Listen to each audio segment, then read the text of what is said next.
Two tools decide what you'll be hearing on the worst of Opie and Anthony. Hey, this is Sam. And this is E-Rock. Yeah. Dickheads.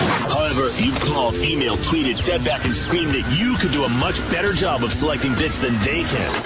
So now, not so much as a thank you for years of faithful support, but more to stifle your bitching and complaining. We're giving you the opportunity to pick your favorite moments from the show.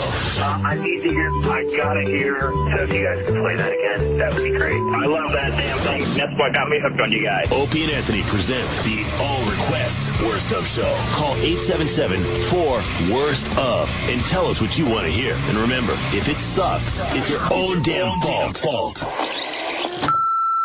Today's listener request voicemail has 10 new messages. First message. Hi, this is Dan from Ohio. The bit I would like to hear, the 8-track porno again. That was classic. It was freaking hilarious, and I'd love to hear it again. Thanks. Over. Message deleted. All Request Worst Of Show. Huh? Oh, is that Danny? Yeah. What happened? I was making fun of Pat Duffy in the office. All right, that's work. Okay. That's okay. Hey, while we have you in here, the lustful sex life of a perverted nympho housewife, part 1. Oh, yeah, this is fantastic. What is this? Well, I think it was a listener sent a link to all these old 8-track porno tapes. And when I say 8-track porno tapes, it's exactly what it sounds like. It's old audio tapes. There's no video involved with this whatsoever, so I'm assuming that you just listen to this in your car, in your home stereo. And I guess you're supposed to beat off to it, but it's ridiculous. To sound. So it's audio porno. It's audio porn. All right. Weird. And this particular episode just had so much goodness, I figured I would just leave it in parts. So this is the first part. Oh, And, if it goes over, there could be a part 2. Oh, I like that. Carol's friend calls to tell her she fucked Joe the bartender. Oh, good. Ah. And the dialogue is just it's just terrible. That Carol's saucy. Obviously new. Carol, you fucking whore. Honey. Oh, my All right. God. Save that for any time a girl named Carol calls the show. There's a whore in your building. Carol is a whore. Wait, you're going to claim that? Fuck! I got to claim that one. Every time Carol, it doesn't matter. Any Carol on the phone is going to get that sound clip. I don't care if she's a nun. Don't worry, there's plenty more where that came from. All right, here we I go. want some from my machine. Let's go. Yes. No machine. Jimmy's machine. Hello? Carol, you fucking whore. Honey, that's a hell of a way to talk to your best girl buddy. What the fuck are you bitching about? You know damn good and well what I'm talking about, you bitch. Oh. You fucked Joe the bartender last night, and he wasn't. The bartender. The bartender. Who is this, fucking Hepburn? You You put Norman's cock in your mouth, you dirty bitch. He told you to check the phone. He was going to look at loons, and you licked his ball bag and fingered his asshole, and his prostate fell out. The acting's horrendous. Sounds like one of mine and Opie's live reads when we have a script. Hey. Oh, I'm proud of my live reads. Opie, you fucking whore. You fucked Joe the bartender last night, and he wasn't worth shit. I sucked his joint for 30 minutes, and his prick was like a piece of spaghetti. To crown it off, the bastard had the nerve to laugh when it wouldn't come up. But he finally admitted that you had fucked and sucked him earlier during his lunch break. Now I'm sitting here with a banana up my hungry cunt. All right, that's good We stuff. gotta play this on Free FM. Up my hungry Cunt. Oh my god. Oh my God. Are you fucking? And his prick was like a piece of spaghetti. Spaghetti. Oh, Yeah, she's like 1940s. she got fucked on the African Queen. How old is this fucking thing? Fucking bogey stuck in her shitter. Pokey. Put leeches on her ass and fucked her. This is fucking terrible. What accent is that? It's just. Does anybody know? It's an accent of the 60s. Affectation. It's just how they were talking in this. I would guess 60s, early 70s on this one. My. Well, I mean, judging from the box art on the 8-track, I mean, it was definitely early 70s. Early 70s. Yeah. Big hairy muff. Fucking Danny finds the shit. I know. Well, Jerks off to it. She couldn't help it. He grabbed her ass and she creamed. Here we go. Oh, honey, baby, you know he never even looked my way. That dirty liar. Don't give me that shit, you bitch. He shoved that pencil prick of his up your cunt, up your asshole, and down your throat so often he could find that cave of a cunt of yours in the dark. All right, little pussy buddy. But when he grabbed me by the ass at the club last night, I creamed in my pants. Wait a minute, you cock-greedy bitch. After all, I'm the one who's a divorcee and he's all alone. At least, Grace, you're still married and have some steady cock around. You're alone like the top girl in a whorehouse, you bitch. You could have at least warned me. What am I supposed to do with their burnt-out fucks after you've sucked their nuts dry? Plus, that old pencil prick husband of mine doesn't thrill me anymore. All right, little buddy, I'm sorry. Next time I'll tell you. Oh, my God. What the hell? Awful, unbelievable, unsexy guy. It's That was written by a guy, awful. obviously. See, know what's disturbing to me when you hear this older audio? I, in my naiveness, I thought like ass fucking was like a new invention. Oh, really? And you're just like, you don't want to think that like your grandma or anyone that's old in your life was like doing the same shit you were doing. You know what I mean? Getting it up the ass. Like feeding bananas to your hungry cunt. I thought that was more of an invention of the 90s, you know? Cock-greedy whore. Right. Huh? Huh? They romanticize this shit when you watch old movies and stuff. Yeah, that's, wow. I didn't even know that was available. Some kind of... Apparently, And how many volumes we got so far? Well, this was like the first few minutes of just one. This whole episode was like 35, 40 minutes long. What are you supposed to do with this, though? You could not possibly jerk off to that. Jimmy, stop it. I'll be honest, I got like 4. No, you didn't. I do. I have 4 going. I'm not hard, but it's snaking like a little You cock-greedy cunt, you did not. Well, she tried to tug on it for an hour. It was like a piece of spaghetti. I laughed at her. By the I way, grabbed her ass and she creamed in her pants. Literally, it was creamed corn. Jay from Florida, from Whackback, did Jimmy Schubert get a writing credit for this? You got panties full of green corn, and then you got some potato flakes on your shoes. Linger longer. Potato flakes. Yeah, I'm gonna give you a double knuckle in your piss pump, and then you're gonna be creaming in your jeans. Piss pump. Fuck, I don't even know what that means. Fucking Schubertism. Where is Schubert? We need Schubertism. Yeah, we're not making fun of him. We want him. I love He's got to Schubert. call the show. You need He's a the fucking animal. Schubertisms. FYI, you guys mentioned the Phantom Vibrate cell phone. Opie said it was dead people trying to contact us. He said they just don't know how to speak to us. Oh, okay. Right. And this guy, of course, writing Linger Longer, which is taken off. Mm-hmm. All the way May took it up the ass after every win. A lot of people lingering longer with. All right, all the way, May. all the way, May. As she slid into home plate, some Negro was holding a baseball bat. She took it all in her hungry cunt. And a young Bill O'Reilly walked in while Grandmama was being shish kebabbed by 2 black cocks the size of the Chrysler Building. Grandmama, what are you doing? Get out of here, you little meddler. I've got 2 dark seed pumpers in my mouth and asshole. You'll learn about this someday when you dine in Harlem. They can't vote, but boy, can they fuck. Jimmy with the characters lately, man. I'm the That's character right. kid. That was my nickname in high Fucking, school. what was the character yesterday? The college? Coach, whoever comes, I do. Yeah. Coach Jimmy, they called it. Yeah, Right. Coach Jimmy. Hey, Stephen Albany, when is this going to air on Sonic Theater XM 163? Yes. Put that on. The old-time radio. I fed a banana to my hungry cunt. This will be on Audible later. Yes. Say goodnight, Gracie. And then he shit in my mouth, you silly goose. Hey, the young O'Reilly sitting there watching his granny. I take the cock all the way down to those plum-like balls. That's right, Bill. It's called melanin, and you don't have it, which would explain your little dingle. But, boy, can they give a gal a deep dicking. Here's an apple. Don't tell your grandfather. He's so surprised the cum is white. That's right. It's the seed of the devil. He's pumping it into me. But I only take it in the shitter because we don't have abortions. That's right. He's got the black power fist in my hungry cunt. You 6'8" loofah sponge using fraud cocksucker. hypocrite jizz bucket. You're 3 years old and you're 6'8", and Grandmama has got a black cock on her cheek and one in her asshole and one in each hand. That's right. I have the Harlem Globetrotters. Curly Neal just shit in my pussy.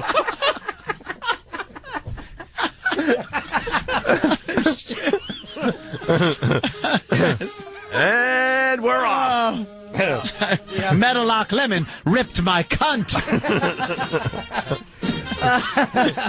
That's right. At first they send in the white incompetent team, and they all try to fuck me, but their dicks are like spaghetti. Then the Globetrotters come in, and he threw his cock at me, and it snapped right back into his hand. It was a trick cock.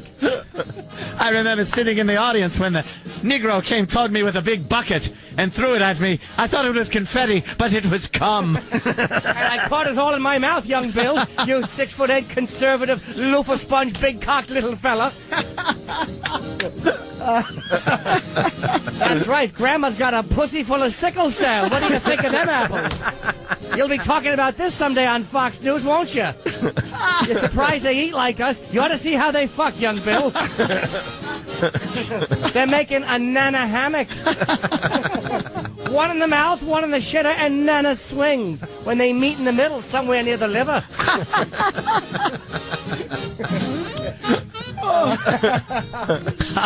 They fill up Nana like a cannoli.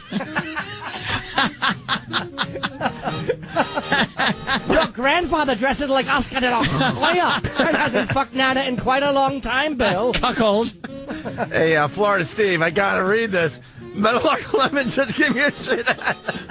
What's that?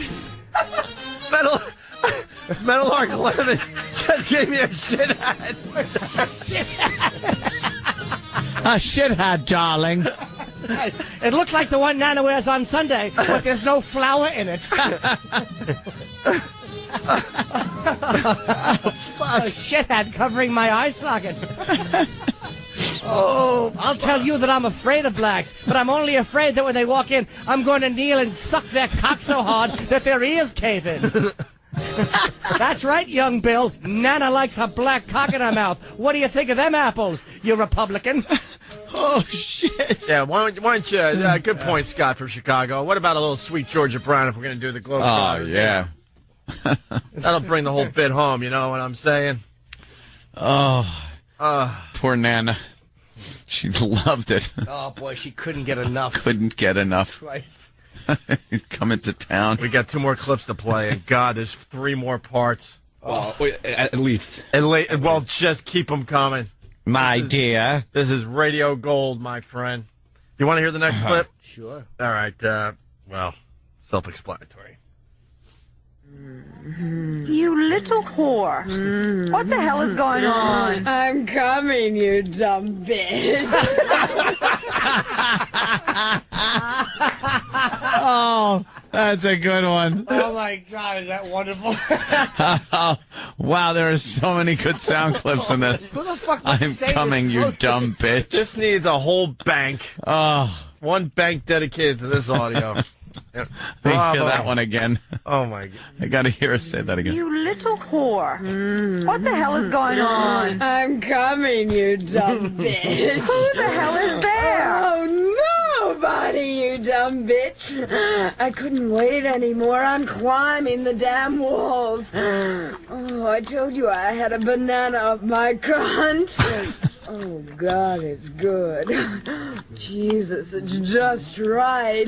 I've got it all the way in. I just wish I had another one up my ass. Oh, you dirty bitch. With you, anything goes. I have to admit, when it comes to fucking, you're a genius. I've always used carrots. Oh, but this is smoother and thick all the way.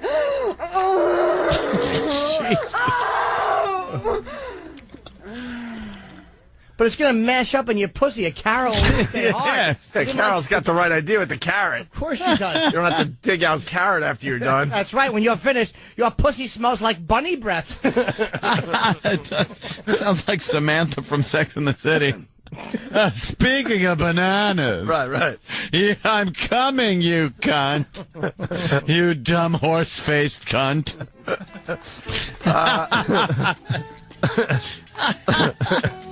Hudson from Montana. Curly dribbled all over her labia. That's right. Oh, I just wish I had one for my ass. You horse-faced beard for a homosexual cunt.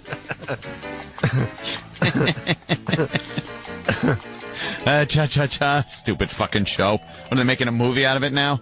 Great. Hold on. We got Gene from Waterford. Gene, what's up? Not much. It's actually Jim. Hey, Jim. What's up? Jim.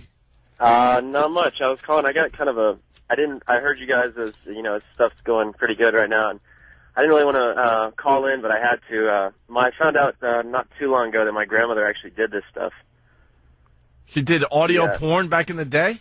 She did, and it was very. I found out from some papers and stuff I came upon, and asked my mom about it, and she wasn't too happy that I found out. But supposedly, it's just the same way. Kind of, my grandmother was on Broadway a lot, and the same kind of way actors and actresses today, they go down on their luck out in California. They go to porn, visually. She kind of did the same thing through audio. Your grandma?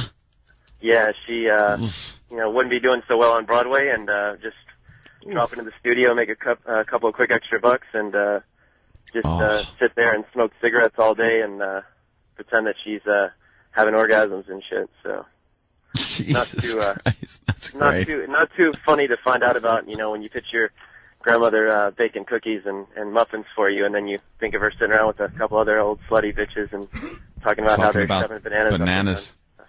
Yeah, that's great. Wow. Not too fun. It's But good. I'm glad it's given you guys. I mean, I don't know. You guys might come across one of her tapes. So that'd be good you for you to listen the to. Paper, and we might come across the tapes. Like, Nana was better than you're giving her credit for. Yeah, the old crow who had a dick movie. She's a bad old crow at that. Nancy the Nibbler. Was her name? I think that's her stage name. Nancy the what? Nibbler. Nibbler. All right. Yeah, you don't want to get nibbled at. Nibbled. She used to team up with Dale Guppy. All right, Gene. Thanks for your story. Yeah. All right. This is coming in like crazy. Let me just do this real fast. Ring, ring, ring, ring, ring, ring, ring. Banana cunt.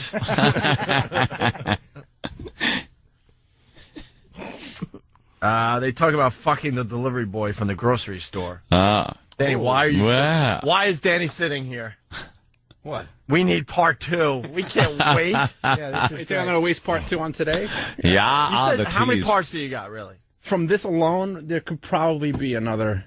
I mean, the dialogue's so awful. I mean, 7 parts at least. Wow. This is like having Coke, and you're like, well, yeah, we could use a little Gotta more. get a little more, and I know it's for the whole weekend, but yeah. We'll do another part today. Yeah? We'll still have 5 parts left. Well, and this is only one of the 8 tracks. I probably found there's like 10 of them. Oh, yeah, we could easily do another part then. All right. Let's hear a little more. All right, here we go. It was good, but damn it, I'm still hot for a stiff prick. I know what you mean, pussy buddy. Nothing beats hot for a stiff prick. We should get one of the CBS lawyers.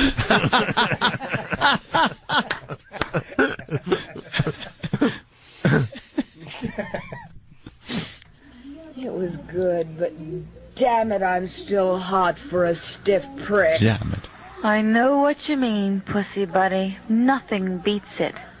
While we're on the subject, why don't you try the delivery boy at the grocery store? Is he any good? Is he any good? Shit! He's got a cock on him like a horse. He's circumcised, and when his head swells, it turns rose red. Just thinking about it makes me put my finger up my cunt. You mean your fucking hand, you bitch. That cave you have could take an elephant. Now, come on, get off your phone. That's right. How about some more animals? The horse and the elephant. What the? She's saying she has a large vagina. I think that's what she's getting at. My goodness. Pussy buddies. If your cunt was any bigger, there'd be stalactites hanging in it. Jesus, these are awful. You mean your fucking hand, you bitch. Yes. Shave that platypus. Fucking animals. It's all Mouth. animal stuff. Yes. You hippo. Hold on one second. Bitch. That cave you have could take an elephant. Now, come on, get off the phone. I'm going to order some more bananas from the grocery store. Bill, did you bring home those bananas for Nana? You know what a three-pointer is? Nana's a three-pointer. I've got one in the mouth, pussy, and ass. That's a three-pointer. I'm a five-pointer if there's one for each hand, young Bill. Be careful, I'll get black cum all over my charm bracelet. Don't tell your grandfather. I've got more black semen in my mouth than the African Navy. Keep it down, Bill. You'll talk about this on Fox someday. That's right. I'm doing a female rip-off voice of Anthony's 1940s guy. Whatever works. I changed gender and I added cunt. It's a different person. Matt from St. Louis. I like to make werewolf cunt movies.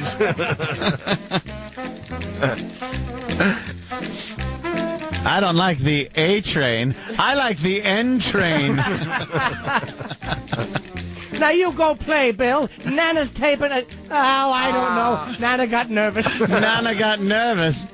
They wait outside my door like it's the unemployment line. I tell them there's a little government cheese in my womb, and they dive in head first. Oh, don't bother Nana when she's getting a deep dicking, Bill. Your grandfather, since the war, hasn't been able to get it up. You 6'9", 4-year-old with a big cock, apparently, according to the transcripts.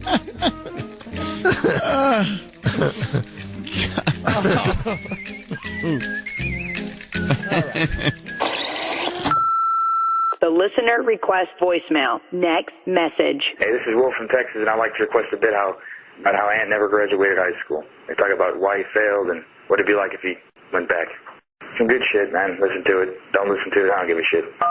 Message deleted. The All Request Worst of Show. So we're talking about college graduates. And we say this every time this comes out. Yeah. You get one of these a year, maybe two. Ugh. This is your feel-good story, I guess. A 90-year-old Illinois woman gets high school diploma. Oh, fuck, she didn't even do the college thing? You got That's 11 only high school? You suck. High school? You suck. Well, you got to I mean, you know what? This news shouldn't have came out the same day an 11-year-old genius is graduating college. Yeah.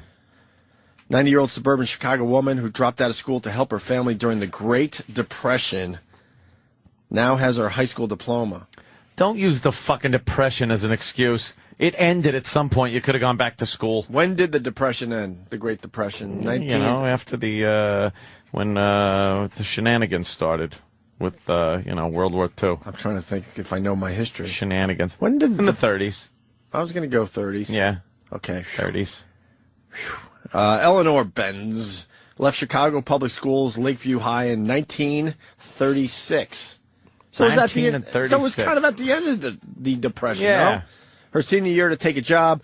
Over the following decade, she moved to the suburb of, ready for this? Gurney. No way! That's Another where story the president allegedly had oral sex with a gentleman that accused him of having oral sex with him. Right here in Gurney. Crack cocaine for Obama, right? Powder cocaine for him. Yeah, that's what he said. Yeah. Gurney. And had 15 children, 54 grandchildren, and 37 great-grandchildren. Oh, Christ. Well, back then, I guess you had to populate the fucking planet. She was a baby machine. No shit, huh? She attended night school for typing and bookkeeping. Good womanly jobs. Could she take a punch back then? They all could. Yeah, sure They knew could. their place. My roast, it's burned. Bam. Why would you take typing? We're all great. We're all great at typing now, just because of the computer age. Well, yeah. Right? Was she on the ENIAC? And bookkeeping? Bookkeeping, very important. But she recently told one of her daughters that never completing high school was one of the greatest disappointments. Her children contacted the school, and they just gave her a diploma, it looks like. She didn't have to work for it. It says the school approved of her diploma, so it looks like she didn't even have to go back to school for it. Why don't they do that for me? I gotta be 90? Take pride And in you the fact swear- you don't have one, dude. Well, you swear all you have to do is complete gym, too, right? All I fucked up at Is was that real? some gym credits. Yeah. What a fucking asshole. Yeah, I know. He's an asshole. I thought you were me. Nah. So go back. That's a funny sitcom. The older gentleman goes back and takes gym class. Here comes Anthony. Oh, yeah, I'm just fucking diddling the girls. Yes. Oh, he's the oldest kid in class. He gets them drugs and fucks their heinies. He's Anthony. He's older than the teachers, and he makes more money than the whole school. He's an alcoholic. He's Anthony. He needs 2 credits to graduate.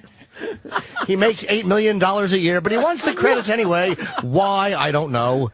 He's Anthony. Think how cool I could be pulling up in a high school in the Shelby. See, I'd have a nice car. I can invite the girls over to the hot tub to drink. You'd have an excuse to have the high school girls at your house. Dude, they would fucking We're clamor. studying. Yeah. He tries to be everyone's friend, but he gives all the girls the creeps. He's Anthony. They think he's somebody's father who just showed up for no reason. He's Anthony. He drives a Shelby. All the kids key it because they hate his guts. He's Anthony. High school girls in your backyard. They say, we don't care if you have a jacuzzi. You're a creep. We all have them too. We're rich kids. You're Anthony. Stop acting like it's a spaceship, asshole. It's only a jacuzzi. It has bubbles. It gets hot. We get it. We get it. That's right. He's Anthony. He's Anthony. That's right. Oh, he tries to brag about things that all the kids already have. What a dope. He's Anthony. He tells them he has baseball cards and bubblegum. Anthony brags about things that would have been cool in 1975, but now everyone has them, so they don't care. He's Anthony. But he doesn't care as long as just one girl out of the 100 come over. The one girl who shows up has a Pete Rose haircut. He fucks her anyway because he's Anthony. And daddy issues. Oh, my chest. Oh, he carries a trapper keeper full of Hitler photographs. He's Anthony. He tries to quote downfall to all the teenage girls. He gives them the willies. He's Anthony. Willies. Let's go to Jared in Boston. Jared. He's the only high school student that has hair plugs. Plugs. I do not have hair plugs. They say, hey, there's a toilet seat cover on that guy's head. He's Anthony. No, I don't have plugs. Just accept it. You do. No. They just changed the name. That's all. No, they're individual thing, follicles placed independently. Look, you don't even have it in you anymore to try to explain. Plugs were those eraser-sized things that they put in your head that made you look like you had Barbie doll hair. These are very individual. Every hair is individually placed. Takes forever. Not forever, but, good fucking 10 hours. While all the kids are having a catch, Anthony's passed out with guns in his hand. He's Anthony. The show should be 25 minutes of the opening song, and then maybe 5 minutes of actual... 5 minutes of me trying to do pull-ups for credits. Something. Yeah. Running through the gym. I forgot. Yeah. Well, I got to run through gym class. Christian, it looks like. Miller Place. Christian. Good morning, gentlemen. Hi, sir. Christian. A couple years ago, I've been a fan since day one, and a couple years ago, sitting in a college class for coaching at Stony Brook, and the professor's in front of me, he's talking. He goes, yeah, there's some guy, Anthony, on the radio who's blaming me for failing high school. And, of course, that catches my attention, and he knows, the professor knows that Anthony talks about him on the radio. He's like, yeah, if he had just finished his phys ed classes, maybe I would have passed him. He was a derelict when I knew him. He had some nice things to say, needless. Was he Cirillo? That's him. Yeah. You know what? Cirillo. You know what, though?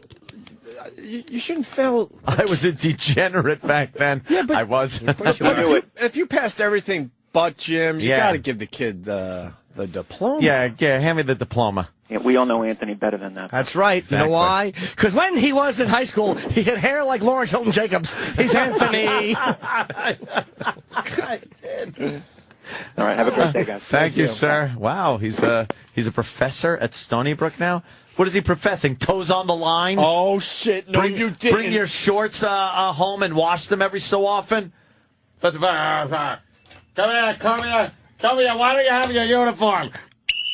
Toes on line. Toes on the line. Cumia, why don't you have your uniform? It's not a uniform. They're called fucking shorts. And no, I don't have them. I got my sneakers on with my jeans. What are we going to be doing that? I really need fucking, like, workout attire. Stupid. We got to fucking play goddamn volleyball. They should have worked something out with you. That's dumb. Let's go to Eric and Maine. Toes on the line. That's what I remember from him. Why toes on the line? Because we all had to stand at attention because we're in the fucking military for some reason with gym teachers. Before you do a little kickball. They think they're drill instructors. You're not. You're failed fucking athletes. Oh, that's true. No way. No how. Failed athletes. His anger at the teachers comes out when he's in class. He gets thrown out again because he's 53. He's Anthony. 53? Come on. I don't know his real age. I'm Jim. Let's go to Eric in Maine. Eric. Hey, guys. Hey. Maybe Jimmy can make a song about this. The girls are going to think he's creepy, but just imagine how the boys are going to feel when they have to shower with him after gym class and they see that massive hog. Yeah. Oh, boy. Oh, geez. That could be a problem. That's right. Man.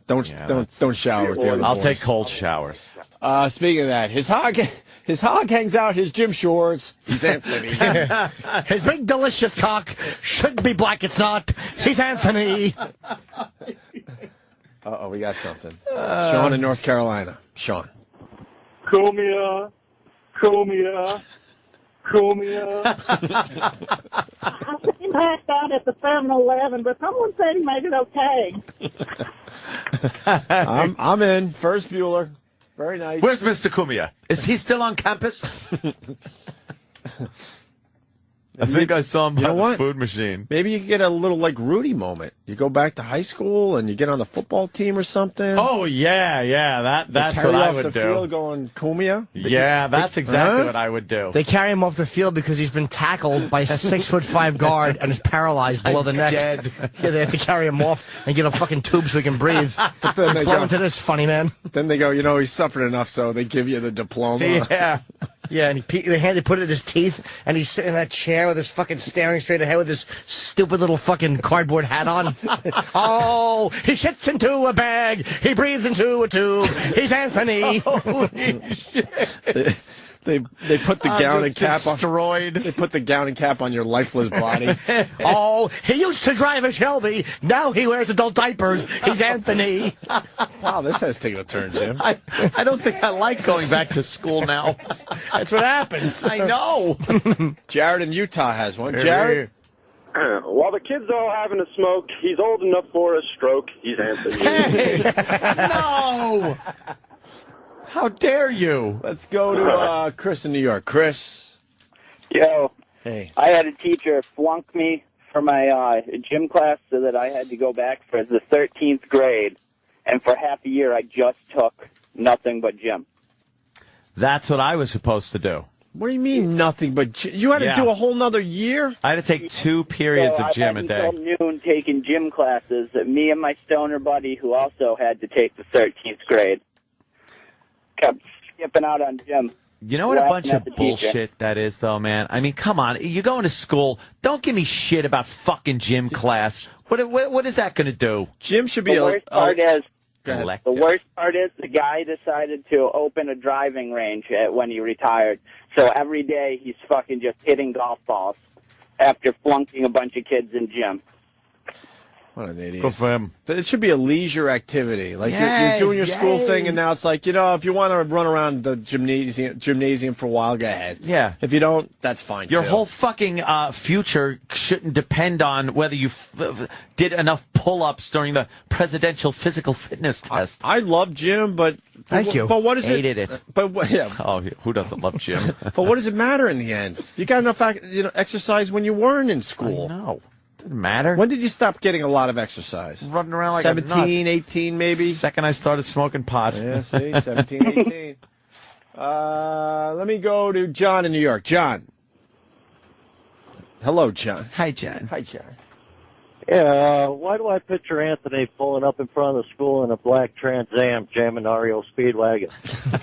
Oh, imagine how goofy that would look. Yeah. Oh, that would be the ultimate creep. Sitting in the car with the windows open until that one part with the lyrics you wanted everybody to hear was over. Yeah. You would time that shit, And then Jimmy? looking. No, I didn't drive in high school, but I know I'm a fucking total douche. I know I would have. I drove my Dodge Aspen wagon. I had a Baja That's Bug. right. A Baja Bug? No, Yeah, it was that's like a cool fucking kind of a high school dune, vehicle. Dune buggy thingy. That's very cool. Yeah, that's why I was degenerate. He's a degenerate. Did I say that? Raging Bull? Yeah, did I say that? Oh, my God, this is a good one. Les in Alabama. Alabama, mom! Les. If Anthony went back to school and he had sex with one of the teachers, would the teacher get charged with having sex with an underage student or what? Oh, he got it all backwards. Yeah, well. See, I would be in trouble for having sex with somebody who is underage, even if I had sex with the teacher. Now he laughs at his own joke. And cleaned it up for you there, Les. All right, thanks. All right, buddy. Let's go to Matt on Long Island. Matt. He took you to the prom. He's older than your mom. He's Fuck you. That's funny. Fucking guy nailed it. Fucking nailed it. Chris in Houston. Hey, guys, what's going on? Hey, Chris. Go back to 1959. Hop in the DeLorean, Anthony. Get your diploma there. And I'll fit in at, yeah. That's bullshit. Do you go to Hill Valley High School? You don't care, right? About a diploma? Yeah. I don't even think about it. Yeah. I could give a flying fuckaroony, as they say. Doesn't matter to me. School's a waste of time. Fuck it. Who cares? School? Forget about it. A few classes were worth it. Not me. And the socializing was very worth it. Got Yeah. you prepared for the real world. Yeah, the that's rest of it all. was bullshit. I did a lot of socializing. Bullshit. That's all I did. No Books. way, no how. Mr. Bookhands. Guy fucking Reading rules. books. Fuck No you. way. No how. Never. Oh, he quotes a lot from The Shining, and none of the kids have seen it, so they think he's retarded. He's Anthony. Oh, I hated kids like this guy, Joe in Jersey. Joe. Hey, what's going on? I went to school in New York City, and my senior year of high school, I had my gym class as my last class of the day. I had a 1 to 5 schedule, only had 5 classes. I was on the baseball team. The baseball coach was a gym teacher. He tells me, "Hey, Joe, this is your last class?" I'm like, "Yeah." He goes, "See you in June." I said, "I'll see you in June." Never went to class all year long. Passed with an A, whatever. My 2 buds tried to do the same thing. They had to go to summer school to graduate. Oh, what were you doing to the coach that he gave you a little favor there? No. No. Yeah, they were the coach's pets, you know, because they were on the football team. So I was one of the better baseball. players. Yeah. You know what? I kind of hated guys like you, but it makes sense if you're, I'd practice after school every day playing for the high school team, whether it's baseball, whatever. Yeah, why would you have to take gym too? It's a waste of time. Coach We ended up working out as it is. Yep. But my senior year classes were even worse. I mean, this is New York City schools in the 1980s. Like, yeah, I'm around the same age as Opie. My first class of the day was ceramics. My second class of the day was English. All right, I had to go there. Then I had homeroom, independent study photography, and sports history. That was it. Then I went to McDonald's, and I was up for the day. History. 10:30. What, do you fucking go to school? Or is that Trivial Pursuit? Come on. That was Sports the New York City history. schools, man. That's not a class. But that's what it was. Oh, what a fucking clusterfuck. I got so screwed. Stupid Coach Cirillo, see? See what he said? That I was a degenerate. He did catch me smoking pot, though, outside. I was smoking a big... I took such a huge hit off of this doobie outside, and I'm holding it in, and it was by the back gym doors, and they fling open, and there's Cirillo, like right in front of me. He took his pointer finger and jabbed it into my stomach immediately, and I just went, and just blew pot smoke out. And he's like, "Get to the office." That sounds like a John Hughes film. It absolutely happened. He poked me, because he knew, like, kids smoke pot back there. So he was listening. Why are you smoking pot right at the door? Because then you were the cool guy that smoked pot by the door, even though the gym teacher came out every so often. Oh. Yeah, high school fucking thought pattern. Yeah. So he would listen, and if you're out there and he smelt it and stuff, he would fling that door open and just poke you in the gut. And you go, "Huh!" And I just blew a big fucking thing of smoke out in his face. What an And he goes, asshole. "Go to the office. Go to the office." Now. Yeah. What is this about? This is just mean, Aunt. Dave in Tennessee. Hey, Anthony, you're that guy that shows up at the party, 50 years old with a Letterman jacket and male pattern baldness. Well, you got the male pattern baldness taken care of. A Letterman jacket. And I'm not 50. Shut up. Jesus. And I don't have a Letterman jacket. I show up. Hey, girls, I lettered in track. That was an accomplishment. Fuck that. I lettered in track. Oh, you did? Yeah. All right. Now you're Do making you still have your jacket? Now you're making fun of me. Do you have your jacket? Oh, no, hell no. Let me Did you have say a hi big- to... Did you have a big H for Harderfield on your... I still have the big H. I never put it on anything. Did you wear it? No. Did you That's the ever truth. wear it? Yeah. I got the big H for Yeah. being on a varsity team. Should have been followed by IV. Let's go to Chris in Jersey. Chris. Hey, what's up, guys? Hey. When running, he gets cramps. The people call him Gramps. Is Anthony? Punch it out, guys. Let's say hi to Alex in Jersey. Alex. Hey, what's going on, guys? Hey. Hi. Yeah, my gym teacher wouldn't pass me, so instead of going to summer school, I just dropped out my senior year and got my GED.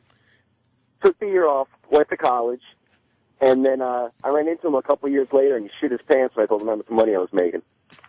Yeah, gym teachers make no money. Oh, believe me, They were bitter, those guys. I never bragged about anything, and I pretty much never had contact with these people. But they've heard.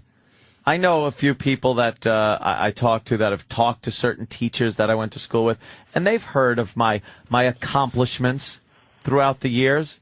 So yeah, sorry I didn't fucking get your diploma from your fucking school. I think most teachers don't get it. Like, they should be embracing people like yourself in high school. But instead, maybe I would have made a donation to their radio program. Maybe I would have. Maybe that's what it'll take to get a diploma. No way, no I'll how. say, look, I'll make a donation to your radio program. I know they had a radio program. Mm-hmm. And I'll say, yeah, I'll buy you some equipment with this little donation. You give me the old sheepskin, and we're fucking quid pro quo. I got my diploma. Mm-hmm. For what? What do I need a fucking diploma for? I got a GED 3 years after I got sober, which was probably I was about 21. I just didn't need it. And that's not a diploma. Yeah. Oh, fucking diploma. Who General needs it? equivalency. A general equivalency diploma. I've never seen the phones lit like this to talk about gym. We talk about high school dropouts. What do you think? Our listeners are all college. Yeah, talk about men's that watch the exactly. phone fucking go blank. Barry. Yo. Hey, Barry. Hey, man. Now, check this one out. Now, I was a state champion and all that in track. I'm the opposite of the guy who got the free ride from the gym teacher. I got failed. I got an incomplete because I refused to take gym. I refuse. So you got here he is, Barry. He's a great athlete, and the gym teacher fucks him over. Yeah, basically. Don't you take gym to be a better, I don't know, athlete or something? Yeah, you would think. But if you're already a great athlete, then why would you fail gym because you're not really going because you're a great athlete, like playing on the team? Right. It doesn't make sense. Oh, Barry's gone? All right, whatever. Let me say hi to Kirk in Kentucky. Kirk. Yeah. Guys, I'm 16. I'm still a junior. Okay. Is that You bad? got any advice on how to make it through the next 2 years? I've been listening to your show since I was 12. Well, I got Wait a 2 minute, more wait a years minute. in this bitch. Wait a minute. There's freshman, sophomore, junior, senior. Yes. So you only have one more. No, junior. I'll be a junior. Oh, you'll be a junior. we're in summertime now, so Yeah, that he's a makes soph. sense. Yeah, He's got junior and senior year to go. Junior and senior, you're 16, 17, 18. Okay. What kind of advice do you need? Why, you having trouble? You seem to have made it so far pretty good. I don't want to drop out and then you pick up some chicks. Oh. Well, then just leave. Fuck it. No, I've always regretted not graduating because it did hold me back for things I wanted to do.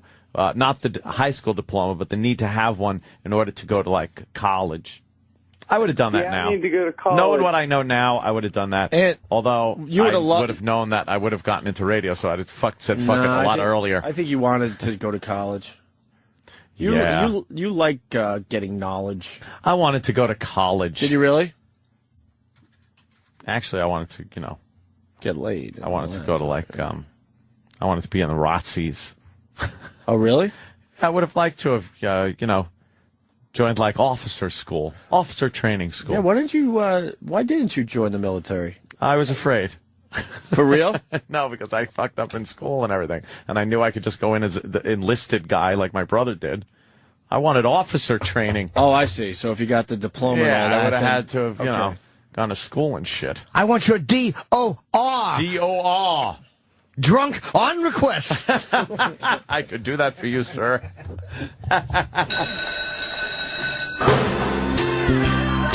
Oh, he's older than the teachers, and he makes more money than the whole school. He's an alcoholic. He's Anthony. He's the oldest kid in class. He gets them drugs and fucks their heinies. His big delicious cock should be black, it's not. He's Anthony. Oh, he carries a trapper keeper full of Hitler photographs. He's Anthony. He's Anthony. He tries to be everyone's friend, but he gives all the girls the creeps. They think he's somebody's father who just showed up for no reason. He's Anthony. He's Anthony. The listener request voicemail. Next message. Ivan, I'd like to request the Jamaican Jimmy talking to Big A about his marriage or somewhat marriage to that Jamaican girl for money. Thank you. Message deleted. All requests for Stuff Show. Here comes Big A. He's strutting, too. That's where the audience is supposed to clap. Big A, Oh, yeah. Trying to make Ladies this... and gentlemen, our next guest on the show, Big A. What a cocksmith. Yeah. What's up, Big A? Now, to be familiar with Big A, he's a taxi driver, but not like one of those New York City taxi drivers. I don't know what kind of shenanigans he's pulling, or the company he works for, but it's just a car. It's like I'm sorry, it's a shitty car that drives around, and he picks people up, and they pay him money to take him places. And you drive in the Bronx? Yes, I drive. Our base is in the Bronx. I drive all over, but the base is in the Bronx. And did I mention he's got a speech impediment? Yeah. I forgot to mention. Maybe that should have been first before what he does for a living. He has a big problem saying words that start with ST. Yeah, give him an ST word. Watch. Like this is fun. Stethoscope. Go ahead there. Stethoscope.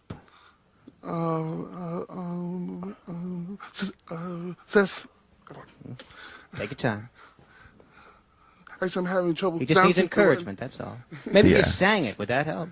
Some people, when they sing, they stutter better. Yeah. The doctor used a stethoscope. Yeah, go ahead. The doctor used stethoscope. I think I can get through to You him. said stethoscope. You said stethoscope. No, I had trouble pronouncing the word. Try a different ST word because I. Oh, you want a different ST word? You have trouble what? Right. Pronouncing. Yes. That's the beauty of it. We don't want to give you a good one. Say this then. I'm no, shaped like a stegosaurus. Go ahead. Shaped like a. Like a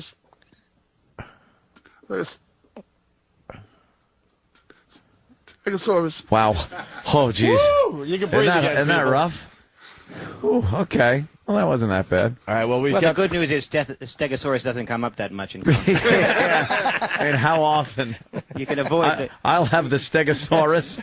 You never hear that. All right, well, Big A... the good news is... Big A... was married. We find out was married. Now, this is very surprising. How old were you when you were married?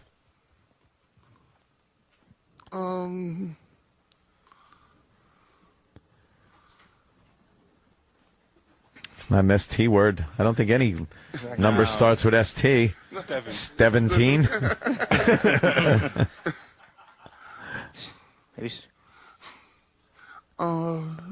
Actually, I'm thinking. I was trying.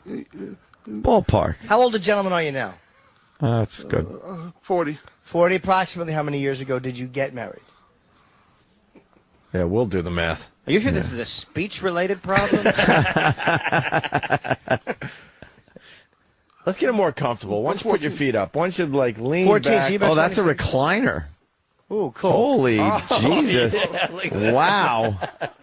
That's great. Wow, you fill up that chair pretty good, buddy. You certainly do. All right, so what, 14 years ago you were married? Someone fixed the lumbar on it. It's pushing his belly out. Oh, it doesn't have one. All right, so around 26 you got married. 14 years ago, right? How All right. long were you married for? About 3 years. 3 years? That's relatively... Is there a little Big A running around out there? No. Oh, no kids. No. Well, that would have been a coup. So, where did you meet the girl that you wound up marrying? I met her up in Yonkers. I'm glad it wasn't Staten Island.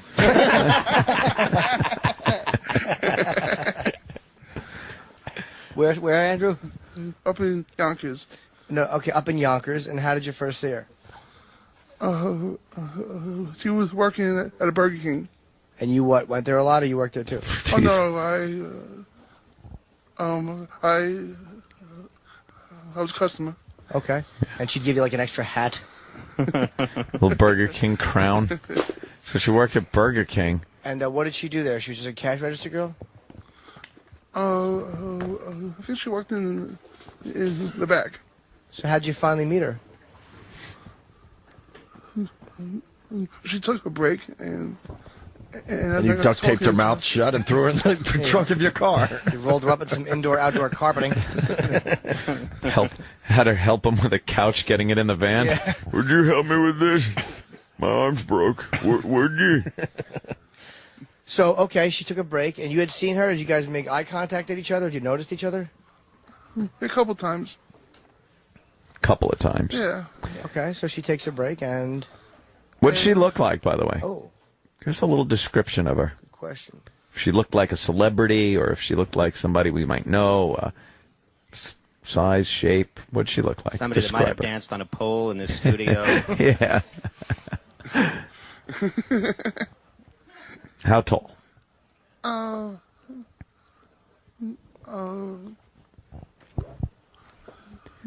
little tall. I mean... A little tall? Andrew, a relax. little tall. No, She's bigger than a bread box. You'd make a great witness. Oh.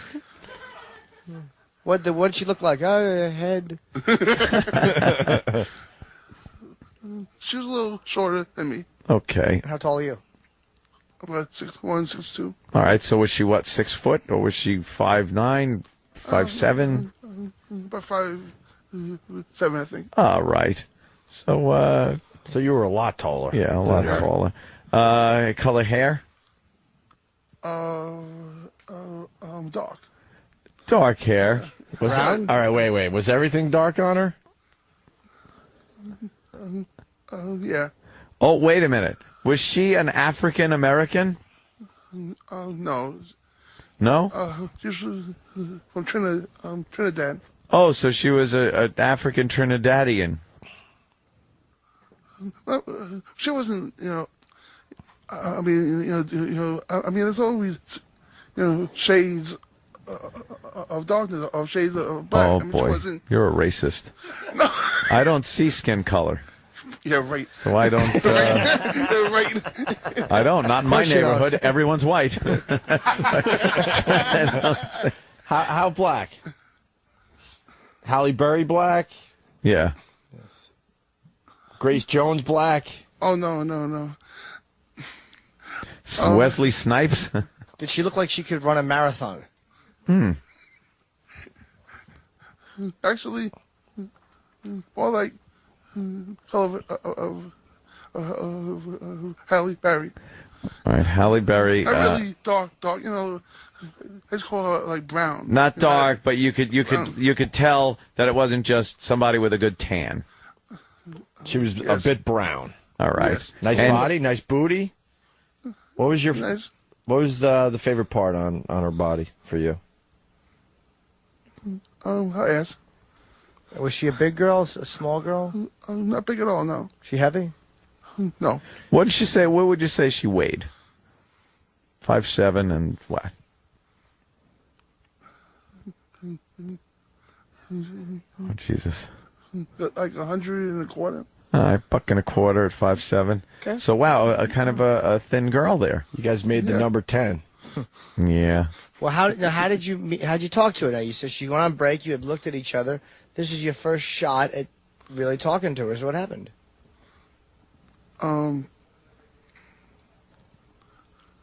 We were just, talking and get each other and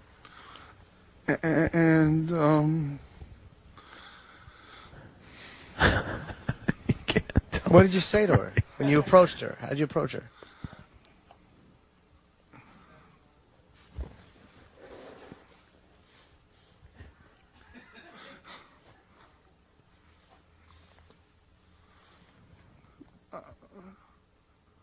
That was like over 14 years ago. I don't. Sure you do. You remember? Of course you do. No, you do remember. Of course you do. Dude, like, shut You remember how you met? I understand. You're embarrassed. What happened? Did you pay for it? No. Well, something's the going Burger on. King. How'd you approach her? What'd you say? You didn't just start talking. Well, You didn't Whopper, please. Where's my fries, bitch?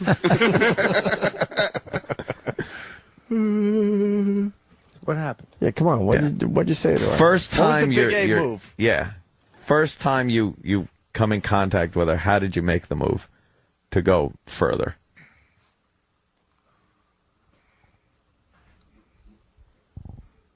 Come on. You remember. Open your mind. Open your mind. Did she take a thorn out of your foot?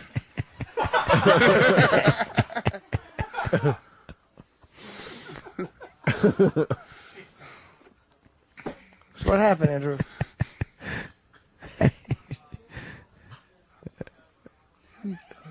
I guess we were just talking about movies and just talking about each other.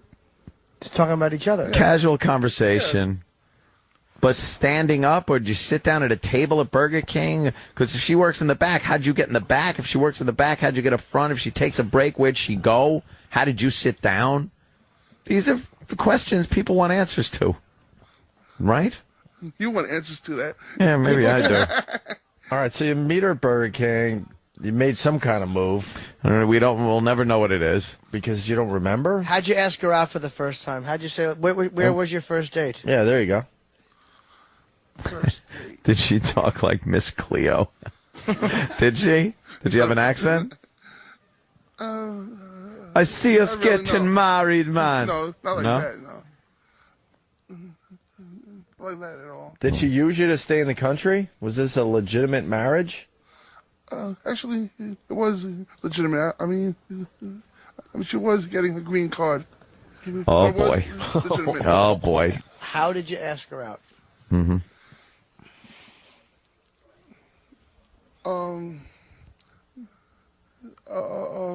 just asked her if she wanted to see a movie. Did you leave her a choice? Of course I did. Okay. What movie did you see? What movie? That I honestly forget. Probably the one De Niro took his date to in Taxi Driver. Do you remember your first kiss with her? Oh, yeah. So where was it? Oh, yeah. By the Friolator. I think it was in my car. Okay. You had gone on your first date. Mm-hmm. You dropping her off? Yeah. Okay. And what happened? Were you talking? Were you thinking you wanted to kiss her? I think it was more like a, good night kiss, had a good time and good night kiss. Right. But you started seeing each other more. Got to step along with these goddamn stories, Jesus Christ. Big A, come on. So Big A, you went out more with her, right? Yeah. More and more. And then when did you realize that you wanted to marry this girl? How long after you met her? I think it was like a year. So you've gone out for a year, and you decide. So did you pop the question? You know. Yes, I did. You did. Now tell us a little about that. How did that go?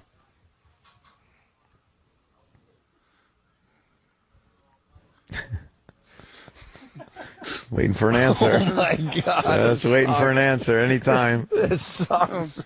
How'd you do it? You should just, like, when I say, so how did that go? You should be like, well, I bought a ring at blah, blah, blah. Then I went to this place, and we did that. You got to kind of, you know, you got to kind of give us a description. Hold that mic yourself there. There you go.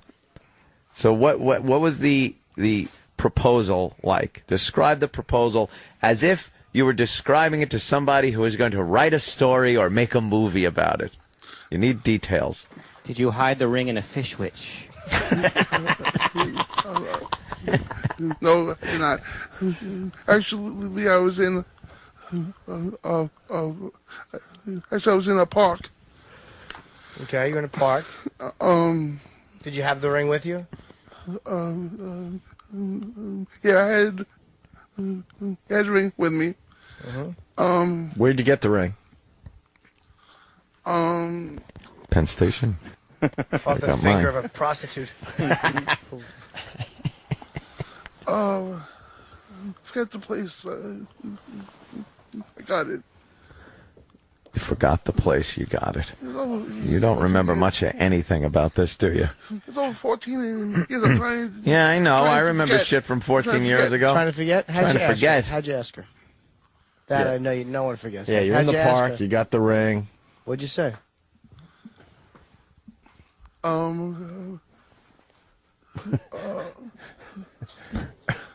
course, the time came, I knelt in front of her and asked her if she wants to Go back to Trinidad or stay here? Someone is suggesting that you bought an onion ring for her. And then someone else is saying that interviewing Big A is like interviewing a rock. It's true. Well, Big A, this was, people have been looking forward to this for a while now. You're killing us. You're in the park. You got the ring. You get down on a knee. What do you say to her?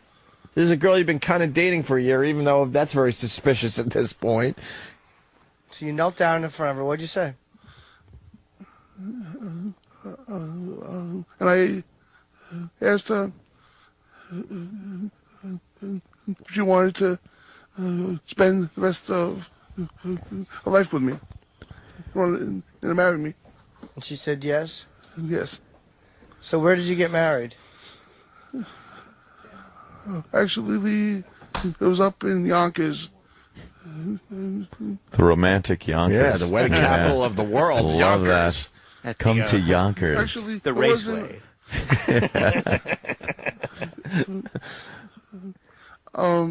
Actually, it wasn't a full wedding. It was just It's more of a rape. A gang rape.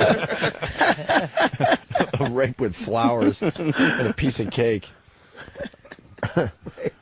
How long did it take to propose? As long as this interview?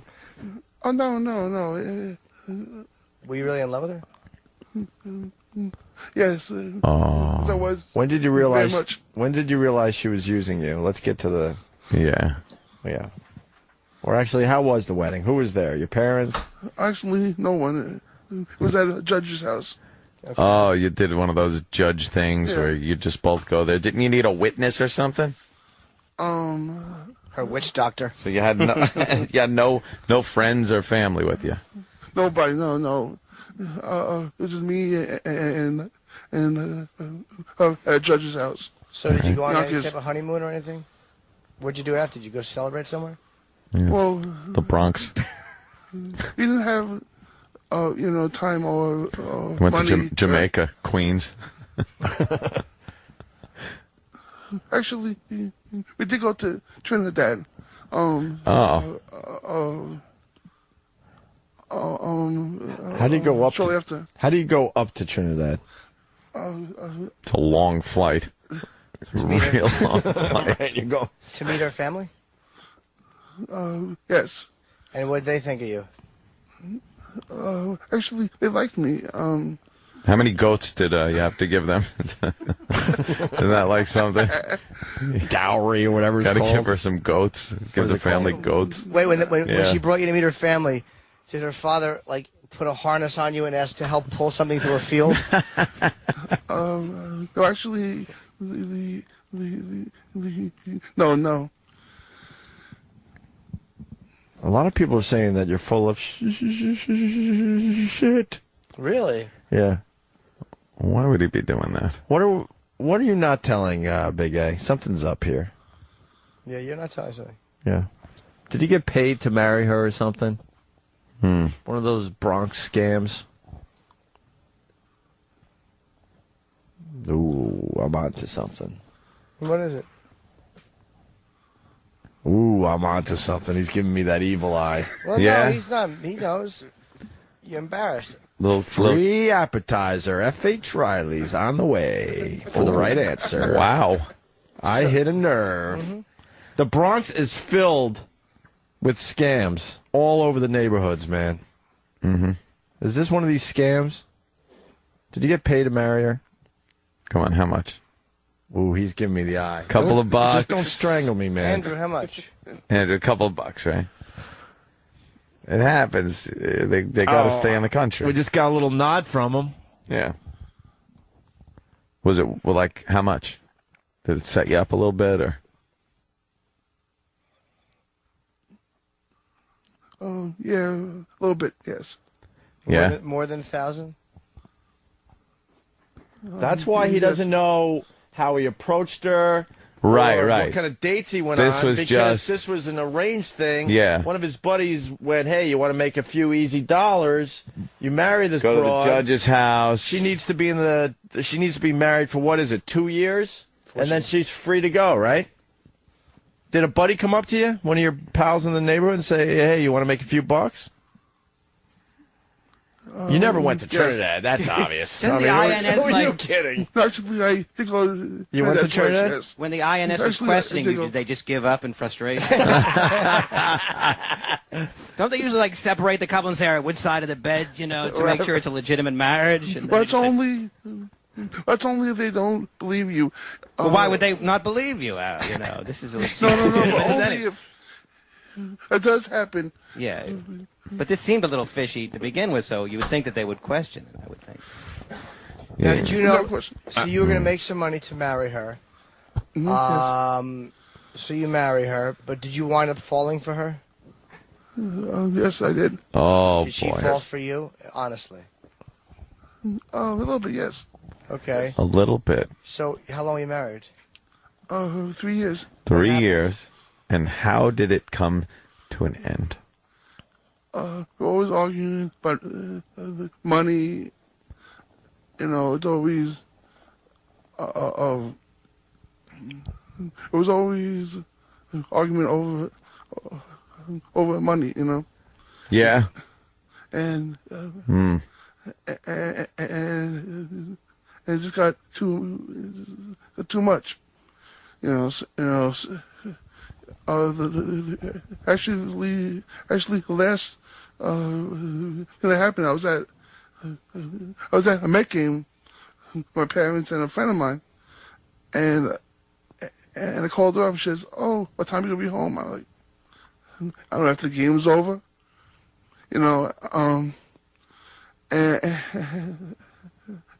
And she, getting agitated, and she was like, "Oh, you're not here at a certain time, or your thing is going to be thrown out." Oh, boy. I was like, "This is, Extra like- innings. Mets' fault. I was like, "This is bullshit." So, I came back from the baseball game, and I called the cops. Mets win? I don't know. Just thought I'd ask. Why'd you call the cops? Get my things out. She was throwing you out? No, she wasn't throwing me out, but I didn't want to take my things, and I didn't trust her anymore.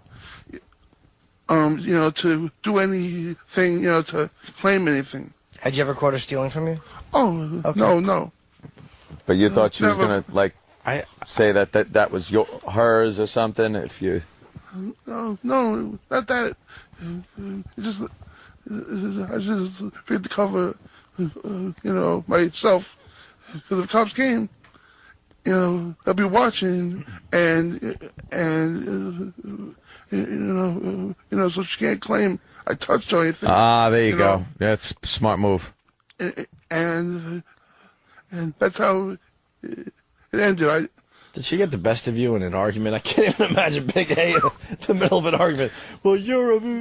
I know, you could get like 300 you fucking assholes in. And before you say, well, you're a bitch. Yeah. I want to get back to this, though, man. How did they set up this arranged marriage? One of your buddies from the neighborhood? Fellow taxi driver? How What? did you find out about this? And how much did you get to marry this broad? And how much? Well, actually, yes, not enough, huh? Not enough? More than 5,000? Less. 3,000. Yes. 3,000. So a guy comes up to you and goes, hey, you know that chick in Burger King in Yonkers? She needs to stay in this country. And we're looking for someone to marry her. Here's $3,000. That's it, right? All you got to do. And you took a look and went, she's pretty cute, all right. And I could use the money. And I'm not getting dates. Did you get to have sex? Oh, I was gonna say. Yeah, definitely. That's what I How want. often did you fuck? Actually, we had sex almost every night. Really? Yeah, so it wasn't just, money. I mean, as I said before, it did turn into, love. We did have sex, and I believe him. I know how to read Yeah. Big A. I believe him on this one. You Because very- when you call him on something, he gives you the look like he's going to fucking kill you. Yeah. He's given me that look many, many times. And I believe you. So the cops come, you get your stuff out. Did you and her exchange any nasty words? no, not at all. I think she knew better, cops, they always, actually, it was really quiet, and it was... His right leg is really going now. I don't know if that's one of his tells. He's got a couple of tells, yeah. It was just... The fingers going. And Jay Peterson, this is harder to sit through than a 9/11 montage. Oof. Ties me. And then dog shit sniffer from Woodside. What lasted longer, your marriage or this blurry story about it? Was that the last time you saw her? Yeah, someone is asking a pretty good question. Did she work off her debt through sex?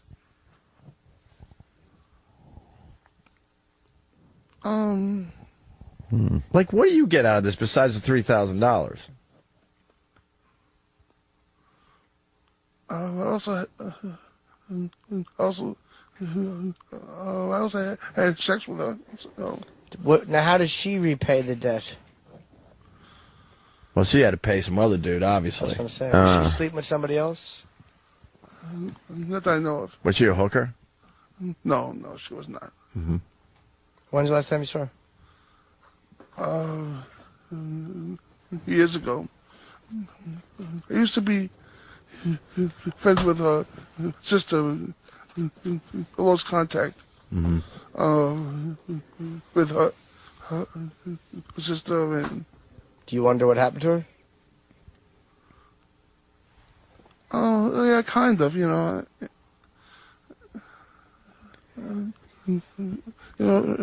sometimes, I mean, I don't have no feelings. How about for her right anymore, now, Big A? Because we'd like to bring in right now your wife. Hey, come on in.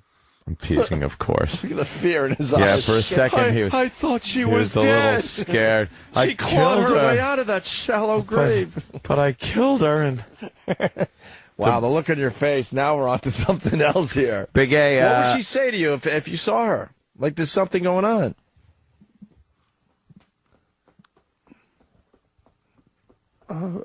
Nothing. I know. Boy, you sure got fat. No? Yeah, you were a lot trimmer back then, I would gather. Little trimmer, yes. What did her accent sound like?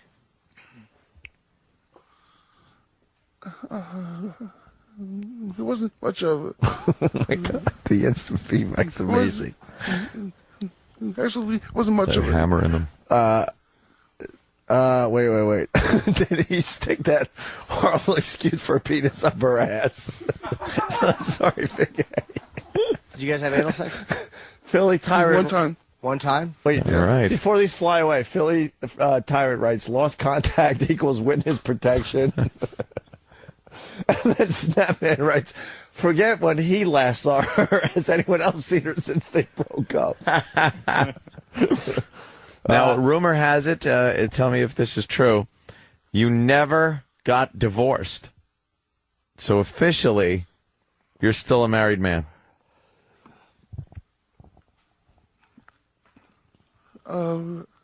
Yes. Wow. Right. Married man, are you? That means Stalker Patty was fooling around with a married man. A married man. You whore. What'd you You and Patty- home wrecker. Oh, that's right. You guys went out. Wow, that is some couple. That is. Yeah, they went. You should have seen. We videotaped it. They went to. No Brangelina, I can tell you that. What did they go to, a fair? Yeah. And they went to get on the Ferris wheel together to have like a good time, and they made him get off and get in his own car because the two of them would have been too heavy. Were you embarrassed when they did that? So the first wheel went around, Yes, it was. and they had individual cars. The guy Yeah. came over and he said, sir, you're going to have to get off because you're too heavy. Yeah, it was too much weight. That's humiliating, right? Wait, where was this? A little. At the San Gennaro feast. Yeah. What car? Wait, I just. What There's the car? Ferris Oh, the wheel. Ferris wheel. You couldn't Ferris get in the Ferris wheel. wheel. Oh, okay. What were you thinking when he said that to you? Like, you got to sit in your own cart? It's sad to go and change cars. I mean, I am a big gentleman, and it does happen. You know what we call a gentleman? Big gentleman. Is that how do you say that? Excuse me, sir. I don't know how to quite to say this, but Ferris wheel is not designed for a man. You're obvious. They might not hear me over the sound of busting cogs and chains, but you're going to have to move. Rivets popping all over the place. So I guess that's all we're going to get out of Big A for now. I mean, this is a developing story on the show. We'll get more when we, Jesus. It was an have arranged another marriage. 12 hours. It was one of those scams that happens in the Bronx. Yep.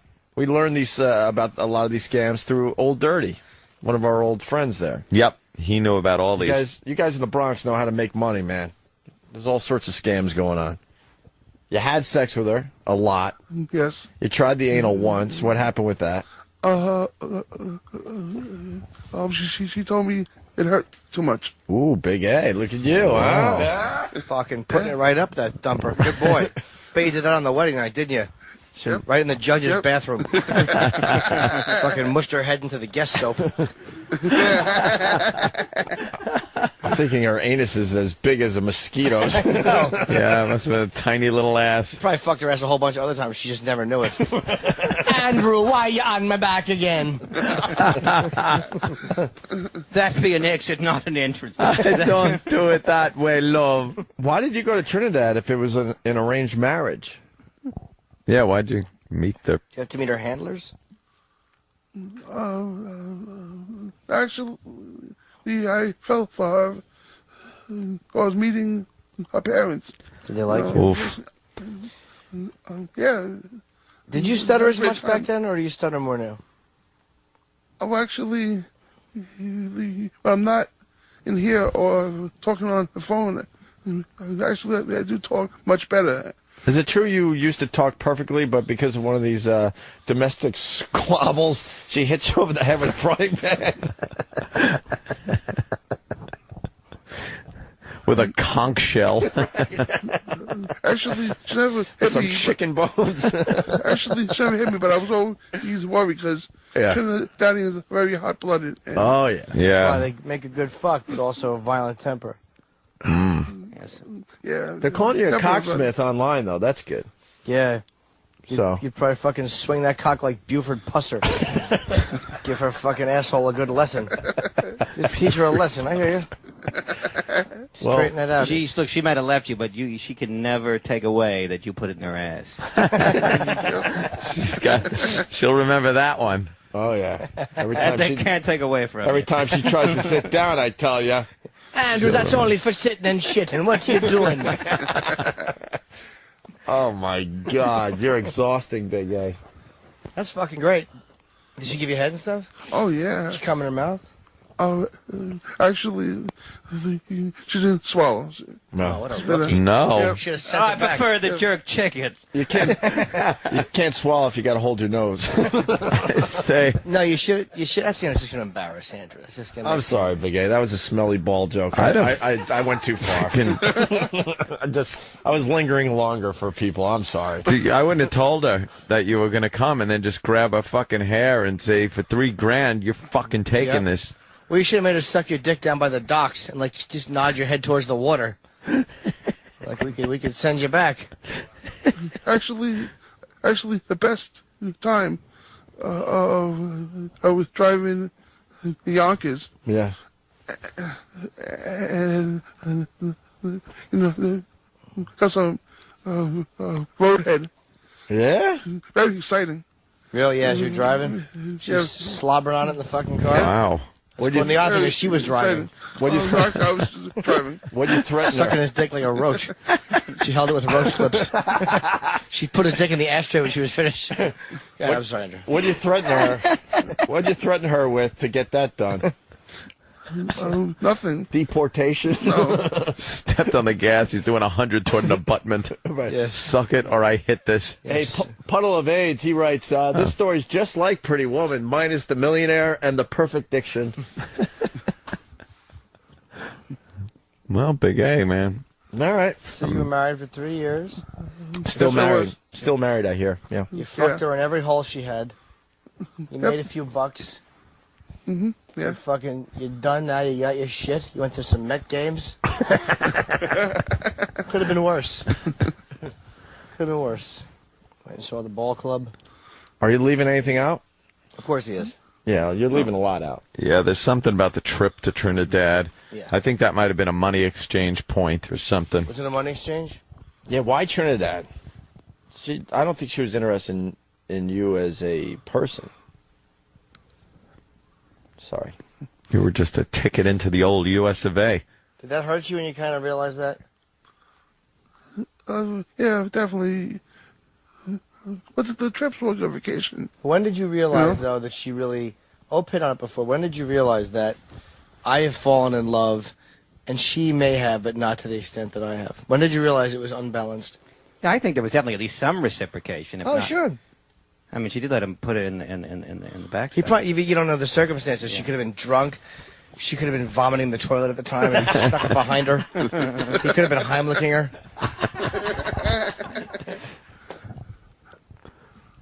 So when did you realize you had more invested mentally and emotionally than she did? Oh, yeah, good question. But a year and a half in. Did you suspect she was seeing other men? Yeah, she was. Men more endowed than you, perhaps? Or she could have been any man in the neighborhood. She was. I could see it in his eyes. People are asking, when you got roadhead, was the head attached? Or had you... Yes, it was. Oh, okay. Yes, it was. I'm just wondering. Yes, it was. And so are other people. And to answer Jimmy's question, after she realized after she said I do. On the way back from Yonkers. Right. Before she closed the door after. Oh my God! What did I do? The man don't say a word quickly. The man say ST words too slowly. Him go stu, and nothing come out after.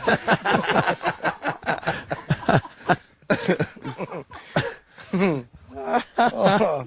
The man's balls smell like Elizabeth, New Jersey. I'm going to try to put it in my backside. It won't even hurt. I'm going to try to shit on it to discourage him. Him always wear the Burger King crown, trying to recapture the magic. Him not amused by this bit at all.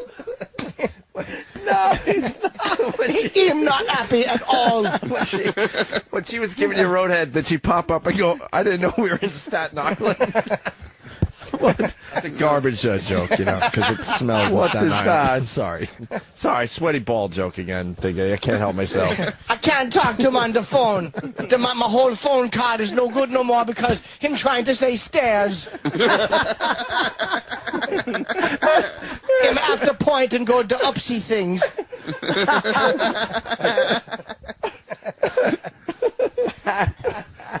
People loving Jamaican Jimmy. Yeah. Me not Jamaican, me Trinidadian. It don't matter. I know.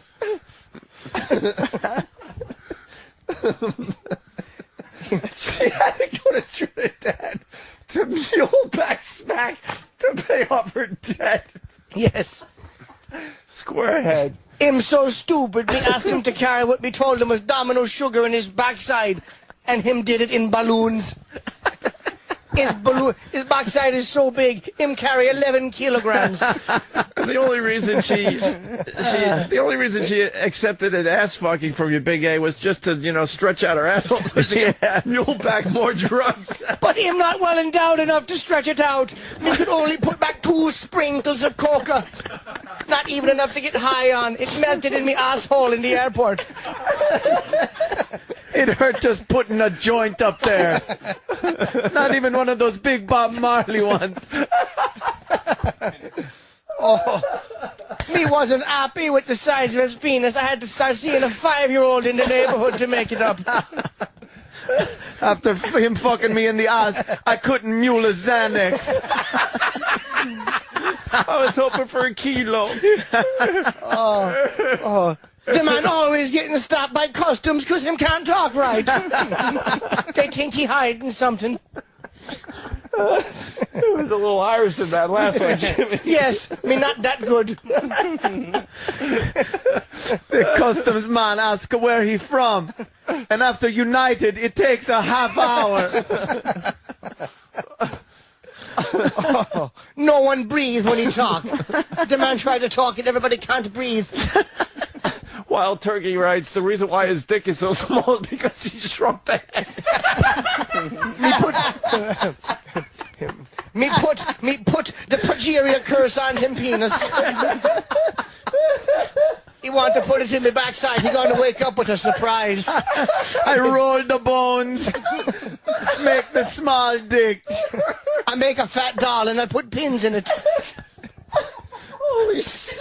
Turn his penis into a shrinky dink.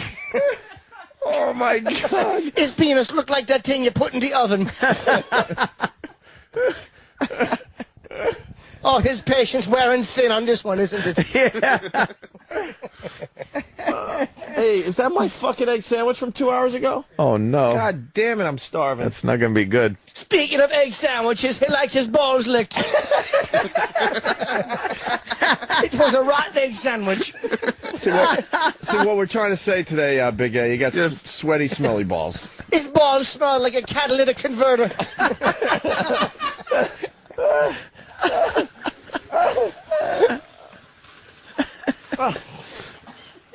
Oh, my goodness, man.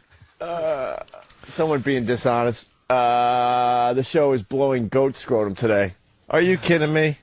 Fucking Jamaican. Speaking of goat scrotum, me give him roadhead one time. Him like his goatish balls licked.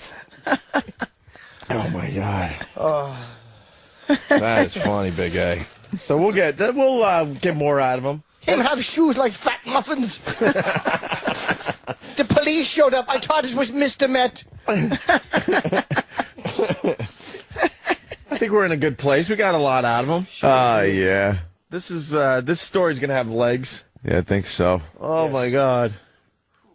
Her with her, she's still married. That amazes me. And you don't know where she is now. Just somewhere out there. Still an American citizen, I guess. Someone is asking, well, Philly Tyrant, he's large. He's a faithful listener.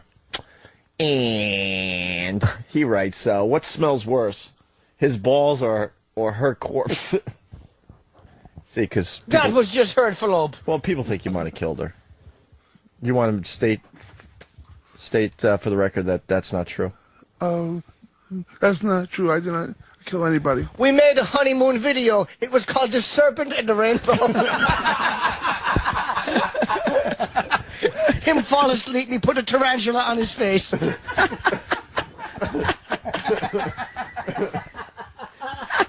brought powder in his face.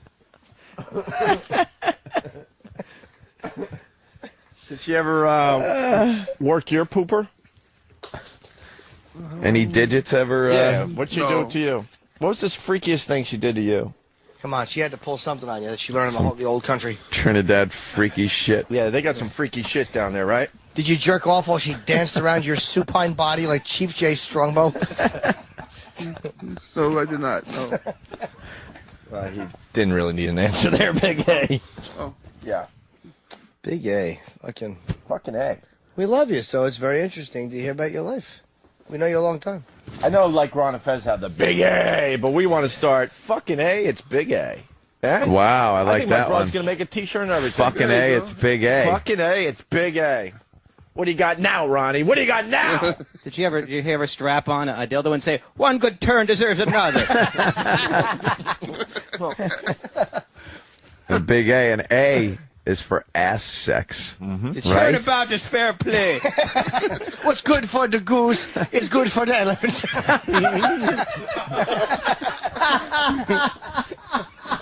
For the record, you're not as big as an elephant. But it's more that exaggerated humor that Stalker Patty got into. Yeah, 11,000 TVs. Fair play. Fair play.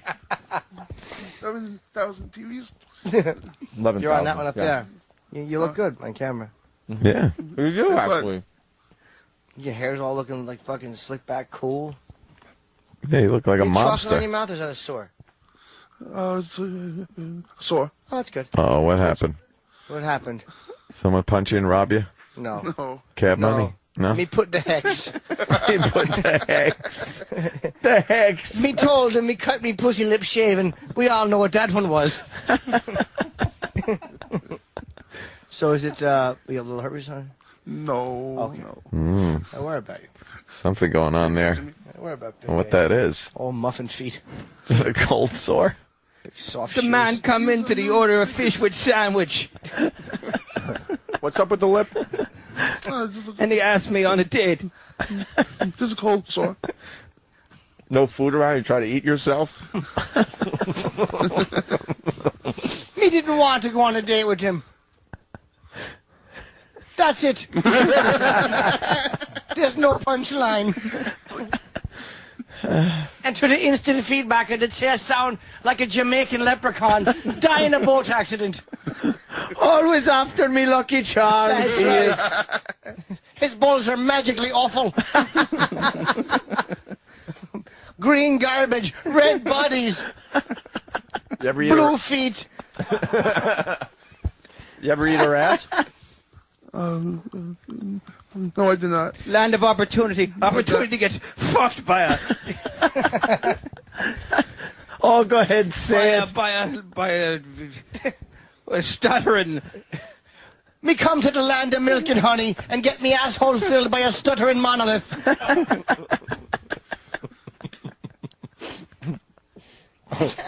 Him have the biggest, longest shoelaces I ever seen in my life.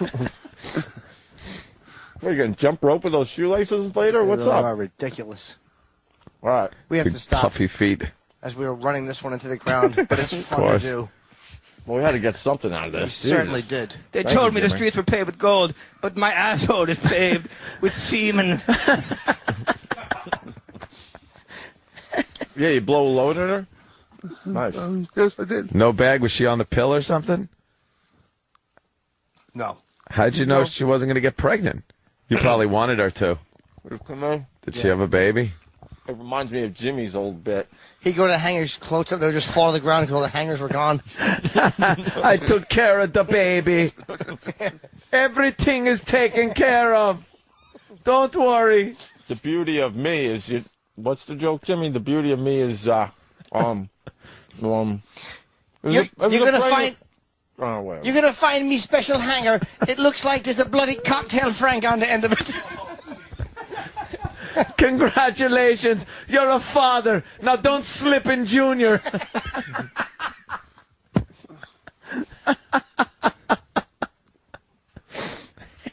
All right. What are we talking about? This is just silly. Yeah. What the fuck? Hope he's choking on his egg salad. That is so cold, but Blaine from South Carolina, he ate our ass and came up looking like a coal miner. Did it taste like conch chowder? A little spicy. We're just teasing you, Andrew. You're just giving you the You're business. a good boy. It's a long time. You're He's over the it. jerked asshole. You're over it, right? Oh, yeah, definitely. So it's cool to tease you. Yeah. It's still hurting. We're teaching No. you. It's still hurting. Okay. It's important. Thank you, Jimmy. Of course. I don't want to hurt your feelings. Just fuck around. Have fun. Yeah, we're just trying to get laughs. Free appetizer, though. F.H. Riley. Yeah, we got a stupid meeting, don't we? Oh, yeah. I gotta piss. All right, so I guess we should thank Dan. You'll obviously hopefully come back. And Absolutely. I hope to be. I'll probably put out a CD soon, so it'd be nice to come Hey, back. there you go. Actually have something to plug. Ooh. I would love to. Big A, you going to be plugging any assholes in the near future? Trinidad ass. Or not plugging them. Or not plugging, yeah. Yes. Was it frustrating during anal sex to have to put like a shoe filler in? No? Should have left it alone. I got greedy. What happened? Him don't know when the joke is over. Him. Line of the Day brought to you by BowDogFantasy.net. Free live scoring, stats, bios, and news that will help you win big this season. They're paying for this, right? I mean, fantasy football. It's all that. BowDogFantasy.net. There you go. There are 3 runners up for Line of the Day. Yes. And this is one of them. Think of. You're like a wild animal. Can't make your mind blank. I do. Unless you're talking on this show. She just thinks of oats and comes. I That was funny. Yeah, I liked it. Here's another runner-up line of the day. Where are you buying your pants these days? Motorcycle Cops Are Us? It was a visual, but all right, I'll take it. And the final runner-up? My little unicorn sticker. Line of the day? Yes. Anything on Yellow Jackets stinging your ball bag? Nah. Yeah, just jump in. Just jump in anytime. You just jump in.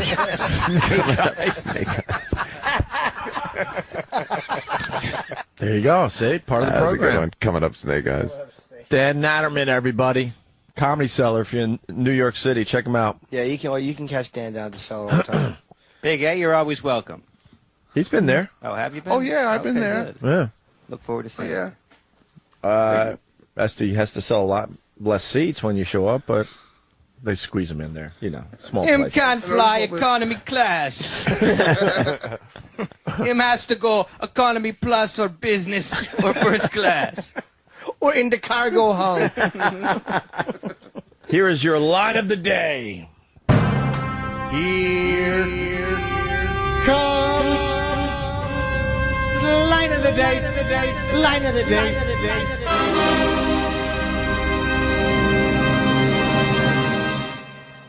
There's a billboard on Houston. It's a black model, and he's up on one knee, and it's for underwear. Oh And he's God. in the best shape of anyone I've ever seen, and it looks like Mr. Snuffleupagus is robbing a bank. It's like, I'm coming, you dumb bitch. I liked that one. There you have it.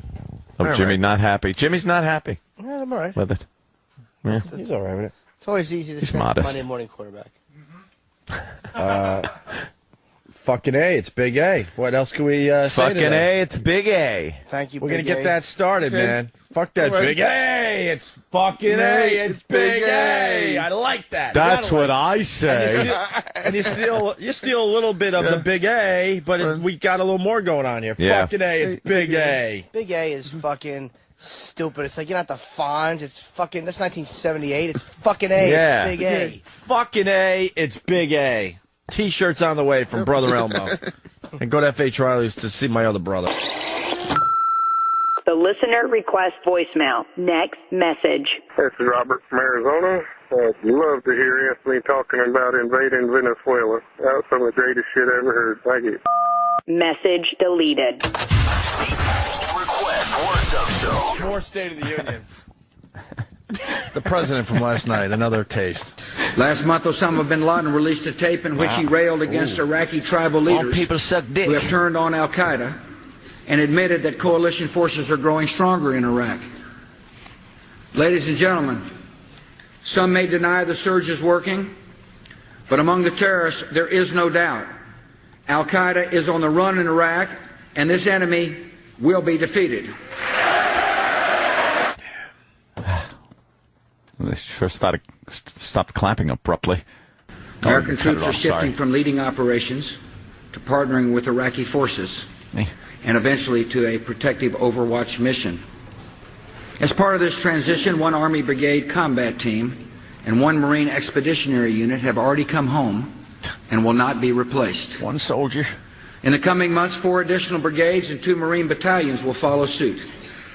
Taken together, this means more than 20,000 of our troops are coming home. Iraq.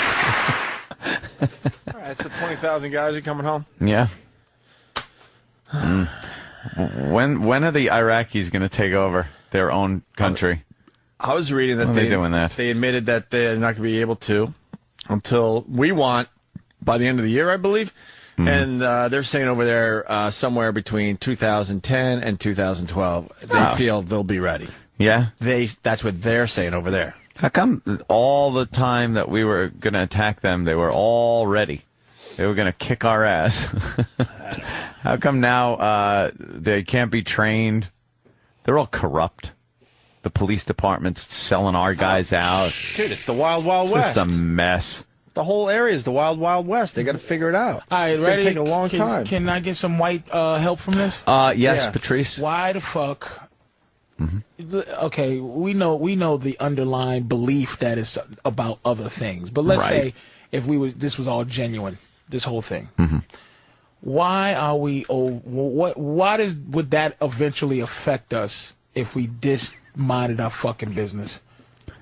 Oh, if we just didn't, if we never did ourselves this, in these shitty problems, if we never did anything with Iraq, if we just left fuckers alone. Because why eventually would that fuck with us? Well, then they would have, as Saddam was saying, annexed Kuwait, and then Saudi Arabia was also on his hit list. Okay.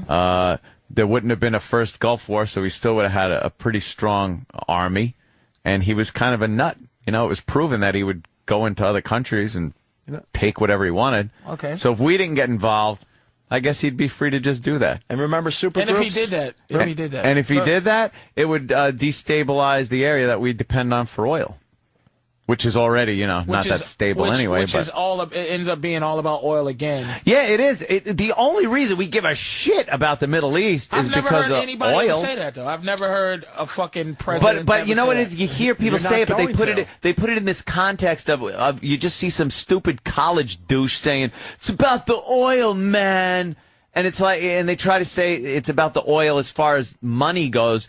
And people in these oil companies making money. No, it has to do with we need that shit to run our shit. So we need that area to be as stable as it possibly can be. And that's the only reason we're there. There are destabilized nations all over the world. Why the fuck aren't we there? Why aren't we in a lot of these countries in Africa that are just upside down with people chopping each other up with machetes? We don't care about the people, their freedoms. If there's an asset that we need as a country to survive, then we're going to fight to keep it stable. That's not a wrong thing either. Why the fuck should we give up oil that runs everything? What, you like the lights? You like fucking driving? You like stuff like that? Then we got to shoot some people. It's just the way the world works right now. Maybe in the future it'll be You different. like lights, motherfucker? That's what it is. Remember supergroups? Supergroups. Yeah, you don't want them to become a super country. A super country. Right. You don't want any one super country over there in the Middle East to destabilize Where they everything. all get together and become one big super country. That's why having Israel there is a fucking monkey wrench in the whole works, because it kind of gives democracies excuses to say, hey, what the fuck are you doing, to a lot of these Arab countries. It's like, come on, it's Israel. They're just trying to live free. And I don't know if that many Americans really, except for Jewish people, but I don't think a lot of Americans really care about Israel as an ally or a sovereign nation as they do with keeping some kind of a foothold and stability and American ally over there in the Middle East. Or else we're fucked. Over oil, over the fucking Yeah, oil. that's all. It's the shit in the ground. You'd think if that oil wasn't underground, why would we want a fucking sandy, dusty place with people that don't know how to wipe their asses and houses that look like the Flintstones house? Why would we ever want to defend that, go there, fight for them, do anything? The oil is very important to our economy. We need oil. We run This country runs on it. Texas and Venezuela? Not enough. No, people. Venezuela. I think we should invade Venezuela. They have a shitload of oil, and Venezuela's not giving, many strong giving allies. oil away in some Russia, places, they man. do, but Russia's fucking. They are. They're giving oil away, except for us. To us, they hate us. They hate us. But you know something? Maybe if we wanted to go down there, start some shit, maybe we can make it look like they started some shit, and then we could fuck them up and really, not like the Middle East, just legitimately take their oil. Set up a pipeline and just ship it up here. As much shit that's happened, and I mean, I think as much shit has happened, I think if we did something like that, it will be forgotten and forgiven in a few years. If we just went in, took Venezuela's oil, left, said nothing else, the world was upset and everybody was... Oh, yeah, there'd be condemnation in the UN. Quiet. Don't go to Venezuela. It's very dangerous for Americans to go to Venezuela. And just hang out for a minute. No wars, no bullshit. Yeah. They'll forget it, and it'll be fine. And then we'd have cheap oil. Let's go to Jason Clifton. Deal with the Arabs. Jason? Hey, what's going on, fellas? Hey. Good morning. What's up? My main argument is, being that we are in the East for the oil, don't you think more or less the fact we're spending more money on going out, fighting for war, fighting for the oil that's out there, as opposed to spending more money and more resources into looking for outside ways to get this country running? We don't have any alternative or outside ways. Right now, we are based in fucking oil. I'd say this. The day the oil ran out, when we turn on the oil faucet in this country and nothing comes out, you will see a super genius the next week invent something that works just like oil. I'm trying to But imagine, it why can't we run just things like seawater? Like what? Because we don't have to, because there's oil. Oil, everything's piped for oil. Everything's made for all the cars out there are made for petroleum-based Wait. Go machines. Hold on. Go with that thought, though. Anthony's right, but you can't just can't go from a country that depends on oil to a country that depends on sunflower seeds. We went the whole seriously. Yeah. If you read about this stuff on any level, if you do that drastically, the entire economy will collapse. No matter what you decide you need to do, it has to be a slow fade in. Complete industries would be destroyed, which would completely destroy our economy. That's why we don't go right to electric cars or right to fucking peanut butter in your gas tanks, whatever the fuck it's going to be. Whatever they're doing, taking oil from French fries and putting it in a motor. It's got to be a slow process. Why can't we just... We went from 8 tracks to cassettes overnight, and cassettes to CD. I'm not even trying to modulate. Yeah, but I don't think the... But the shock of that, because I was an anti-CD guy. Now you don't exist. See, you don't see cassettes and things like that. Matter of fact, even saying CDs, the world wasn't. The United States, especially, it wasn't based on cassette tapes. Because of iPods and all that shit, right? Yeah, but I mean, I look at my CDs. I was unpacking boxes the other day. I'm like, what the fuck am I going to do with these You're things? fucking right. Throwing them on iPods and on my iTunes. What I'm saying is, why good. can't we just go fuck that? Look, oil We're killing everybody for oil. The shit is fucking the earth up. Dude, you know, they are. Let's just make peanut butter run engines. They are, but they're not. But they can't just switch over to that overnight. Why? It would destroy the economy. I'm not. Why? Everything. I know you're not, but why? Do you Just know what say it would why. take? Okay. Could you see having every every single automotive company have to retool everything to now run on the peanut butter? Yes. No. You wouldn't have to fire It cost anybody. a fortune. Of course you would have to fire people. Where's this front money coming from? Let's say Michigan, all right, you got the car thing happening in Detroit and Michigan and all that, right? Let's make believe Sacramento becomes the peanut butter running, car running. I love that fucking- it's peanut butter now. It's just peanut butter. And it stays peanut butter. too. Whatever. Yeah. So, Right. Also, now you are completely shutting down Michigan. Completely. Yeah, Detroit is just... Now it's completely has to be fenced in and wouldn't- gone. The economy would completely collapse in that area. But wouldn't that area, wouldn't the car people or whoever had to make things that run on peanut butter, right? Yeah. Wouldn't they just say, okay, everybody, we're starting to make this turn into peanut butter, and they keep their jobs and you just teach them how to fucking That's make what peanut we're butter? doing. What about every house that runs on oil heat? Now has to have Convert to furnaces peanut butter. Right, that okay, run on peanut butter. All right, fair now enough. you got to set up peanut butter delivery companies. Fair enough, That fair enough, yeah. deliver. They come with the big peanut butter truck. Oh my God, yeah, that's true.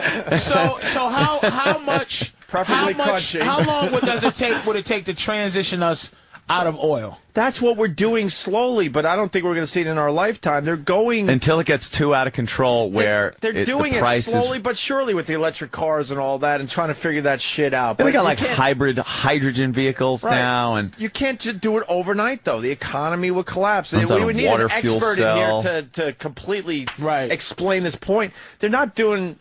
They're not like. They're not being stubborn about the whole thing. It's about the almighty dollar, and they know that would just be horrible for our economy. yeah. It's a weird transitional period right now where oil isn't scarce enough yet, and the price isn't high enough yet. It's still available. It was 99 cents a year ago, 2 years ago, maybe. 99 cents. I remember, gas was 99 cents. Well, it was, in the 30s per barrel not long ago at all, and then it shot up to just about $100 a barrel in a very short period of time. But they say that it's still on par with 70s gas If they gave prices. you an Escalade, right, said Anthony, we got this Peanut butter Escalade. Yeah. And all you got to do is fill it with you can drive 100 miles on 3 16-ounce jars of Jiffy. Yeah. Yeah. And you got the test model. Would you drive around in a peanut In butter? the peanut butter mobile? Yeah. Does it have the pickup that mine has? Okay, let's figure out a peanut butter car would probably Got navigation? because it doesn't have the exhaust. You probably have to pull over. Okay, you have to pull over every 15 miles Bless you. to let the peanut butter re-cook. Every 15 miles, Every take your 15 fucking peanut butter Escalade and shove it up your ass. Because I ain't driving. Every 15 miles, you got to let it re-peanut You just butter. have to plan your peanut butter drive Fuck that. a little differently. Throw You're that saving peanut your- butter drive. Throw that vehicle into the jelly pit. Oh, that's it.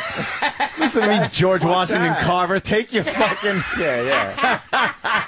Because no one wants to be inconvenienced too much. That's the other thing. inconvenient. Yeah, you don't want to be inconvenienced too much either. So, if all of a sudden they're saying a jar of peanut butter and nothing else is going to change, you just got to maybe scoop some peanut butter in your thing every once in a while, then That's why great. not? If you're changing all kinds of stuff and your house has to run on peanut butter.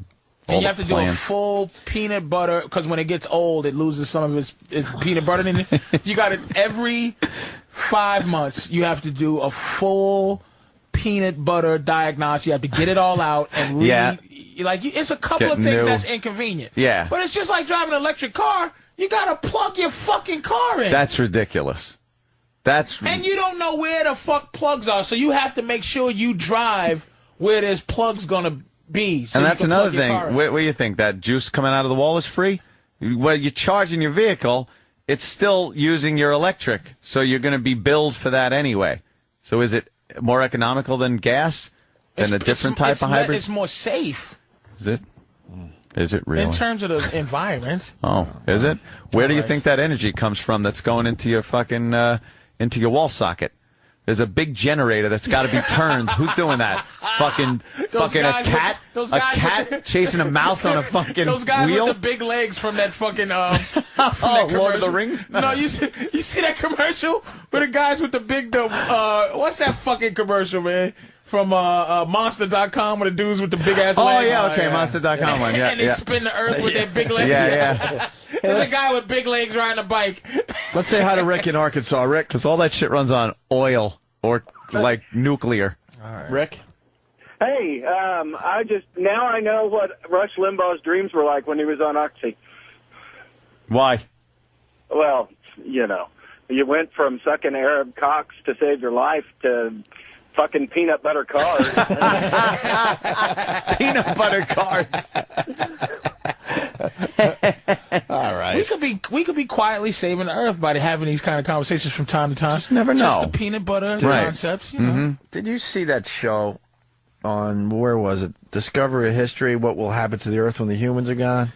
I heard about it. Saw clips. I want to see that too. Oh, it was god awful. Was it? Yeah. Why? It just sounded means, like it was going to be just interesting. means like the trees will start growing again, and weeds and vines, and that's that. And then the environment will pretty much go right back to where it was before humans were on this earth. It would just be better, basically. Yeah, and it wouldn't take that much time, actually. No? Especially in human terms, yeah. That shit is crazy. And the only thing I don't believe in is the meteor, and that's it.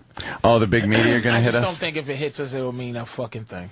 You think that's all hype, like a big snowstorm and everything else? They'll be like, oh my god, and then it'll hit and kind of fuck some shit up, but then it'll be like, we're okay. If a rock as big as Manhattan hits the Earth, comes from space, hits as big as Manhattan, hits Manhattan will be fucked up. Right. There'll be an evil tidal wave somewhere if it hits the ocean. But the whole world, and we go into... You don't think a bunch of dust will go into the atmosphere and close out the sun and then... Fucks no. Know why the dinosaurs died? Why? The meteor hit the Earth. AIDS. Shook a lot of things, and all the food got knocked over. And then it rotted. And then the dinosaurs couldn't eat anymore, and they starved to death. Because dinosaurs didn't have we would adapt to a meteor hitting the Earth. We would? Yes. Dinosaurs didn't have doctors... Right. And all that bullshit. They died of fucking rectal cancer like everybody else. You know something? They had a pretty good run. Yeah. Because they lasted a fuck of a lot longer than we've been here. That's for sure. Few people checking in. What if your car ran on garlic butter saw? Garlic butter. Garlic butter saw. They have the cars that run. It's sort of a modified diesel engine. Sure. And it could run on. Willie Nelson's into that. Yeah, it runs on like French fry oil that they dump in the back of McDonald's and shit. And you pour it in there, and it runs it's a diesel motor. Come on, man. We can. Which French fries can you eat though? Come on, really? We can do better. I Yeah? think. Yeah, a little bit. I think. Well, by the way, the yes. corn thing, the corn oil thing is kind of a bust. Rich in Staten Island has reminded me there is a satellite that's going to hit the Earth. It's out of control. It's going to hit somewhere.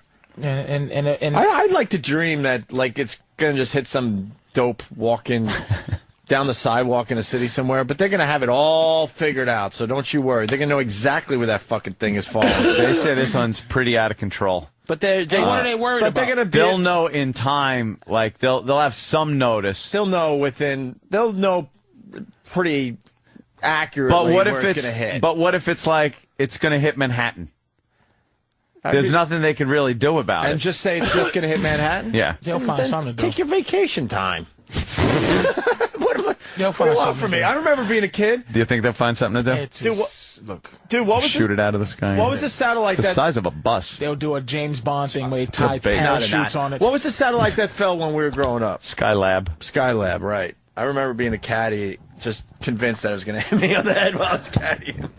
In Australia? Well, it ended up in Australia, but I think if I remember correctly, they didn't know back then. They didn't have as much shit No, they going on. they knew at the Did they last know? minute where it was going to come down, Okay. but Remember how paranoid you felt? Like you kept looking up at the sky, like, I wonder if... How big is this thing, yo? This thing's about the size of a bus. City bus? And what are they worried about? They're just worried it's a about spy satellite. not controlling where So they don't know what's in there. Yeah, all of its engines are dead. So it's just kind of, its orbit is decaying, and then it'll just come through the atmosphere and crash somewhere. Little of it'll burn up. The listener request voicemail. Next message. Hey, this is Bill from Tampa. The bit I'm requesting is a Larry King medley. No one but the boys and little Jimmy go after that worthless old fuck making $7 million a year. It's incredible that they still pay him. That old fuck deserves it. Message deleted. I learned a little Larry King. during the commercial. Yeah. I was trying out the internets, trying to learn a little about computers. And what did you learn from the internets? Well, I learned a video called Meat Spin. Yeah. That's a fine site. There's also a couple. I was on Pal Talk. You know what that is? You could go on with a camera, but I got kicked off. What's a jacker? I got kicked off for being a jacker. I don't even know what that is. And then they keep talking about the iPhone. What is that? I'm just getting used to the one where I use my ear and mouth. I don't know how to talk out of my eye. I don't need an iPhone. You're still using the earphone? Everything has an I in front of it. Yeah. Larry. Larry. Larry. Did you see the video, Leave Larry Alone? Leave Larry alone. I'm going to shave my head. I drive an car. Everything with the I. What is that? You got an eye pacemaker. Yes, I do. I think I need an eye battery change. Not getting enough blood to the brain. Did that cat ever has its cheeseburgers?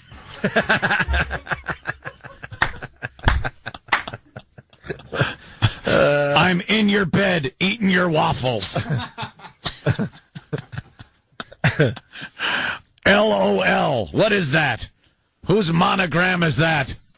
Laugh out loud, Larry. Come on.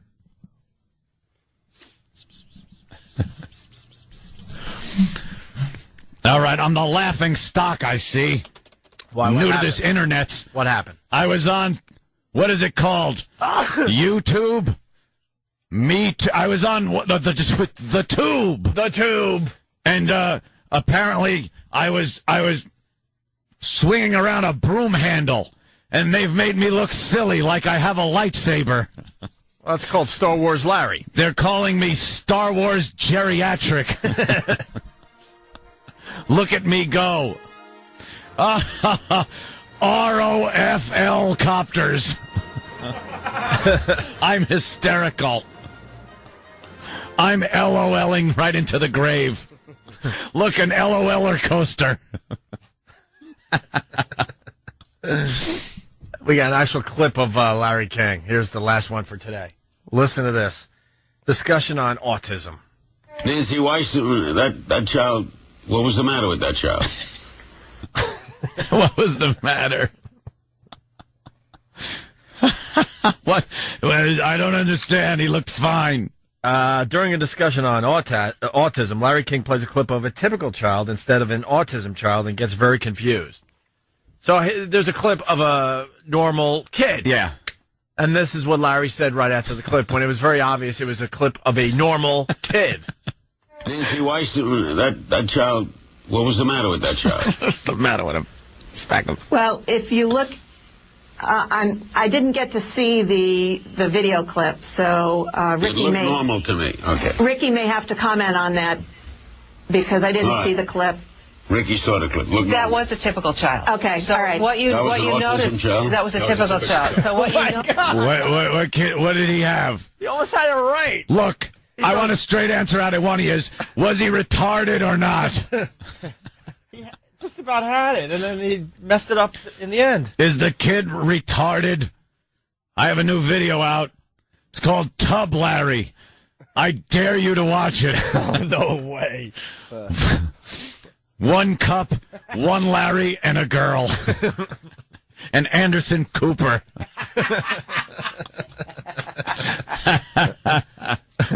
What is that, Anderson? Is that pudding or mousse?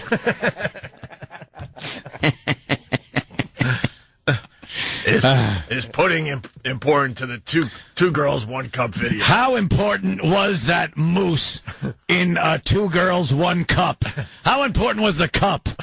Did you really need it? I've never used a cup in that fashion. Anderson, there's tapioca on your chin. We're having a dessert fest over here. Hey, is this Angry Video Game Larry? Yes, I am really annoyed at this video game. It's something new that just came out called Pong. Pong. This game will be sweeping the f***ing nation. It's fantastic. It's called Pong. It's a ball or a dot that goes back and forth. It's like nothing I've ever seen before. It's a bit complicated for you, right? Yes. Yeah. You play it on the television. And it's f***ing great. Look, you take your f***ing paddle and hit the f***ing ball. Oops. How important is the Atari 2600 cartridge? All right, let's... Pac-Man, what? Where's he going that he had a pack? It's too late. All right, listen, here's the rest of the autism clip. Larry King. To comment on that because I didn't see the clip. Ricky saw the clip. That was a typical child. Okay, so all right. What you noticed, child? that was a typical child. So what you noticed in that is the child's ability to interact in a very nonverbal way. Yes. I thought it was an autism child. Larry, what we have, first time developed this autism video glossary in collaboration with Autism Speaks and Florida State University. I see. I led into it wrong by saying, here's the follow-up tape of an autism child, and we will see the difference. Watch. Hi, I'm Larry King. I won't get a computer until they're half the size of a locomotive. I hear they're pretty big. This ENIAC computer that I saw was pretty big, and all the tubes will heat up my house. Unbelievable. I'm a dummy. Let's go to Jamie in Jersey. Jamie, what did you learn on the Opie and Anthony show? Getting ready for that, I guess. What's up? Hi. I learned that Anthony is always ready with a Back to the Future reference. What is that, a movie? Yeah, we don't have Anthony in studio anymore. It's Opie, Larry King, and Jim Norton. Yeah. The great Jim Norton, who'll be having a get-together with an audience where? Where's that get-together? Is that movie Back to the Future a talkie? Because they distract me. I just like the old player piano and some words up on the screen. That's my favorite. Oh. You've never seen Back to the Future, Larry? No, why would I? I like black and white movies. This is... what is this? A song from the movie. No. Going back in time, Larry. Did this star Mary Pickford, America's sweetheart? No. How about A Man After My Own Heart? Who is the guy with the Coke bottle? Oh, Fatty Arbuckle. Oh, yeah. You're on the air, Fatty. What happened with the Coke bottle, Fatty? Fatty's dead. Did it break or did it cause a vacuum? That'll always be debated. That's what I like, a piano player in a movie theater and black and white film. That's what I can understand. And then you read the words. Oh, gosh. And then the Keystone Cops chase Charlie Chaplin. Ha, ha, ha, ha. Do they ever get him? I don't know. Fantastic stuff. The Little Dictator. Larry, I want to show you Lemon Party on the internet there. Lemon Party? If you're going to learn about the internet. Put him on the internet. Whoa! There's Lemon Party for you, buddy. That's neither a lemon nor a party, is it? Well. Those two old gentlemen... They're having fun. Yeah. That could be me and Wolf Blitzer. in the Situation Room. That certainly would be a situation. What do you think, Larry? Hot, right? No. No, you're saying it's Larry, though. Oh, yeah.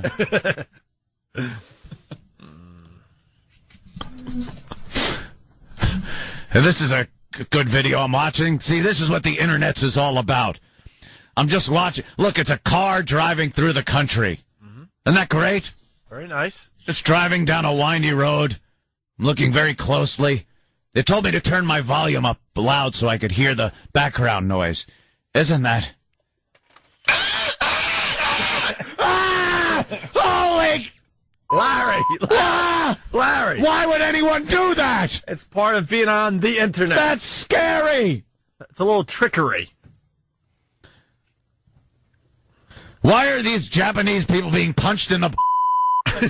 That's just silly. There's billions of these things. You want to see a video of a little kid saying sparkling wiggles? Oh, I heard that one. It's adorable, right? It's a load of laughs. That was a hoot, Judge. Anthony, stay in character. Oh, sorry. My name's Fred. I'm a man, just like you. Stay in character. It's Larry, you remember. Just driving in my LOL's Royce.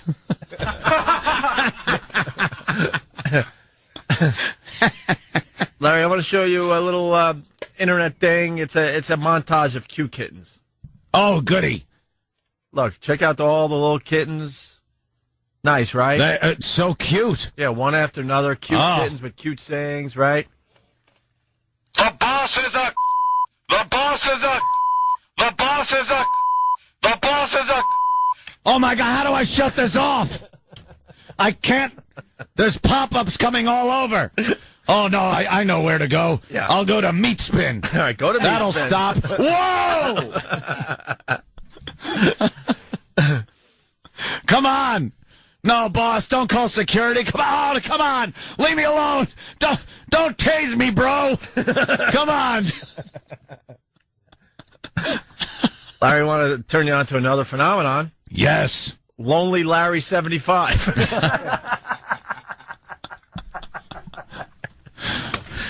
All right. It's just you in your little bedroom. Lonely Larry. Lonely Larry 75. 75, right. Hello. I'm new to the internet. What? 14? All right, you shouldn't be here. Why are you giving me your address? Should I come over? You can teach me the internet? BRT. That's B right there.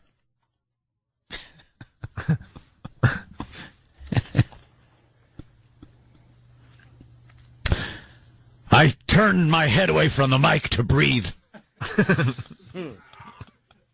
Step away from the mic to breathe also. Chocolate Larry.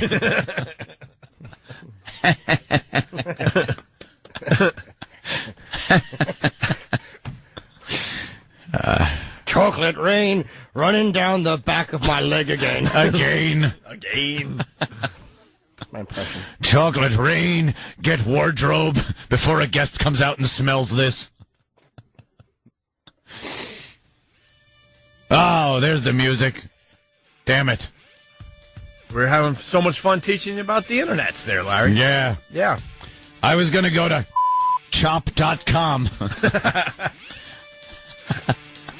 I got to pick up some wine coolers and condoms. I got a girl's house to go to.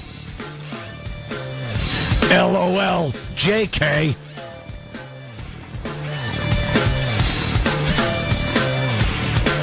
These are great. They're all just Chuck Norris facts and how much he could do better than everyone else. What a hoot. Did you have one for everybody? No. Chuck Norris is such a man that, I don't have a punchline. Does anybody? Why, does anyone really look at those? Let's get out of here. Check out my MySpace. Yeah. MySpace/Larry King. It's great. Tells you my favorite television shows and movies. Uncle Milty. all the current favorites. Gone with the Wind, and I have the video of that autistic, not autistic kid.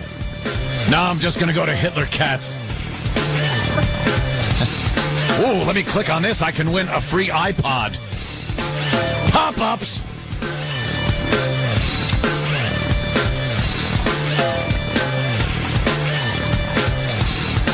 See you tomorrow. Have a good night. Do you know Steve from Bayshore gave me Jack Jack? We're going to have a get-together in a few minutes somewhere else. So if you're going to be there, be there. If not, go beep yourself. My beep doesn't work anymore. All requests Horror Stuff Show. We were just talking about China Doll. Yes. Joni Laura.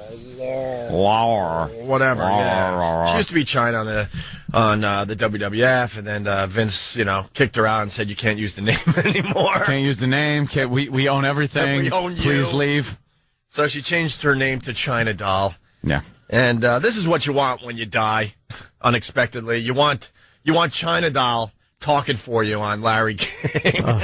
Sounding completely incoherent. Just babbling. They should have been a tag team wrestling team. Yeah. Now that's an idea. A tag team wrestling team. Team.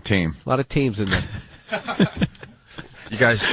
It's the Tylenol PM. This audio is great. China on Larry King last night. Listen to this. And we were just saying that she's going to be next.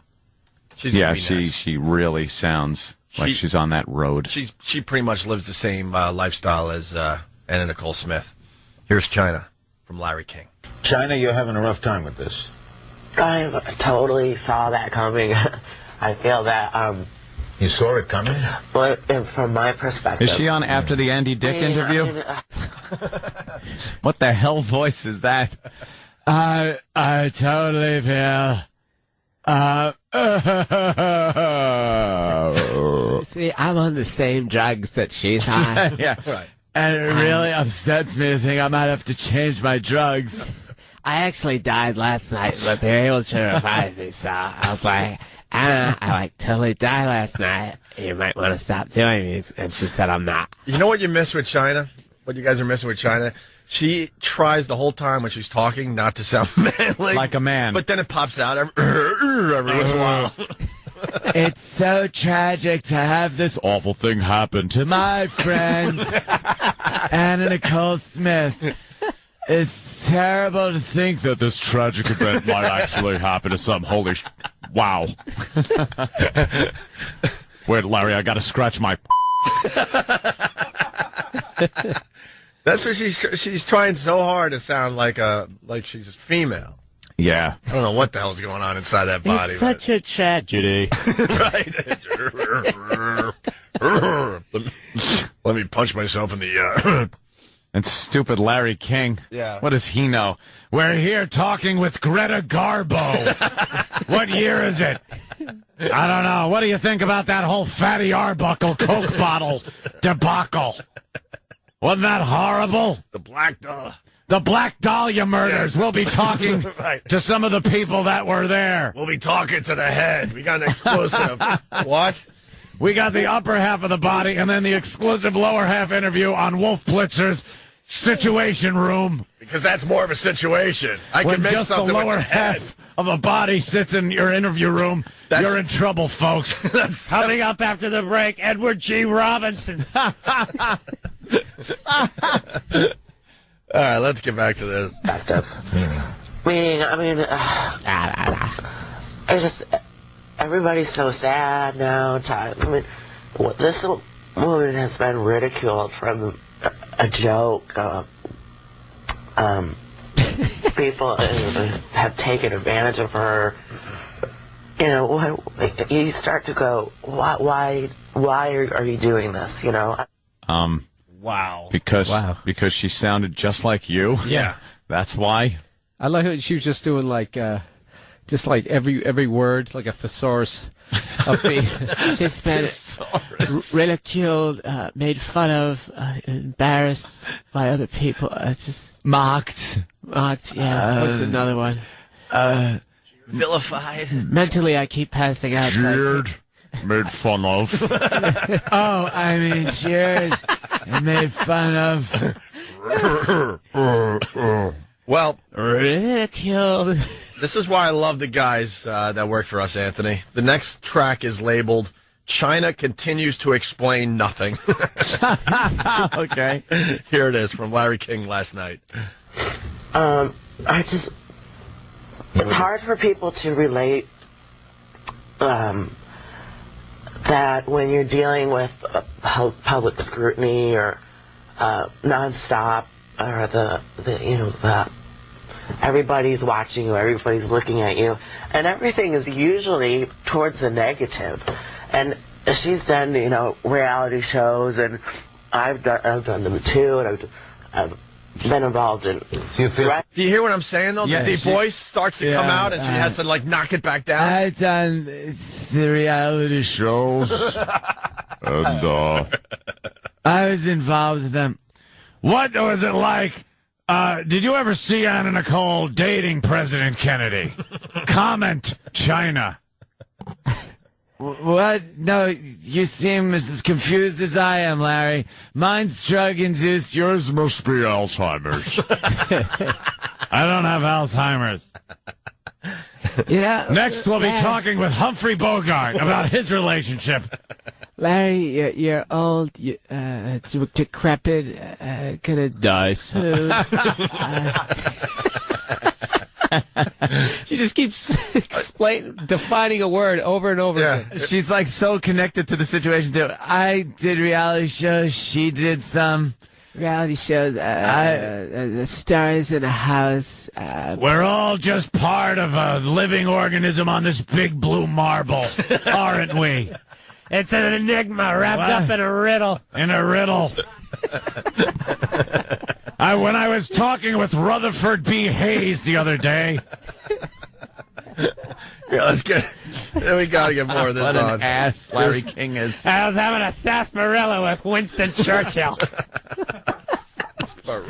We just got done hunting the rare white rhino. There's plenty of them. Yeah. There's herds of them I've seen. Global warming. I was in Greenland last year in 1946, celebrating the fall of the Nazi regime.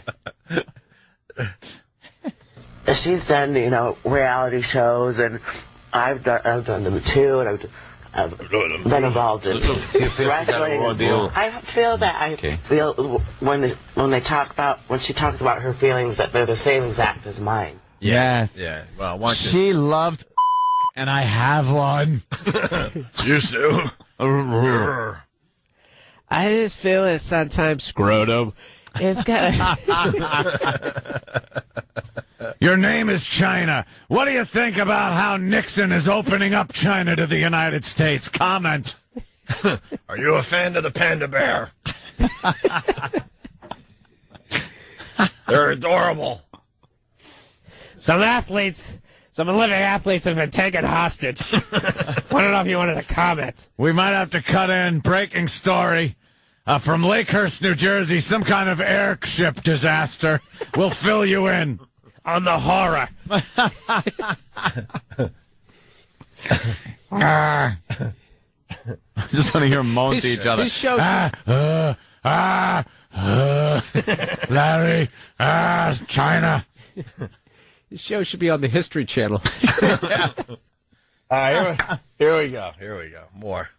The wife of China. Okay, more China. Good. I don't care about anyone else. Do you buy what China's saying? That not at all. You don't agree? Not at all, Larry. I just was. This is the wife of Trim Spa's CEO. Doing damage control. Says China's not friends with Anna. In the Bahamas visiting with Anna 3 weeks ago. Myself, John James, we're close friends of Anna. And when I asked her about Joni Lawyer, her name, China, if she was friends with her, she said not at all. And it seems to me that China keeps putting everything back on her and trying to put herself in the limelight. But the pure fact is... Dear Larry. Larry. This is great. Wow, man, China's nuts, huh? China, what do you think about your people's work on the Transcontinental Railroad? Will it be completed on schedule to drive the Golden Spike? Comment, China. Why do your people wear those pointy hats? China, comment. Well, here's the next clip. China tries not to admit that she was stalking Anna Nicole Smith. Stalking? China, I'm implicating you in her murder. Why the F did I watch My Name Is Earl last coming night? in. You ever notice he's been wearing suspenders so long they've literally like pulled down that muscle in between your neck and your shoulders? It's growing like when a sign is next to a tree for long enough and it engulfs the sign. That's what Larry's body's doing to his suspenders.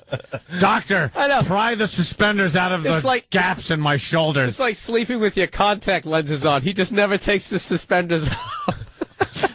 Leave him on all the time. Well, because it's holding up everything. Everything. Here we go. China tries not to admit. Would hit the floor if I didn't keep my suspenders on. Comment, China, on my Turkish taffy.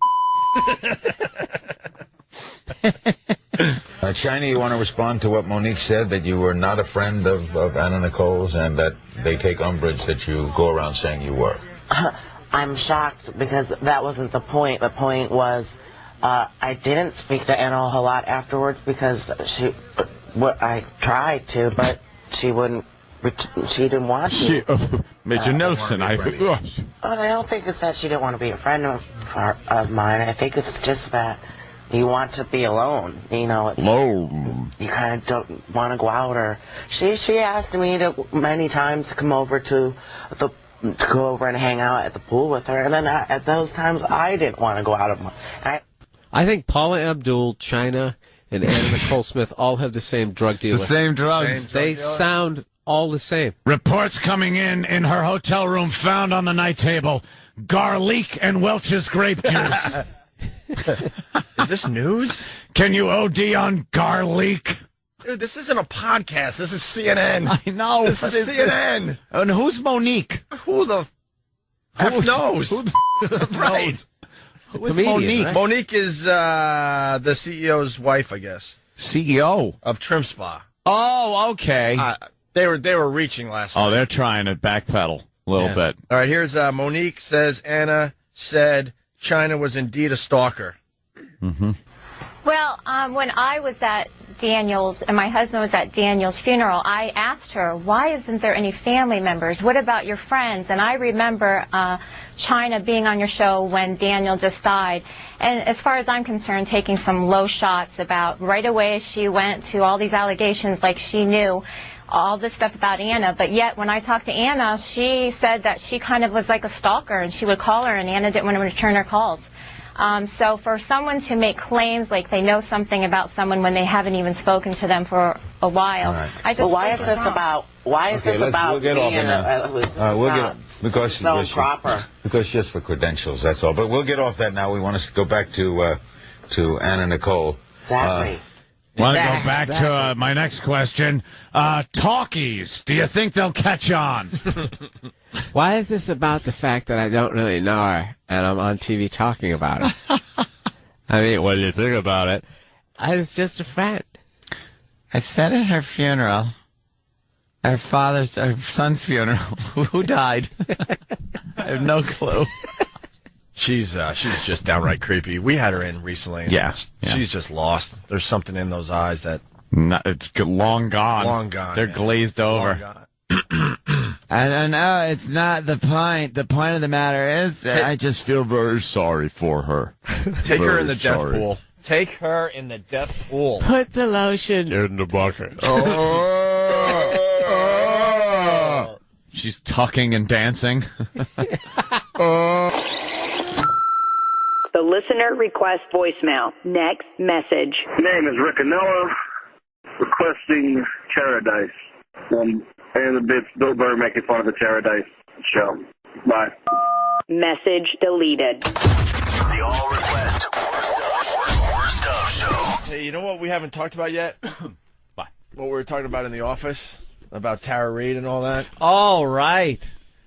Her show, Terrible. What is it called? Paradise. Paradise? Terrifying. Oh, it's so bad. It's It's the old Wild On show they used to do on E. Same thing where But they now send it's her Tara around. Reid, Wild on E or whatever. Yeah, and Brooke Burke used to talk all the time, and do like the whole segments. And she's so bad. I have like 17 montages, and they'll just come to her.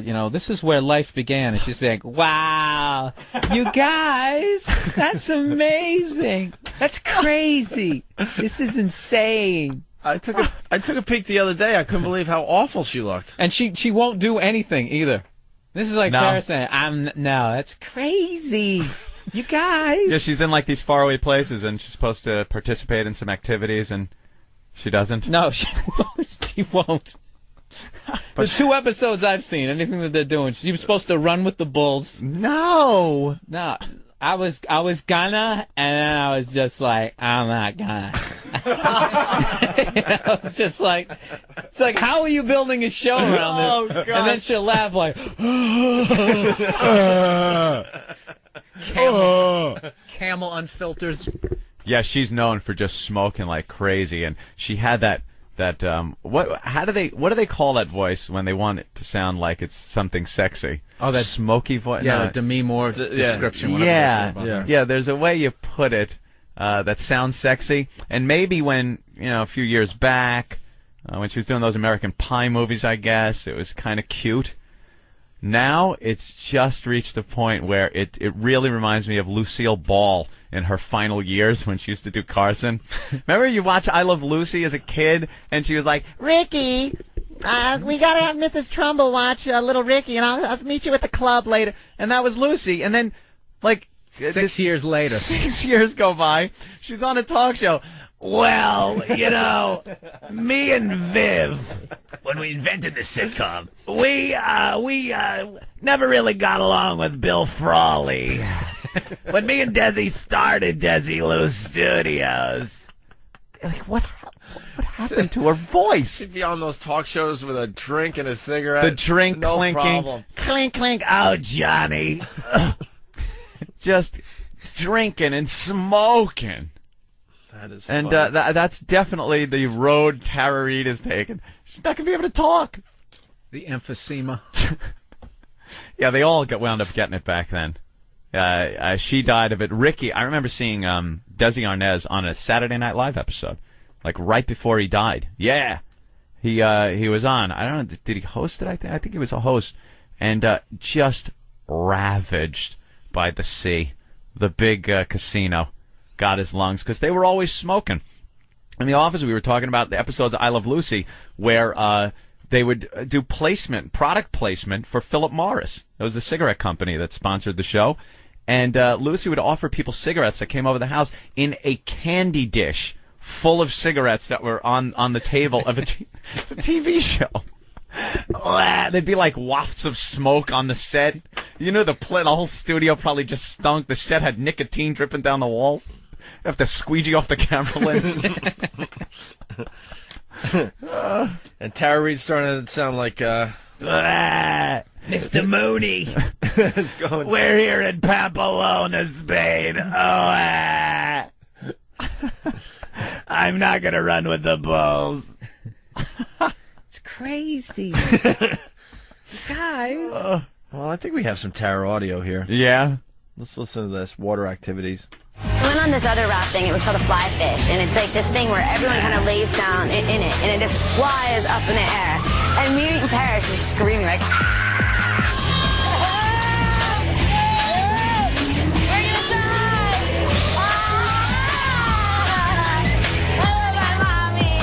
We're so scared. It was so high that I thought it was going to flip over the other way.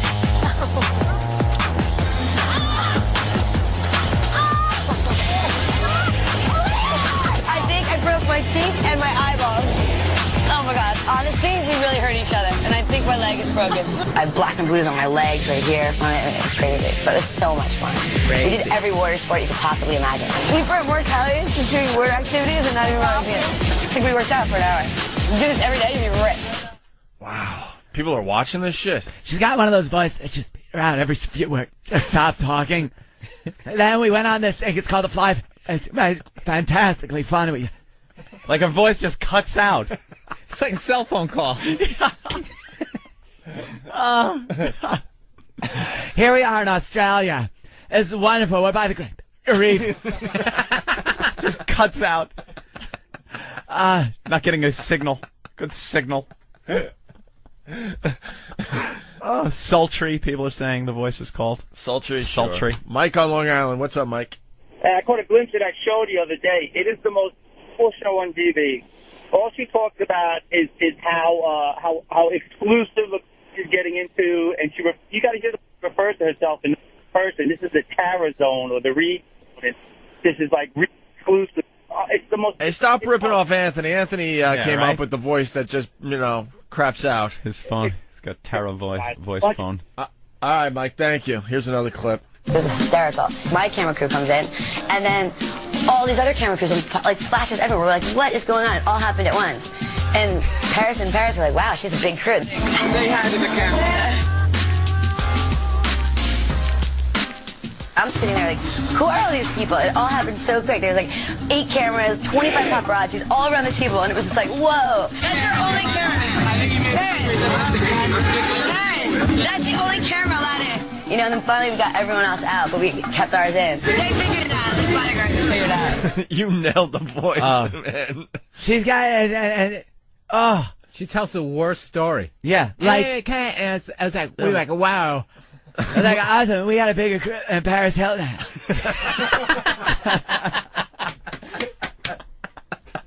Who cares? Wasn't the whole thing with the original show is that it was her going to bars, like party locations? Yeah. And then what did they run out of bars? Because now they try to make it more than it really is. Where she's actually trying to get culture in some of these places. I have no idea. Oof. Oh my god! Oh, so good. Oh my god, I took an orgasm. Oh, honey and cheese like fried. I love Greek food. This is out of control. Oh my god. I've never in my life tasted anything better. Like, we were flipping out. It was sick. It was amazing. It was so good. She has like 3 adjectives in her whole vocabulary. Sick. It was amazing. So good. Wait, just So good. Do you need a show to have somebody tell you how delicious some food product was? That's what she's talking about. I never realized her voice was so fucked up. All raspy. The other thing is, it all of a sudden just speeds up out of nowhere. Yeah. She loves the cigarettes, is what it is. She must be a mess to like wake up in the morning for the next show. Just picture her sprawled out on the bed in some hotel room, like jizz on the sheets and just reeking of smoke. Jizz in her hair. Everything she owns must just reek of cigarette smoke. Just her hair all in disarray, her face all swollen from the night partying. What? I need another hour. No, call me later. I got sleep. Punching the mirror, getting in a karate fight. Saigon. I can't believe I'm still in Saigon.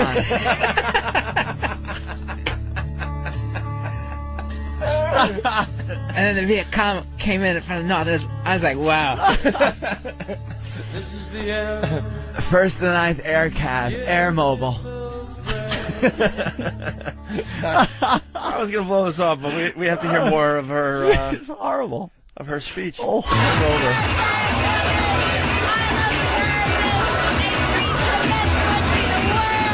Paris and Paris couldn't have been any kinder. You know, they just took us in and showed us the other side of Greece that we wouldn't have ever gotten to know. We were dancing and singing together. I mean, there was just so much love there. Paris and Paris, they're truly love. I think it's beautiful. Truly what? Paris and Paris, they're truly just beautiful. She hacks up a tumor. I think people are going to see I'm not just a party girl, that I care about people, and I'm kind of goofy, and I have a funny side to me, too. And look at this. It's insane. What is that? That's the Acropolis, and the main building is the Parthenon. And what is that? This is a monument from the... So is he one of the gods? Like Hercules? No. Okay. That's mythology. This is the real thing. It was the golden age of Heracles, built 2,500 years ago. So he was a guy? Yes. See, I'm confused. Did you know this? You guys don't know either, so don't make me look really stupid. He was the guy that built that, right? Like, he was like the governor back then. And that's how democracy started. Is he the guy that did the thing with the potatoes? He was like, right, that guy was a leader.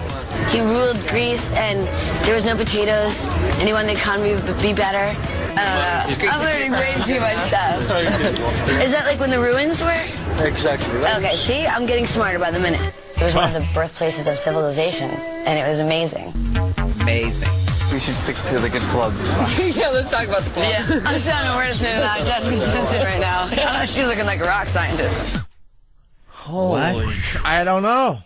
We need a translation. I'm learning too much stuff. Trying to get a history lesson. I don't think that part of the show is very good.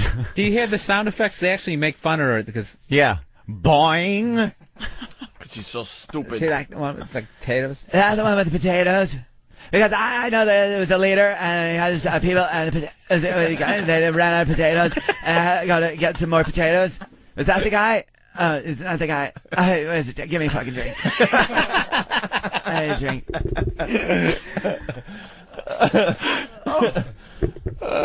Fabulous. We have Tara Reid on the phone. Tara. Hi, boys. Hey, Tara. Wow, you sound sexy with that voice. What's up, Tara Reid? I was out all night partying with Hey, a bunch of my friends were telling me you guys were talking about me. So what's going on? What's up, Tara? I like when they call that have no material. I know. Yeah. Hi, it's Tara Reid. Again, having to say who it is, and then. Well, it had potential. One more clip Oh from my Tara. God. That's unbelievable. Yeah, we like to eat dinner at least 3 times a day. Yeah, we can tell. I'm going to be a monster by the end of it. Hello. I need to honestly get my mouth stapled and just talk out of a straw. Because all I do is eat. I'm getting fatter by the second. I'm going to need a girl. Of course not. Forgetting about me in a bikini. I'm just a monster now. I saw myself there. Have you ever seen me this big in your life? I have no idea what she said. And she just Something about laughs being after- fat, bikini.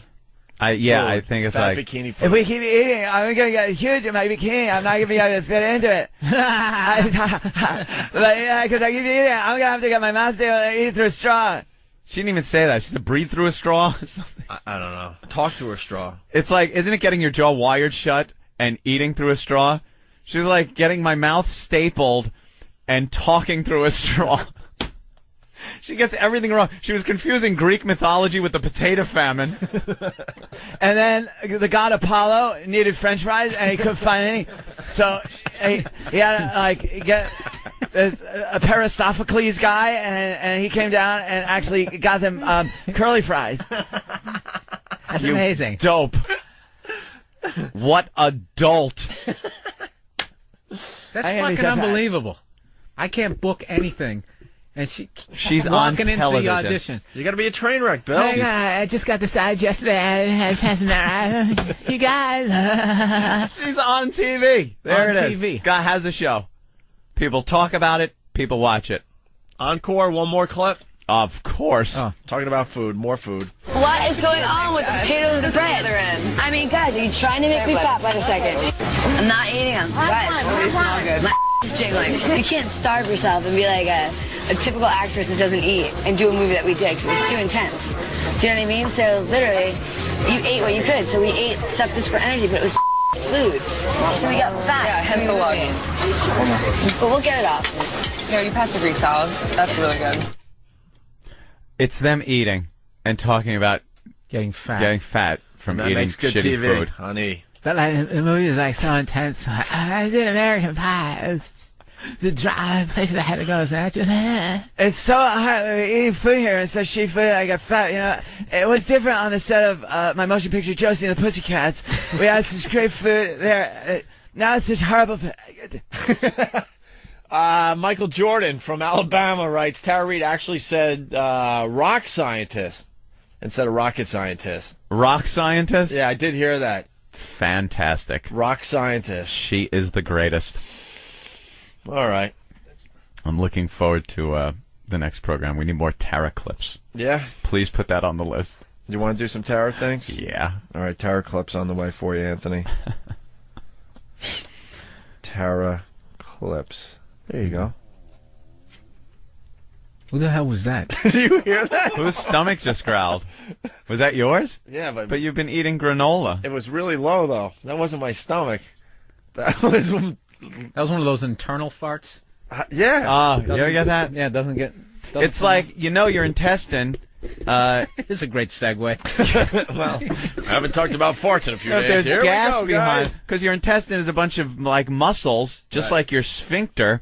Only it's like on the whole length of it, and that pushes everything down. So when you get gas in there, and the gas squeezes through one of these closed sphincter muscles, it sounds exactly like a fart, only it's inside. Right. And sometimes it could sound exactly like a fart, but like muffled from the sheets or something. But no one's going to be bothered by it. Right. Because it just stinks inside you. Oh my God, the fart was inside me. I just thought it was amazing. And when they were looking at me, I was like, you guys. I was with this guy once, and all of a sudden I thought I had a fart, and it was an inside fart, and it almost came out. And then I did fart, and it came out as a smoke ring. And everyone laughed and laughed, and I didn't know I could blow smoke rings. And I fired, and the last cigarette I had was like 15 minutes ago, and I still had a smoke. It was great. Derek and the gang are loving the new impression, Oh. the new Anthony impression. Who knew you could do Tara, Anthony? Who knew? Who knew? Horrible whore. All right. Want to take a break? All righty. All right. Before we go to break, we have Tara Reid calling back. Yes, Tara. Hey guys, how you doing? I just want to say hi to my friend Ray Romano. Ray, you there? Yeah, come on. Oh my God, Ray, it sounds so crazy. Remember the night we went out to the club and I had a club in my hand and we were doing a club thing? No. Sometimes when I eat too much food, Ray Romano goes crazy. He doesn't know what to say. I don't know what to do either, right, Ray? Oh, what are you doing? Stop Ray, you're talking so about crazy. that. Oh God, I don't understand you, Ray. Crazy guy. Oh, wow. And he punched out. Very good. You could now go down to the UCB and just be a star. A little improv like that. Yeah, I know. Do a little Ray It's the Romano. most amazing thing You ever. get into their little clique. You won't just be a I can stand-up do- anymore. I have as much like ability to do Ray as Tara has knowledge of like Europe, Potatoes I and she Greek has mythology. 3 things I got no. Potatoes and Greek mythology. She mixed up the potato famine with Greek mythology. Fantastic. Next time on a very special Everybody Loves Raymond, Ray goes to the doctor. Ray, would you like to see your test results? Yeah. Oh boy. What are you doing? Ray, Oh. I'm afraid you've got AIDS. No, come on. You have a rare strain of HIV. No. Commonly found in post-op Portuguese transsexuals. The fun really begins when Ray's wife finds out. Why is the toilet filled with bloody poo? Come on. Oh my God, the bed is full of scabs. Hot. But everything works out in the end. Sweetie, you're losing so much weight. I bought you a smaller robe. Come on, the air conditioner. Ray, your mother's here. She wants to say goodbye. Oh, what are you doing? All on the next Everybody Loves Raymond. Tonight at 8. Request more stuff show. All right, Taradise. This show was great. We loved it. Yeah, they send Tara around to different places around the world for Oh her my to party. God, you guys. And she would comment on various little tidbits of information about the place she was at. Yeah. History can just come out of her ass. She's in Greece. She'll talk about Greek history. And if people are doing something exciting, she'll say that she's going to do it the whole episode, and then in the end, we'd be like, it's crazy. I was watching an episode and just laughing, thinking about you saying that because she was doing that. She's like, we're going to go surfing. It's going to be so kicking ass. We're just going to head out on the beach. There's some, like, big waves. I heard it's, like, big waves that they got, like, the big boards. We're all going to get surfing there. And they get to the beach, and it's like, okay, well, let's get out there and say, Are you crazy? I'm not getting out there. There's no way I'm surfing. I'll just watch. I'll sit here on the beach. Oh my God, a guy almost died. I mean, that guy's like so hot. The best one was when she was windsurfing on the sand. Yeah, and then saying how great it was and how much fun it was. Yeah, when they train She's people. going, whoa. When they train people to windsurf, the I almost first thing fell you do. off the earth. But yeah, how do you windsurf on the sand and it's actually fun? The first thing they do is put you on the sand when you windsurf. All right, and I it's just to understand that. learn how to pick the sail up Right. and how to kind of stand on the board. Yeah. And that's the furthest she would go. And she thought that was so much fun. Yeah. Oh, my God, this is so much fun. We're here windsurfing on the sand. So she was in a place I like to call Saint Tropez. Saint Tropez. How do you really say it? Saint-Tropez. Saint-Tropez, that's right. Saint-Tropez. I like Saint-Tropez myself. Saint-Tropez. So this is Paradise. Show's going away, unfortunately, but Bye-bye. This could be the last time we do Paradise. Life is a dream. Here it is. Paradise. Okay. Imagine having a great dream, having the best dream in your life, and all your friends are in your dream, and guess what? It's not a dream, it's real. Biggest show ever in the history of television. Like, that should have been such like a dramatic, like, build-up. That almost sounded like the first time she was reading the copy. Picture Jane. All your friends are that. Except it's not Jane. It's actually happening. Okay, Tara, I think we got it. Thank you. That's a good one. We're going to use that take. That was good. We'll just put some slamming music behind it. Boom, boom, boom, boom. It's the Jane. Picture Jane. Picture. Boom, boom, boom, boom. Yeah, it's great, Jane. And you're here, and it's just happening. And all your friends And are out. cut. Tara's invention idea. Listen to this. Now listen, I came up with an idea, and it's honestly the biggest idea I've ever come up with. What is it? I want at least 50% because it's my idea. All yours. What is it? No, I'm not kidding you. It's going to make you guys 50%, billionaires. yours. What is it? It will make you billionaires. Come on, Dad, keep going. So far on this trip, I've lost 2 purses. I lose my bag every day. Brett, where's my purse? They have it? I have no idea where my purse is. I want to make a line of bags, of purses, that has a chip in it. Tracking device. Yep. LoJack for bags. Yep. I love it. We even hire like operators that you call up like OnStar. OnStar, exactly. You know what I mean? My purse just got stolen. Where is it? I love it. It's on 5th Street and 42nd. We're getting it now. We even have people that in their cars that get the bags. I mean, let's be realistic. You mentioned the people putting LoJack in a purse. It sounds stupid. Every person that has money is gonna do that. Of course. Everyone. Love it. Who thought of that? Genius girl. Who's That's so? you, baby. I am the smartest girl. You all think I'm just a party girl, but I'm also a smart girl. I'm a smart businesswoman. Oh, that will make billions? Wow. It's a purse with a chip in it. And you track it. And there's people that just drive around cities Operators, waiting to pick up your purse. we can use the Air Force. They could just everything. It's a big radar station and find my purse. They got that chip technology already, and I'm sure people are using it It's on for just keychains. that. You can beep beep. Like the New York City Marathon happened, and if you had a loved one in the race, you could just follow their Track progress. them? Yeah, on the internet. Like, oh wow, Chip is on their they're number? still in Brooklyn, or oh wow, there they're you go. crossing the bridge now. So they What got the fuck are they doing? they So got there's the basically a technology. satellite beam.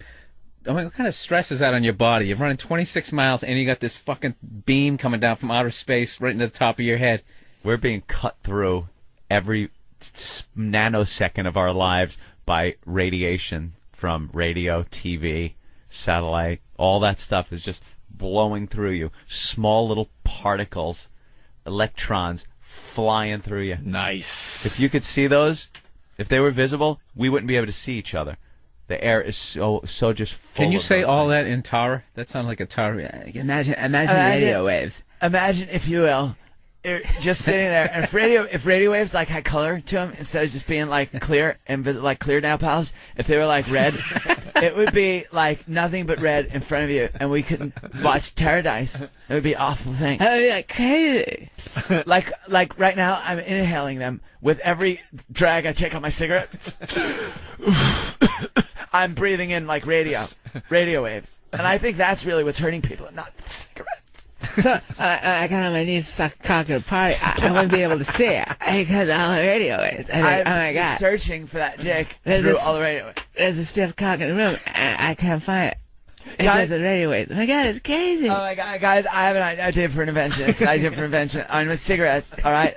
I'm with cigarettes. Instead of just a filter that filters out like tar and nicotine, we'll have one that filters out radio waves. So instead of breathing in like radio waves, you can say, and then you can look in the end of the filter, and when you see it's brown, like from the tar and nicotine, you could also like put it in your ear and listen to the radio waves that would have gone into your lungs. And then I can still see the cock and I can suck it. And yeah, it would like, as you're puffing, you're clearing a little space just in case the radio waves get colorful and we can't see anymore. You clear a hole, like a little glory hole for the cock to come through the radio. It's my idea. We'll patent it. I want 50% and make $1 billion. So you think I'm just a party girl? I'm actually really smart. I'm a genius. Moving on. Here she describes her friends. I love seeing my friends. I love my friends so much. I really have I gotta tell you, the best people and the best friends around me, they're all just nice people. Every one of them are. They always have a good time. They love to play. You know, they're perfect for me. Yeah, let's see if those friends are with you after your career really Was there like an nosedives. ounce of sincerity? There was in any no of that? passion at all in her talk about her friend. She was talking about I love my employees and like producers from the show, people that will be gone and she'll never see again when the show's canceled. She's talking about the people who roll their eyes the second she fucking walks away. Right. My good friends, they are such good friends of mine, and I call them friends because they're indeed friends. The upstairs is half a square that looks over the dance floor. In that half a square, there's an VIP area. So we had half of the whole side of the upstairs that looked over the dance floor. I loved dancing on the pole. It was fantastic. Everyone thought I was going to fall off the pole, of course, but I loved just swirling around on it. It was like in the middle of this wall, like this dancing pole. It was the best party in Central Park. We had the time of our lives. She cannot describe anything. I couldn't paint a mental picture of that. It came out like a Picasso. And there's like this thing on the floor and a wall, and the VIP is half of it, and there's a pole, and I was dancing, and people thought I'd fall off, but I didn't. And it was, and there was a teeter-totter and a big sphere and a thing, and it launched, and I went, and you know what the funny thing is? Like 3 feet over, like the Mona Lisa is hanging there, and she totally doesn't even see it. It's like she's seeing all this amazing shit, and she's just like, "Where's the pie?" They have an Applebee's in Rome. I want to get some potato skin. I one time I sucked a cock in Applebee's. Maybe it was a Ruby Tuesdays. They kind of have the same appetizers. I think it was right next to the Le Louvre. The Louvre. I had Louvres on the back of my car window once, and they kept the sun from coming in and stuff. And there's this whole big building in Paris that just sells them. There, it's called the Louvre. And it's so much bigger than a Home Depot. It's like crazy. And all my friends are there, and I love them. I love you guys. You guys are awesome. You're my friends. We're all friends, right, guys? Friends. All my friends are such close, tight-knit friends. Sure they are. Well, that was the end of... This is Sarah. She's my best friend and my wardrobe stylist. I love her. Isn't she great? That finishes up her trip to St. Tropez. St. Tropez.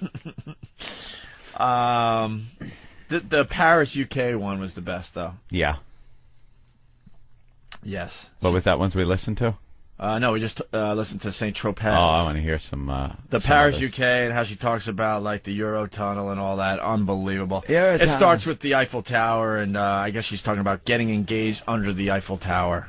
If you get engaged under the Eiffel Tower, your marriage lasts forever. It's an old urban legend, but why not? I should make a sign. Will you marry me? Will you marry me? Yeah, you got a yes. You got a yes, Tara. You don't get down on one knee. You said yes. You said yes. You have to get down on one knee, sir. Take a photo of me. Yeah, look at you, see? Here, turn. How are you going to do it? I get down on one knee. Tara Reid, may I have your hand in marriage? Yes! I love this forever! Oh! This guy, Mike from Ohio, a tourist right there, asked me to marry him, and I said yes. But I was like, that doesn't work! No, it was good. I don't even know who you are, really, but I love Van Wilder. Thanks. I just married Tara Reid. Forever. Came to the Eiffel Tower and you're engaged. Yeah, no, I don't even know. No, I'm going to ruin my love forever.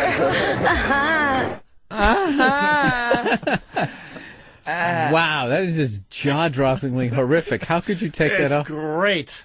I can't believe it. He asked me, this guy Mike from Ohio, he asked me to marry him underneath the Eiffel Tower. And we're going to get married underneath there when they finally finish the thing and put, like, the paneling on it. It's not done yet. Because it's there, it's just all beams. I wish a rioting Muslim would punch her square in her fucking face. How funny it would be if they lit her car on fire with her in it. Oh my God, you guys, the Muslims are burning me here in Paris. This party is the hottest party ever. I can't believe you shot her. That was my best friend. What was her name? Was that Tabitha? Melissa! I can't remember her name, but she was such a dear close friend of mine. And I lost my purse. in the middle of the rioting. They lit it on fire, but I had a chip in it. They should put chips in like potato chips. Every time you want potato chips, you just hit the chips and you can find the nearest vending machine. Tara Reid's Chip in a Chip. It's going to be a beautiful, wonderful invention. It's going to make billions of dollars. And the chips attaches the chips, and that's what you hold to, so you don't get that Dorito stuff in your fingers. And it comes up on the navigation system on your Escalade, and it'll come up like, barbecue or ranch or, onion, garlic, potato chip. It'll tell you what type of potato chip you're going to eat. Here we go. All my friends. It gets better. She's looking for submarines in this next clip. What? Looking for submarines. Let's go on this gorgeous boat and see the most beautiful sights of Paris. The lovely love world we're in. Let's sit here. When in doubt, do it like the French do. We reach to my new engagement to Mike in Ohio. Yeah, Mike. Go Buckeyes. Is that a submarine? I didn't think they have submarines in the same. I mean, a glass water boat, whatever it's called. No. What? Is that a submarine? I mean a glass bottom boat, whatever. Wow. Is that a battleship, a dinghy, whatever? I don't know, a sailboat, or what, a truck? If I was ever married to her, I would have to choke her out every time she fucking woke up. The second she said, just What are you doing? rear back naked to sleep, yeah. crazy just watch her eyes shut and then let off, let her breathe, but she's unconscious. And every time she comes to, just choke her out. Yeah, just keep choking her out. God damn it, that'd be great. All right. I'll be your tour guide today. My name is Tara Reid. We're in Paris, and that is the Louvre. Hey, the Louvre. There was so much art in the Louvre that they had to blow it over the bridge to this place. So they kept it very close in Seminar. Once every 8 years, the Mona Lisa leaves that place, goes over that bridge, they bring it right through that door, and goes right through that window. Every 8 years. And they say every 8 years on Halloween night, she blinks her eyes. Can you imagine? That is the Paris, Orleans, front of us. That's the Musée d'Orsay. The Musée d'Orsay, that's another name they call it. It was an old bus station. This is the same. Subway station, now it's another museum, right? You guys, that's the oldest brothel in Paris, right there. I'm gonna work there later tonight. American history. That is the Sex of the City Bridge, where Carrie runs away and Mr. Big finds her. Mr. Big and Carrie. That's a major American moment right there, that bridge. She was wearing her Manolo Blahnik shoes. Everyone remember her Manolo Blahnik shoes. And they fell madly in love, like me today. I'm now engaged to Mike from Ohio. I don't want her alive. I really, How did Carson Daly date her? wow. Just I've met that guy a couple times. A cool guy. I guess you just got to keep your dick in her mouth. That's probably the only way to survive the relationship. Oh my God. Oh my God. I was out the other night. Just keep it full. That couldn't be. Imagine you're just some poor motherfucker on a tour, and Tara Reid decides her and her camera crew are coming on, and she's the one giving the tour. Yeah, you've been waiting your whole life to go to Paris. Oh, I wonder what saving up that your building change. is. Oh my God, it's part of the Louvre. And every 8 years, the Mona Lisa goes, And that's the episode of Sex and the City. Sex and the City, wearing them on black shoes. And it's, why? Who cares? Ugh. And the submarine. Paris is always so crowded. It's okay. I was just talking about submarine or, septic tank, whatever. Paris is always so crowded and so packed. So to have it by ourselves and, to see Paris, we did all these fun, silly little tour things. We walked through the park and it was beautiful. There was a carousel. Then we got up and we went up, and walked around the corner and went in this area. And we just saw all these great paintings and artists and people drawing. It's the mentality of asking like a third grader. Not what even. did you do on your summer vacation? She should come home with kindergarten. like a picture she drew with crayon. When they just have the lines just. It's just a scribble. Yeah. Or when they say draw you and it's just two big eyes and arms that don't fit.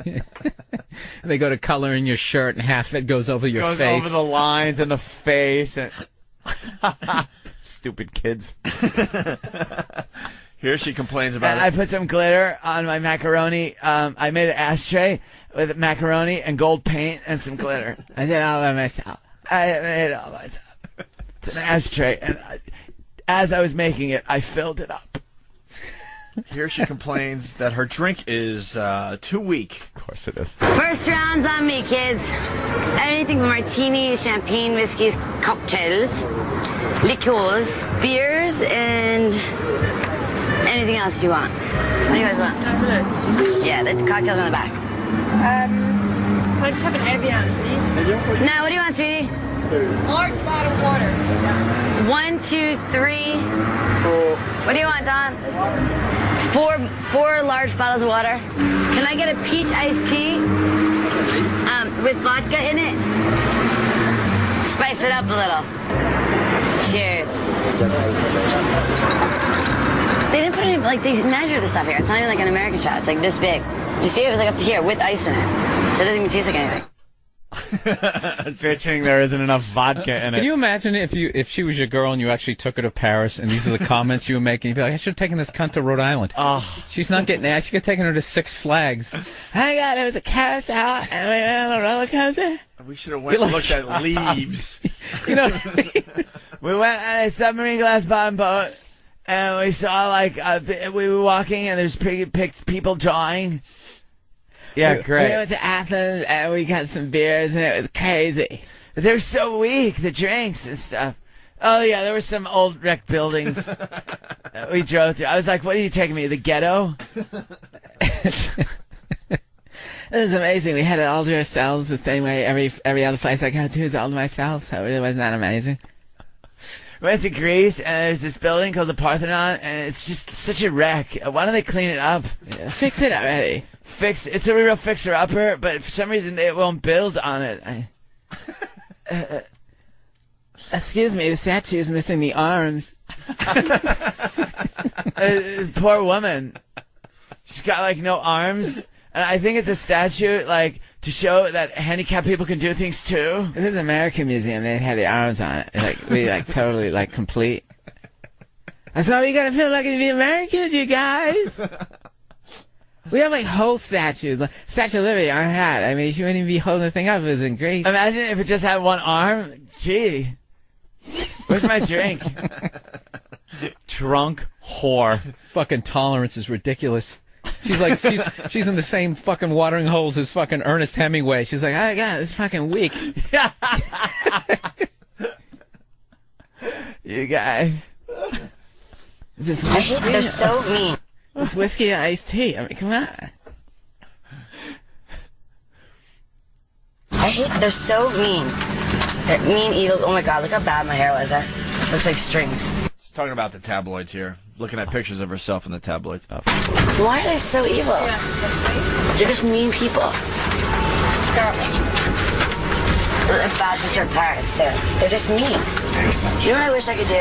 I wish I could find the editors of, like, Inquirer of all these people. And all the mean things they do to us, I wish we could have someone follow them around like a detective and take bad pictures of them and put them in the paper every day. And they would see what it feels like. They'd be quicker to just try to ruin people's lives. Yeah, that's what would happen. Yeah, but she had all of the tabloids in front of her. Yeah, she couldn't get enough of the tabloids. Yeah. And she was going through the tabloids, I saw this, and she was looking for her picture. Yeah, she loves when she's in those. Because these celebrities love when their picture is in these in these rags. Yeah. Without a doubt. Wow. Moving on, we're almost done here. Discussing the Eurotunnel. My producer just told me that I have to tell you guys a really interesting fact. We are going 187 miles right now on the Eurostar underneath the English Channel. So I just want you all to know that that's why the walls are black. We're in a tunnel going almost 200 miles an hour. On our way back to London. The tunnel is called the Bula Tunnel. Okay. What's the name of the tunnel? Is it it's called the Eurotunnel. That's hysterical. Alright, that's even a funnier thing. We thought, like, you know, in New York City you have, like, the Lincoln Tunnel, the George Washington Bridge. Here in England, this amazing tunnel is just called the Eurotunnel. Oh my God! You know what I love too? Oh my God! She's talking about tunnels, and she goes the Lincoln Tunnel, and then the George Washington Bridge. George Washington Bridge tunnel. She couldn't think of another. Not the tunnel. Holland Tunnel. Yeah, she couldn't think of another tunnel. I love it. I love the Brooklyn Bridge tunnel. I go over that all the time. And it's simply called the Euro Tunnel. I don't know why a bridge that connects France and England is called the Euro Tunnel. Why is that? It doesn't have France or England in it. It should be the Franklin Tunnel or something like that. She thinks it was a play on your tunnel. Like your tunnel. This is your tunnel. It's everybody's tunnel. It's your tunnel. How boring. It's called your tunnel. What a complete We're dolt. going like 700 miles an hour. Like no concept of speed or anything. You're just a fucking... And she gets to go to all these places. I'm so Not fucking anymore. jealous. They're canceling the show. Yeah, but she got to go. This is it. I think this is the last installment. Maybe there's one more. Like, Look how the Matt Lauer, how they gave him the hacky "I'm standing on a beach" clothes. Yeah. The baby blue with the khakis. It's time for Where in the World is Matt? He's on Easter Island. Oh my God, we're here on Easter Island, and I just ran into Matt Lauer. And there's a bunch of like rocks with big heads like carved in them. I got the first round. Where can we get a Mai Tai here? I hear they have good Mai Tais here on Easter Island. Why is it called Easter Island? Why isn't it called like Thanksgiving Island or something? I love names of holiday islands and stuff like Tara's Birthday Island. It's such a great place. We're here at the pyramids in Egypt. We're about ready to get a scorpion bowl. I'm like so fucking wasted. You know, I can't find the door. Oh my God, if a mummy came out of there, I would like so free. You guys are my friends. I love you. I'm about to take my top off. I think I can get some really good sun on here. Oh my God, can you like slide down the pyramid? That would be awesome. If I like I want to slide up there. I'm going to do it. That's my idea. I'm going to do it. That's my idea. Give me 50% of it. You think I'm some dumb whore? Oh, you're a genius. No, I'm not going to slide down that thing. I'm not going to. You can't. I'm not going to do it. That looks dangerous. You guys, it's crazy. It's crazy. That would be insane. I'll let my friends do it. I'm not going to do it. Some people are suggesting they could have just taken her to Epcot in Disney and let her loose and we're here in the France Pavilion, and I'm here, and in like 3 minutes, I'm going to walk over to Japan. You know what? It really is a small world after all. It's a small world. We're going over to Ireland, and I'm going to get some Guinness, and then we're going to Japan. I'm going to drink some sake, and then we're going to Mexico for some tricycles. Oh my God! I saw you in France. We're here on the monorail, and we're doing like 10 billion zillion miles an hour. Why can't you drink in this fucking joint? On the instant feedback, a lot of people pointing out that she said glass water boat. Glass water boat? Oh. Can I have a Walt Disney on ice? She's just saying whatever she sees. Right. Is this a glass water fish boat? Glass water fish tree boat. Oh my God, is this like a car rubber plastic? You're just like you can't see anything. There's all flashes. So you're just like it's like blinding. You know, you're just like, and you see spots everywhere afterwards. You're like, you know, like hi, like you look like a retard. You don't know what's happening, and then they get mad at you too when you're not looking in the right angle for the camera. You're like, you know. That's her describing the red carpet. She's on the red carpet. Oh, the red carpet. Is it any wonder her titty was out that long and she didn't notice? Now I believe she didn't notice. Yeah, but you know what's funny? At first I thought it was a publicity stunt, like, hey, this will get me, get people talking, but now I believe she just didn't notice. Not like I thought she was a genius beforehand, but I mean, I thought she was like, you know, moderately intelligent. You can just never tell until until they're babbling like this. Oh my God, you guys, you know, they belong to an exclusive club that we just don't belong to, and now they're coming for your Social Security. They're coming for your Social Security. Carson Daly's looking pretty good now. Yes. A lot of people, when he broke up with her, what are you thinking, Carson? Yeah, what are you thinking? Now we all know what he was thinking. We all know. God. He saw this first. I got to wake up you gotta in the get morning him in with here. this. See how the fuck he went out with her for that long. You gonna marry that? Woo! Rise and shine, sunshine, rise and shine. Here's my Carson, baby. Wake up, baby. Wake up. What do you do? What do you want for breakfast? Mimosas or bloodies? What are we drinking today? Cigarettes still going from the night before. She's putting cigarettes out in like crepes from room service and stuff. Just this no class whore in the hotel yelling at the fucking poor guy that brings the room service. But I asked for the omelet, Western omelet. Fucker. Where is it? Just breathing smoke breath. She wakes up in the morning, hasn't had a cigarette in hours, and the first thing she exhales is smoke. She could blow smoke rings after not smoking for hours. My brother dated a girl one time, and they were standing. It was like right at like dusk. You ever see that when the sun and the moon are out at the same time? Yeah. And she's like, "What? How can they both be out?" I literally thought it was the same fucking thing. And he just went like, "Oh my god." Holy crap. How could that work if we're like at the center of the universe, resting on a tortoise's back? How can the sun and the moon? If we go to we're going to take the glass water boat and reach the edge of the earth and look at the sea serpents.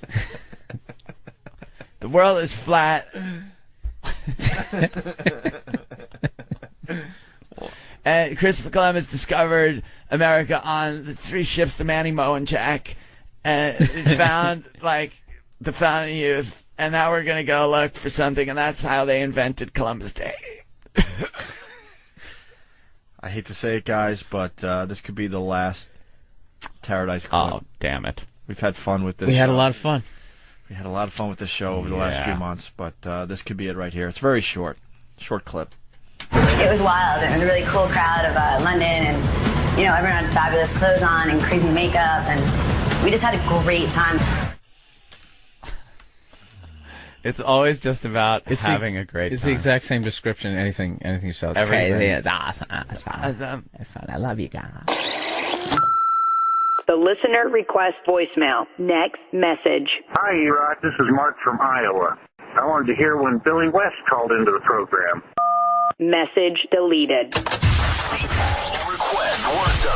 Billy. Yabo. There he is. Opie and Anthony and Jim Norton, big fans of Billy West. How are you, sir? I know who you guys are. I know everything about you.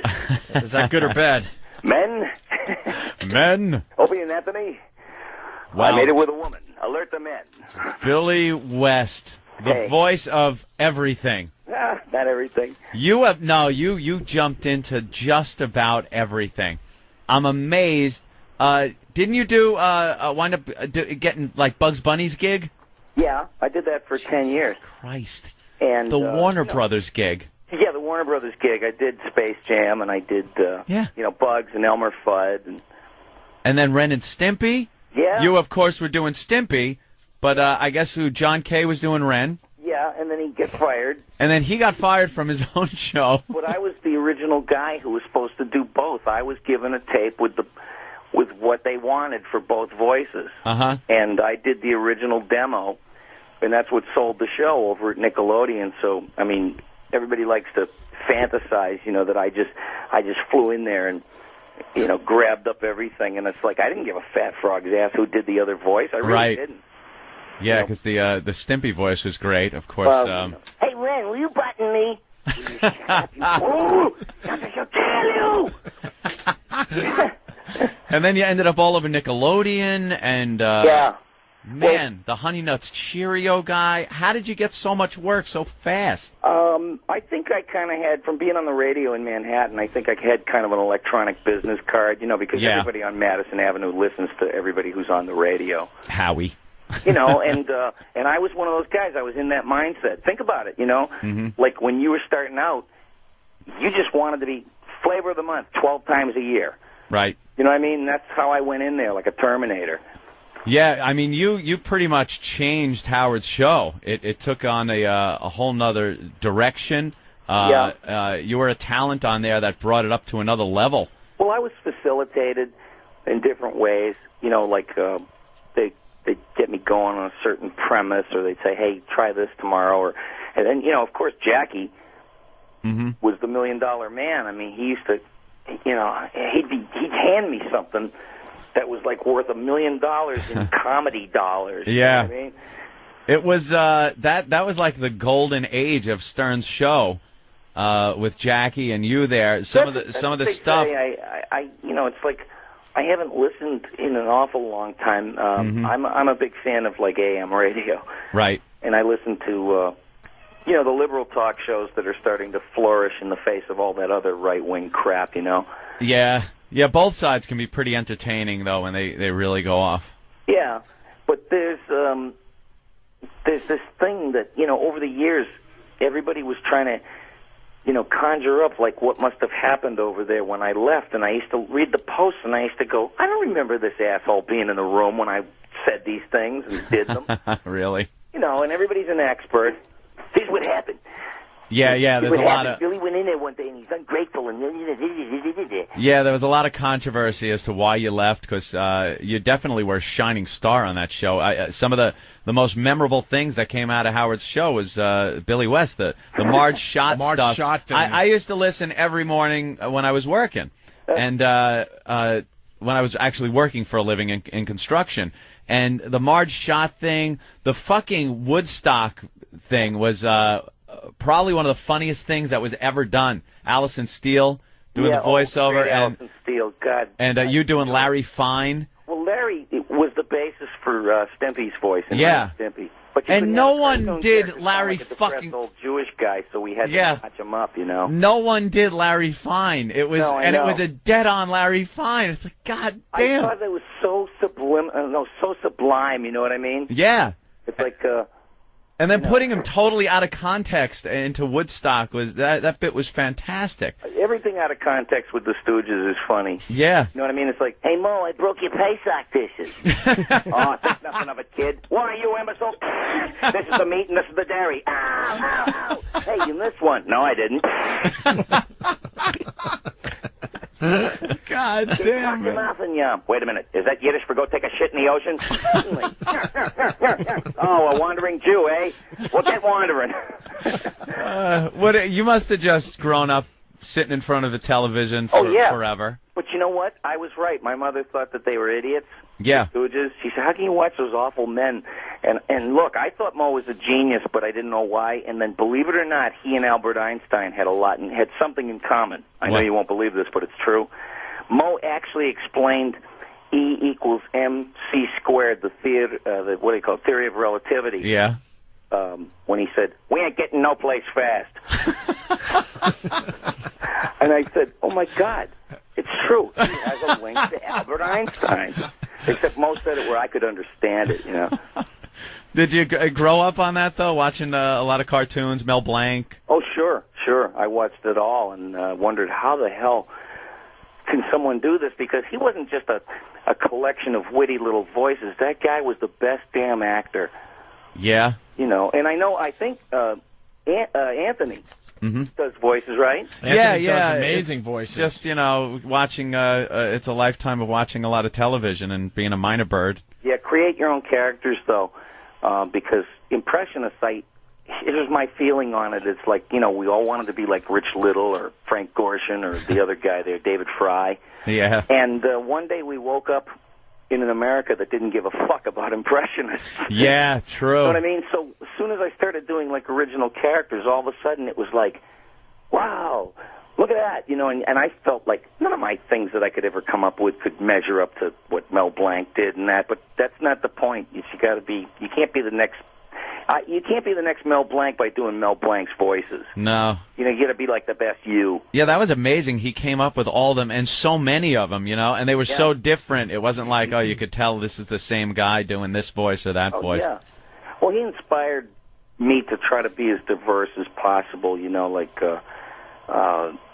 on Futurama. I tried to split it up, there'd be like Zap Brannigan, this is Zap Brannigan, master of time and space and everything in between, and, winner of this year's Modesty Award. Yeah. He was based on all the big dumb announcers I came up with who loved far and away above everything else the sound of their own voice. They keep their balls in a wheelbarrow. It's like trying to make 8-syllable words out of one. Yeah. Coming to the Worcester Centrum. Back to the Howard thing, though. What actually did happen? Because you guys were just riding a rocket ship, and then to have what I see, I don't know how modest you are, but what I see was a huge part of that show just disappear from it. I wasn't really aware of that until years later. I started reading posts, and it was like, hey, I'm saying it's almost 10 years and people are still going back and forth about this.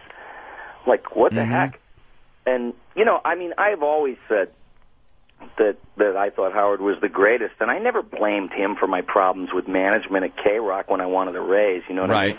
I mean, they just stopped returning my solicitor's phone calls. So I said to myself, How could they not give you a raise? I don't know. Look, I mean, this business is filled with guys that are doing radio that just stink, and then they don't get it. Every once in a while, there's a talent that comes along like a Billy West. You gotta take care of them. Well, I mean, they used to have these guys propped up there like Scott and Todd and this Franny and Zooey and Ricky and Zicky and and I say these guys got that certain nothing, don't they? No shit. And I'm going, how good do you have to frickin' be, to get the money? And it's like, no, not everybody wants to live in a sewer. Right. I'm not calling New York a sewer, but you got to have money to live there and stay away from the sewer.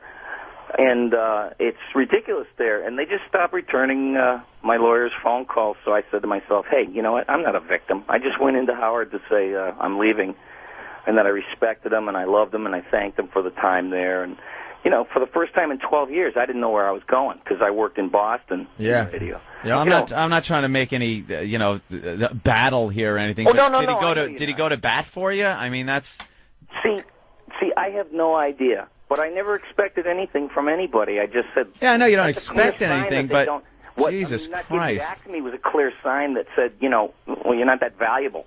So I didn't blame anybody or get mad or bitter. I just said, well, the chance of making real big money here will never happen if I can't get a raise. That's just amazing. Well, as far as the money goes, I'm sure you showed them, but, I mean... You know what Jesus. it is? I'm like the nicest guy. I'm the most I don't know, what do you call it, sort of reticent guy when it comes to asking for money. Mm-hmm. And I realize you got to be like fucking Tony Soprano or something nowadays. God damn, I used to be the same fucking way. Shit, I was just... in there. It Listen, you fucking shut the roll. I want a fucking raise. You understand how fucking hard it is to live in New Jersey with no fucking money? This is the last fucking Sunday dinner I ever have at this house. There's a time you go through... It always sounds like he's ready to cry. Tony, you were never very good at athletics. What the fuck you got to say that for, Uncle Jones? What's the matter with you? There's a time you go through where you're just kind of happy to be there. Yeah, I know. And the money thing, it definitely is not even an issue. But then when you realize, your car is falling apart and you got to make your bills, you kind of want to at least be compensated for what you're doing and the capacity that you're Can I doing tell you it this? in. Billy West is a very inspirational phone call. I hope you all realize that. Absolutely. Absolutely, Jimmy. Listen, you Raise know is what? coming soon. I guess I'm here to teach lessons and whatever. Yeah. For aspiring radio people is, just like eat the shit sandwich for a while, but don't leave that as your precedent, You're not going to say it, but it's pretty obvious that someone's ego got in the way, and it's too bad because I really don't know. Because you were doing some great things, and we're in radio. Like if someone like you came along, holy shit, we'd make sure you were taken care of. You kidding me? Oh, there were guys, sidekicks that just did so much better than I did. But I didn't think of myself as a sidekick. I just thought of myself as a utility infielder. but I was good at it. Right. And this weird soap opera kicked off about 2 months ago when some shitfuck took a quote of mine off my website and injected his own editorial. What was that quote? What was the quote? I was bitter about Stern, and then he lobbed it into the New York Post as if he had talked to me. And he put that I was bitter in there, and it went to Richard Johnson. And because of one scavenger, I wound up looking like a bag of dumb remarks. Yeah, that same asshole has printed a lot of bullshit.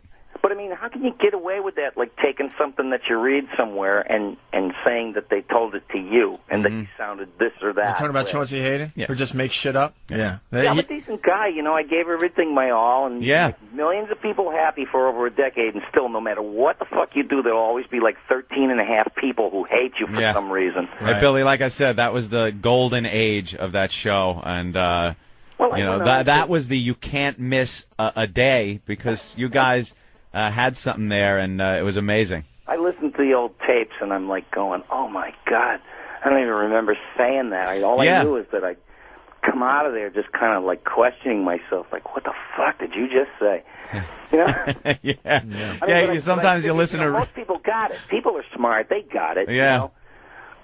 Would you ever go back to radio? No, I think for guys like you, you're probably an anomaly. You probably get a lot of money because you hung in there and you made it, you know. Yeah, we're But- one of the but lucky. radio, we're one of the lucky shows. They're not going to bring a lot of radio shows to satellite, so we're lucky. We know Not that. high profile, anyway. Besides, Howard. I mean, I want a show. You want a show? That's right. We got Saturday night here for you. Oh, yeah? 12 midnight. We should talk. Yeah, we I can know. give you Hey, some time. No problem.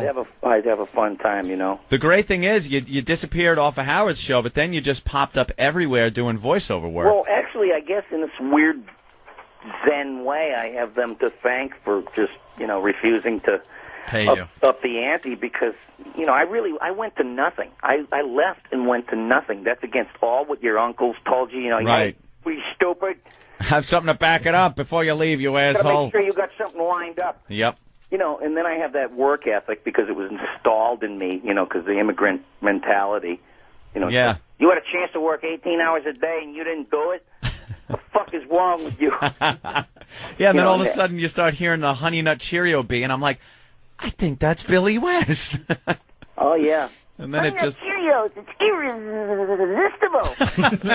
It's just, there you I'm go. a recycler. I believe in recycling, because I'm big on that with garbage and stuff. Yeah. But I used that voice on that show, Doug. Right. That was Nickelodeon Doug, and Doug was a painfully shy 11-and-a-half-year-old, and this is my dog, Pork Chop. And just the cash rolls Give me a in. microphone, loser. Hey, this is Roger Klotz, and I'm telling you, I'm the coolest guy on radio, and I got control of your radio too. What do you think about that? Voice. And the cash rolls in. That's great. Well, you know what? I got to tell you, radio is like kind of you're a buyout basically. I know I always was because you don't really own anything, that you did, and you can't get residuals on it. So it's kind of a license to print money. And I think I was one of these guys that just said, "Wow, residuals is what keeps people alive out here." Yep. You don't hear from Terry Hatcher for years, and all of a sudden, bang, but she had to live somehow, and she got all those Superman residuals. Yeah. Oh, I do a Terry Hatcher impression. Oh, yeah? There you Yeah. Do these bones make me look fat?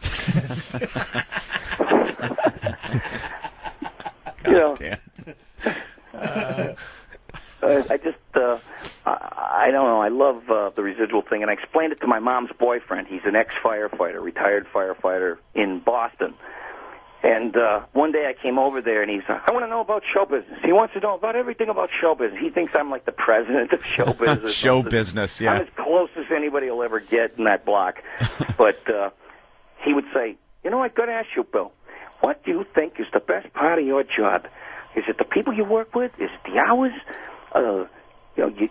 What is the best part of your job? And I said, well, Walter, imagine you got on your robe and your slippers and you got on the mailbox and, in it there's a check for a fire you fought in 1973. Yeah. And he just looks at me and goes, gotcha. I said, I mean, it's still out. It's still out. It didn't come back. You did a really good job. You should be getting residuals for it. That's a great way to put it. Do you get really, really small paychecks in there as well, like for like $2.50, some dumb little obscure thing you did? Yeah, it's not like savings bonds, The more time goes on, the less they, are valued. And like the residuals just kind of wear down to nothing. But that's okay because, I get a work ethic. I go out every single day, and if I'm not doing a gig, I'll be auditioning because if you want to work, you got to audition. What's the latest thing you've done or that is coming out? I recorded a pilot for television for George of the Jungle. Mm-hmm.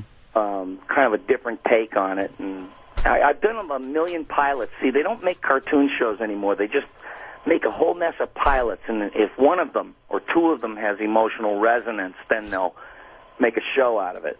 Really? Yeah, it's a whole part of this trying to ensure success thing that they don't have quite down out here in Stupidwood. And, so you're also, Futurama, is that still going? Yes, every place in the world, if you don't mind me telling you. I got all this cool meat hanging off my face. Young lady, get me a sandwich from the dumpster and leave the maggots on it. And I did Professor Farnsworth. Yeah. Oh, good news, everyone. Bad news. That show's I think there was one more in there, but I can't remember. That was my favorite show. Hysterical. Yeah. You gotta do Bugs before you leave, man. Well, let's see. What did I get from Warner Brothers for doing that picture? Oh, I got $1 million. And I got it out of them 1 carat at a time, Doc. That must have been something, though. All of a sudden, you're the voice of Bugs Bunny and the Yeah, Warner it Brothers was great characters. when every idiot that walked down the hallway pops their head in the door while you're doing it and go, he's too much of a wise guy. And then another person will swing by 20 minutes later and pop their head in the door and he goes, he's too Jewish. Oh, shit. And then another idiot would come in and go, where's the tough guy? You know? Yeah, that's got to be rough because everybody is so familiar with that voice. But, I mean, we're in radio. We came from radio, and our world was a sonic world more than visual. Yeah. You know, theater of the mind. These people don't think like that. They just have their own little perception of which ones they saw. I mean, Bugs had 1 million incarnations depending on the director. Right. Which is, they're putting that out, too, Warner Brother Home Video. Oh, really? Triple threat of classic animation. Yeah, it's the Looney Tunes Golden Collection, and I did some commentary on it, and it's got, like, all the best stuff on it, and beautiful, pristine. You know, because it's so funny. We think that the Warner Brothers cartoons are playing constantly like when we were kids. Yeah. But they're not, and I think there's a whole mess of kids that are, like, 6 and up now that don't really know who they are. Yeah, not a clue. No, and you know what? Cartoons were better then. I mean, it never occurred to me to burn down my own house. No, I know. When I was 7. Yeah, for some reason they decided that some character, some animated animal hitting another one with a frying pan was going to get kids to do that, so they had to stop doing it. It got so bad in the 70s that there was this woman, Peggy Charon, Action for Children's Television, and she had scenes deleted from Josie and the Pussycat because one of the girls threw her cat in a bowl of spaghetti.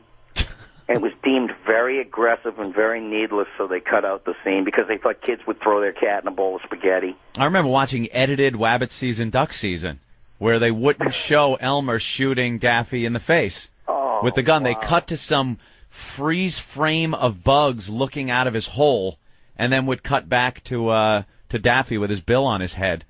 It's like, what the fuck? I remember that. Yeah. Yeah, you know, that's the worst thing you can do. I mean, it's not even like colorizing a movie. That, you got a color and black and white button on your TV set. Yeah, let's take That's the joke right out of the cartoon. At that point, watch these politically correct surgeries of that Yeah, stuff. at that point, you should just not air it anymore.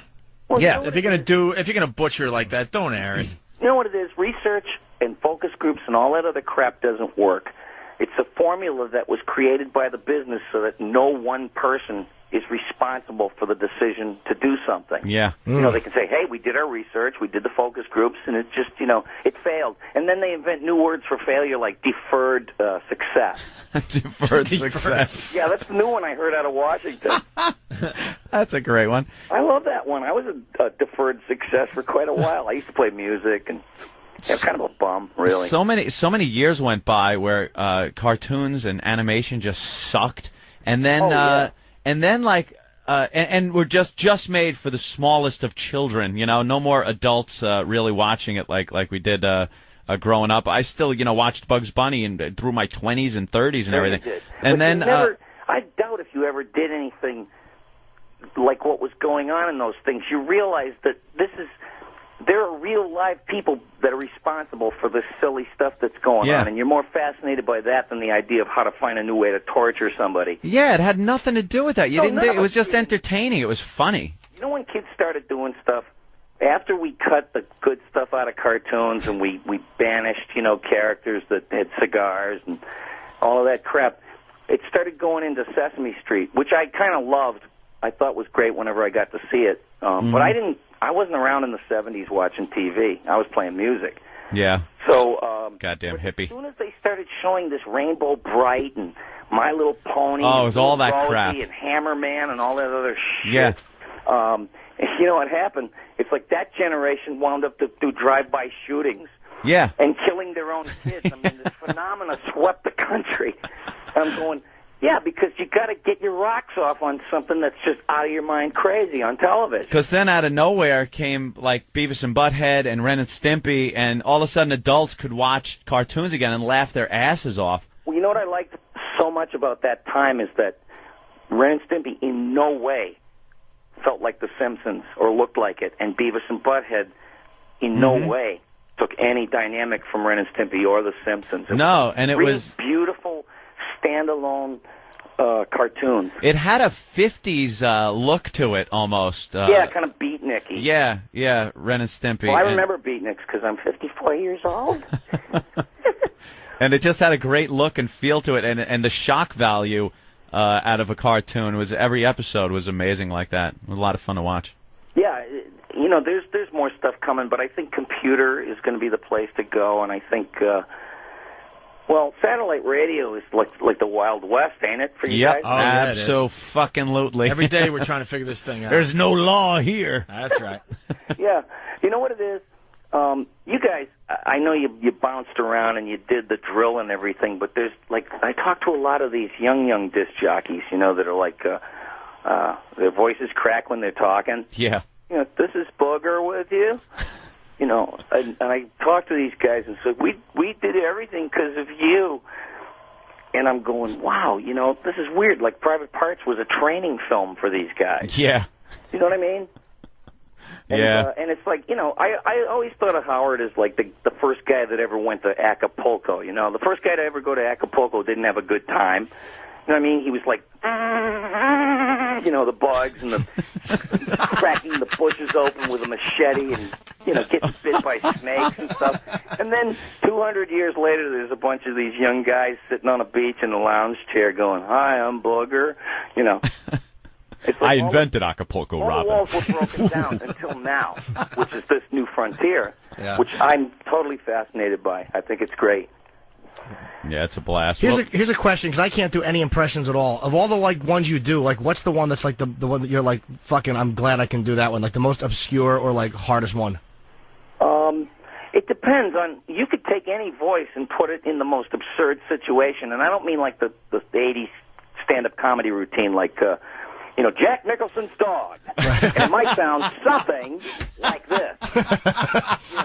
Or that kind of stuff. I mean, I liked when you took somebody and put them in, it's like, the old comedians used to hate the young comedians because they claimed these guys needed to work blue to be funny. Mm-hmm. Meanwhile, those old guys were the dirtiest bastards in the world if you ever hear outtakes and roasts and stuff. And I used to say, man, it would be just so funny, I'd give anything to go back and see, George Dice Burns. So I'm standing in the bank line with my tongue up this chick's ass. What else is there to do? Oh, George. Never mind, Gracie. Or, actually from the old days, I loved Bob Hope. Yeah. Hey, hi. Hey, this is Bob Big Up from Heaven Hope. Hey, how about that death? Hey, this is Bob. Who? They say that death is just a new beginning. And hey, it might be a new beginning, but I still look like the old ending. I still carry my medic alert bracelet in case I fall down a flight of clouds. Hey, how about that glaucoma? You want some cream in your coffee? Squeeze it right in there, yeah. Keep the motor running, boys. These jokes are gutterballing. Hey, speaking of radio, a lot of people are calling in saying you do a great Grease Man. Oh, well, yeah. He was one of those guys that kind of had that voice that Zapp Brannigan wound up doing. And the thing is I knew Phil Hartman before he died. He was really cool. When I was still in New York and I was up to nothing, I just left radio, and I get this phone call. My wife got the call, and I'm on my way home out of the belly of the beast, and I hear the gates clang shut behind me. And my wife calls me and says, you won't believe who I was talking to for an hour. I said, who? She said, Phil Hartman. He went on and on about how much he liked your stuff and how much he and I said, hey, honey, I know so many people that are capable of pulling an elaborate joke like that. And then I got the phone number. I called him back, and it was him. Wow. And he says, when are you going to come out to Hollywood? Yeah. So I'm like, geez, I don't know. I really don't. I had no nothing planned, to tell you the truth. But he was the nicest guy, the most generous guy as an actor, and as a person who would like talk to you, and you didn't get that weird vibe from him. It's so odd to have, because that's all I've heard about him are good things. You never heard, God, that guy was a prick. And to have him have to fucking go out like that was awful. Oh, I know. Yeah. And the thing is Philip J. Fry on Futurama was named after Phil Hartman. Really? Yeah, and Zapp Brannigan was going to be done by Phil Hartman. So when people hear that, they go, oh, that's Billy doing Phil Hartman. But you know what? We talked about all that stuff before Futurama. And we both had that love of the big, dumb announcers, Yeah. 25, 30, 35 years ago. Yeah, he used Guys to that do came that. on now kids hear those voices, and they assume they're being lied to. Hey, everybody. One of the best SNL bits he was ever in was the one where he played the doctor back in the 50s. They were all smoking cigarettes. Oh, yeah. And tells the woman, you have lung fever. Yeah, smoke these. You have lung fever. Oh, my God. Lung disease, that reminded me of the avian flu pandemic, which I don't believe. Of course not. It's a crock, Like 60-something people. Come along and turn your lungs into chip dip. Doubt it. I doubt it, Yeah, 60-some-odd people have died worldwide, and we're supposed to start panicking now. Yeah, really, it hasn't killed anybody in Europe. Yeah. And, the terror helicopters are flying around all night here in L.A. And terror! There's a lot of terror. There's just nothing but terror. And I believe in an America where a man can come home after a hard day's work and be able to put food on his family. And Rumsfeld's just as much of a dummy. He's like, things are more like they are now than they've ever been before. What? God damn. And Karl Rove, you can't see, but I've got both hands in front of my face, and I'm mimicking a blowjob, Karl Rove. Billy, man, thanks for checking in. Oh, and hey, my pleasure. I got a website. I don't know if you guys ever went on it, but did you have to wrangle it from somebody? Somebody tried to buy it, and they were offering something, and they were a carpet company. What? I don't get that. What is this, a new claim jumping? That's exactly what it is. It's like, my claim. Someone comes up with a mule and a pickaxe and sits on your fucking name. Yeah, one day I was promised 40 acres and a mule, and I ain't getting nothing. So I'm going over to 7-Eleven, and I'm going to get me a pussy book, and then I'm going to get me a Slurpee. Hey, Billy. And pussy book is hot and Slurpee is cold. Together they form weather. Hey, Billy, you still do Marge Shot or what? Yeah, but that thing polarizes people, It's It like certainly does. That's a good way to put it. Polarizes. You have to, even people who think it's funny in a certain situation try to act like, oh, my God, did you hear that? And everybody pretty much got it, This is a grotesque send-up of a totally racist woman. Right. I'm not racist. I'm really not. And who didn't get that, though, We're doing this grotesque send-up of this woman, who would barge into the show and go, 80% of U.S. crime is committed by colored. all right, Mrs. Schott, sit down. Right. I'm sorry, I meant niggers. And then some white guy would call in and go, I think what you're doing is just really terrible, and you're cutting away at the beautiful mosaic, which is New York. And it's people like you. Your parents must be really proud of you. And I'd be like, shit it. And then a black guy would call in and go, I know that's Billy West. Yeah. I know that's Billy West. Laughing his bajongas off. Yeah, some people just didn't understand. It's that's always like a white guy. A sensitive white guy that thinks he's going to represent, like, the African-American community. Yeah. I love that. And they're laughing their can't asses say off. anything on their own. Yeah, some people don't understand that it's, a joke of, you're doing an impersonation, over-the-top impersonation of this woman who is known for saying some pretty awful things. She did say really rank things. I was, blown away by the stuff that she said. I don't know what it is about radio. When you're on TV or you're an actor in a movie, you could play the most heinous character, and it's fine. They never say, like, wow, you're some racist when you were playing that part, But then on the radio, if you do some kind of character, people call up and it's like you're standing on a soapbox outside in the street blurting this shit out. Oh, yeah. I mean, they attack soap opera characters because people are fanatics. You know, they really believe that this guy on the show is like, Yeah. Double indemnity murderer or something, and they go up to them in the stores and go, "How could you?" It's weird. Yeah. Man. Yeah, but I mean, it's all to be fun, I mean, we're not like the government, we're not promoting a culture of death and destruction and torture. We represent like love and laughter and joy of some type. Mm-hmm. And I know that things get rough, but I mean, it's the modern age. We're not saying anything that anybody on the street everywhere, USA or the world, isn't saying. Right. Never. Yeah. I mean, it's hard to reinvent language as much as they try, though, with that deferred success shit. Billy, I would have given you more money, but I'm out in the Hamptons.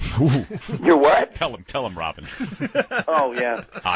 No, you know what? I wanted to pay you more, but I got to buy a house out in the Hamptons. I don't know. He didn't. I had no idea where he was on all that stuff. But it's out here. It's really bad. It's so snobby. When I first got here, I go to my first Hollywood party, and I figure I'm going to make sure I have some $100 bills on me. Yeah. So when I go to buy a Red Bull. Pull that out. It's like, oh, hey, look at this guy. And I hand the guy 100, and he goes, ooh, do you have anything bigger? So you got to have money somehow. Absolutely. Billy, I really appreciate it, you guys. Great, man. I've followed your career, and I'm glad I got to talk to you. If you're in New York, pop in. Yes, I'd love to have you on here live. How about that? All right. Cool, man. All right. Take it easy. All right, that's all, folks. There he goes, Billy West. Thanks, Billy. Bye. That was great. The listener request voicemail. Next message. Hello, this is Bruce from New Jersey. Bruce. I actually heard a bit about Sam's family tree. So, yeah. I'm not being paid to say this. I really want to hear it, so can you please play it? Thanks, Roland. Message deleted. Has anyone ever done that family tree thing? By the way, you discover that your family's just filled with alcoholics with and nothing, stuff, with nothingness. You're looking for some kind of greatness, Yeah. some knight, Yeah. or something, and it's just nothing. Just nothing. The bread cart guy during the plague. My great grandfather was a bootlegger. Oh, great! You want a pirate in your family or something cool? Wasn't everyone a bootlegger back at the turn of the century? You get nothing out of it. Yeah. What do you do a family tree with? Huh? What do you do to get a family tree? There's all kinds of software. You go online and you find out nothing. You give them money and they tell you that a couple of Dagos got on a boat and came over here. Right. It's about the size of it. Although our own Sam, the intern there, is related to Thomas Jefferson. Thomas Jefferson, so he says. So he says he brought in his family tree. Oh, shit. Where's mine? He brought in his family tree. I can't read it. Why weren't copies made? Why don't I have I am Thank Sam. Where is Sam? This is his family tree? Yeah. Thanks, Hawk. Thomas Jefferson. What? He went to get food. So when Miles Standish. President Thomas Jefferson is our intern Sam's great first cousin. First cousin. How does it work? This family tree is really stupid. It's very confusing. I can't read it. There's numbers. Miles Standish is his great grandfather. Who the hell was Miles Standish? Miles Standish, the Mayflower. What? Came over on the Mayflower. What? He was the head muckety muck. All right. On the Mayflower. All righty. Are you kidding me? Wow, this guy's got some blood in him. Is he Samuel Wood Roberts? Is that who he is? Go to the beginning. Because I see number 1. He's related to William the Conqueror, the King of England? Stop it. Where is that? Number 31. And then father... Get out of here. How could you have this many really cool people in your family? Right. This is not... Really? I love this. This guy comes from royalty, and he's getting us our Starbucks coffee today. William the Conqueror. He comes from That's William the Conqueror, And he's like conquering Starbucks. Hey, faggot, conquer that fat-free muffin. Wait online with the rest of us. There's William the Conqueror conquering. Speaking of Miles, walk a few to get me a crispy apple, bitch. I think we got to give this Sam guy a little more respect, Anthony. Jesus. Samuel. Yeah. He's also related to George Harrison. Where's that? The George Harrison? The George Harrison, where? Number 10? Or some other guy named George Harrison. Well, I don't know. It's somewhere between William the Conqueror and Thomas Jefferson. He's also related to Mary Hart. I think this is bullshit. I think he paid money to have this done, and if you pay money, you pay enough money, you'll get good relatives. You have to go to tiredofbeingaZilch.com. Right. Yeah, you know, that you bring up a good point. If you're going to go down this road and you're going to pay people, you got to think these people are going to have to give you someone cool. Yeah. In your lineage. Of course. William the Conqueror, King of England. Cool. Matilda of Germany. All right. Henry II, King of England. Mm-hmm. Pretty impressive. Henry III. Of course, he'd be related to all of them. Because they're all related.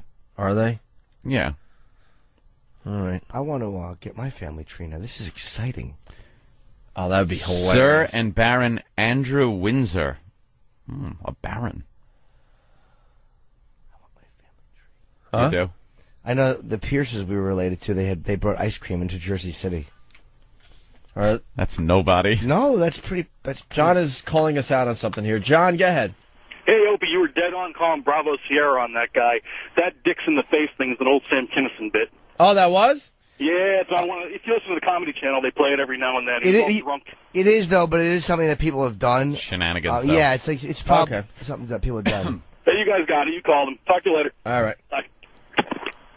Let's say hi to Liz. She needs some advice on a colonoscopy. Liz, what's up? Hello? We lost Liz? All right. What happened to Liz? Here's Sam. I am Sam. There he is. What's up, Sam? Hi, everybody. You're not related to William the Conqueror. Yeah, isn't he right at the top there? I swear to God, that tree is legit. How is it legit?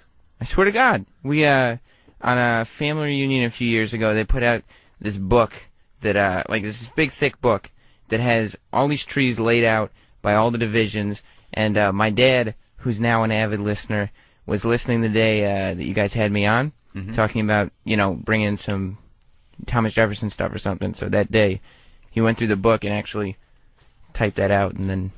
Yeah, but it's confusing. I know, that's why I had to make the notes on it, because... Now, I'm looking at this.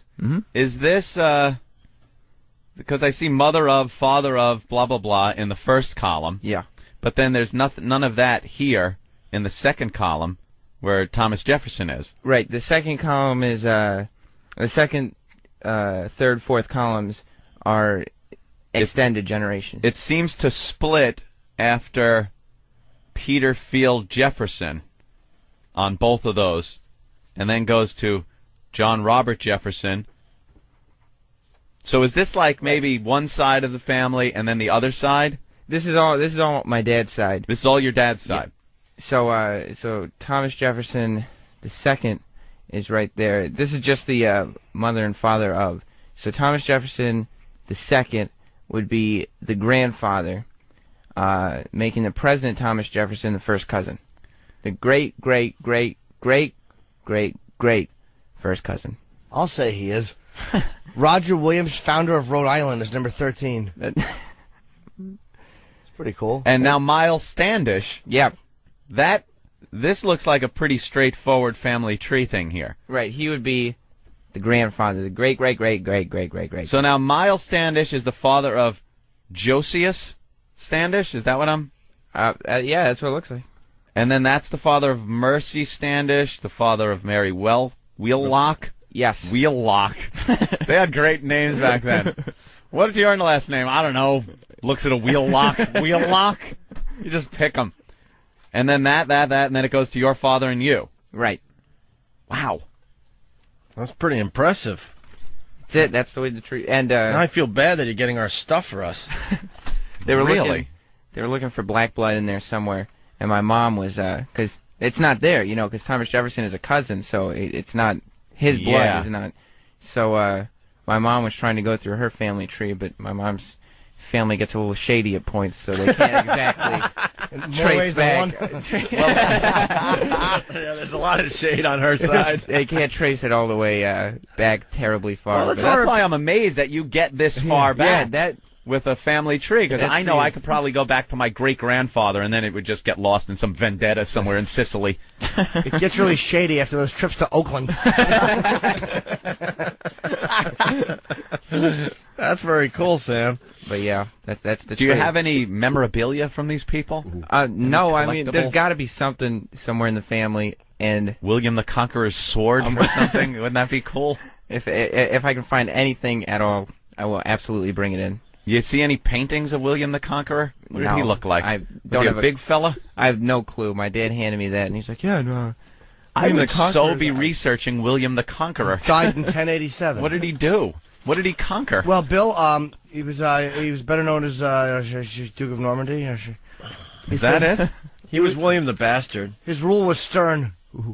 Tell him, Fred. My rule was stern. It's faced with many battles. The most famous was October 14th, 1066. He led the Normans to defeat the English forces in the celebrated Battle of Hastings. Wow. On Christmas Day, he was crowned the King of England in the famed Westminster Abbey. Wow. This guy was like the real deal. Oh, yeah. An OG. Are you allowed to like just, a real OG? Are you allowed to just go to the Westminster Abbey and say, "Hey, I'm related to the dude"? You know, I've never tried, but I got to assume, yeah, I'll just bring the tree, that little printout. That would be like pretty good. You're royalty. I fast forward 1,000 years. You know, who was young Sam the intern? This is here. He would get muffins and coffee for a man with. How do you do? I'm Sam. This is pretty rude. The twisted part of William the Conqueror's death. He died September 9th, 1087, at the age of 60 years old. Within minutes, the servants stole everything from his residence, including his clothes, and left his swollen, lifeless body naked on the floor. That's where you get the black in your family. Oh. There. Let's there see you go. There's your proof, buddy. An obscure knight named Herluin was the first to discover William's nude body. At his own expense, he was not a wealthy man. He arranged for the body to be prepared for the funeral and transported to Caen. Just before the solemn funeral procession reached the church, the cries of fire were heard. The mourners were forced to put his coffin down and go fight a fire. Eventually, they put the fire out, returned to the body, and continued it along its way to the church. The funeral was held on a blisteringly hot day. As a result, his abscess had swelled and became putrid. When they tried to fit William's body into a custom-made sarcophagus, they found out it had swelled so much it wouldn't fit in. What to do? They squeezed him in. They tried to push him to no avail. Then they pushed his swollen abdominal wall, and William the Conqueror's body burst like a popped balloon. The pus and putrefaction drenched the king's burial garb. The stench filled the chapel. The mourners raced for the door, their hands covering their noses. Needless to say, they buried him very quickly. That's Grandpa. That's it. It said what happened was he got thrown, a horse threw him onto the saddle's iron pommel, which is that big knob on the front. Ooh. And his injuries were internal. The saddle burst his intestines, and waste matter began to fill and poison his intestines. Is that what happens? Yeah, no, I was riding, and the horn of the saddle went up my ass. Yeah, I swear, I was on a horse. You go to the doctor with the saddle up your ass? Pancreatitis. Hmm. Well, very good, Sam. They couldn't fix that, I guess, back then. There was no surgery. He was constantly ridiculed for being a fat man. Huh. You're a skinny guy. Sure am. That's I'll right. take after William the Conqueror. No, So do you think when the servants kind of raided the place, there's that one relative who was slow, and then there was Kathy with a limp. Aha! I see where the tree split. Wow, that's some family trait. The listener request voicemail. Next message. Hey, Kevin from Connecticut. Patrice O'Neill was in the studio. late in the show, probably with about a half an hour left to go, Patrice O'Neal and the guys were talking about this thing on American Idol, and they started talking, and it led to Patrice O'Neal singing "It's Raining Stuff," which had me fucking rolling. So I request that bit. Okay? Love you. Bye-bye. Message deleted. Worst of show. All right, we got American Idol audio. The highlight, though, of last night's show was that thing. Did you notice when he walked out, they started playing the Crying Game music? I was laughing so hard. That was hard. really funny. The Crying Game music was playing in the background. This supposedly was a guy. In all fairness, this thing it's a woman, man. Was completely in the middle. Yeah. You look at the thing and go, wow, that's a gay guy. And then you look a little more and go, wow, that's a girl that has, like, manly features. It was a girl's right head. in the middle. It was a girl's head on an emaciated boy body wearing high heels. Built like a girl. Built like a girl. It was an emaciated boy's body that he had twisted himself into a girl's and dressed body. like in girl clothes. Girl, but then guy clothes, too. But also guy right clothes. in the middle. And his voice was girly. The hair, the skin, the facial features, all girly. Well, here's a clip of meeting the thing. The thing. Becky, how old are you? I'm 18. You're 18. Where are you from? From Denver. I'm supporting our state. Tell me something interesting about yourself. Dude, that's necessary, is it? No, oh, come on. Something interesting about me? Well, I'm a very talented person, and people confuse me for a girl a lot of the times, which I think is so funny, because I just laugh my butt off all the time. Are you a girl? No, I'm a guy. You are? I go into the men's restroom all the time, and the guys look at me like, are we in the wrong bathroom? I'm like, no, I'm a guy. No. I stand up just like you do. Wow. It's kind of like Paradise again, a little Paradise in there. I stand there just like you do. I walk into the boys' bathroom a lot of times, and then sometimes the guys say like, "What are you doing in here?" Because I'm a guy. America ain't ready for that shit. No. I don't give a fuck if she sounded like Frank Whitney, Frank Whitney, Celine, fucking Streisand. You ain't getting on there. Sorry, you're not through. And I am telling you, New York, I will never die.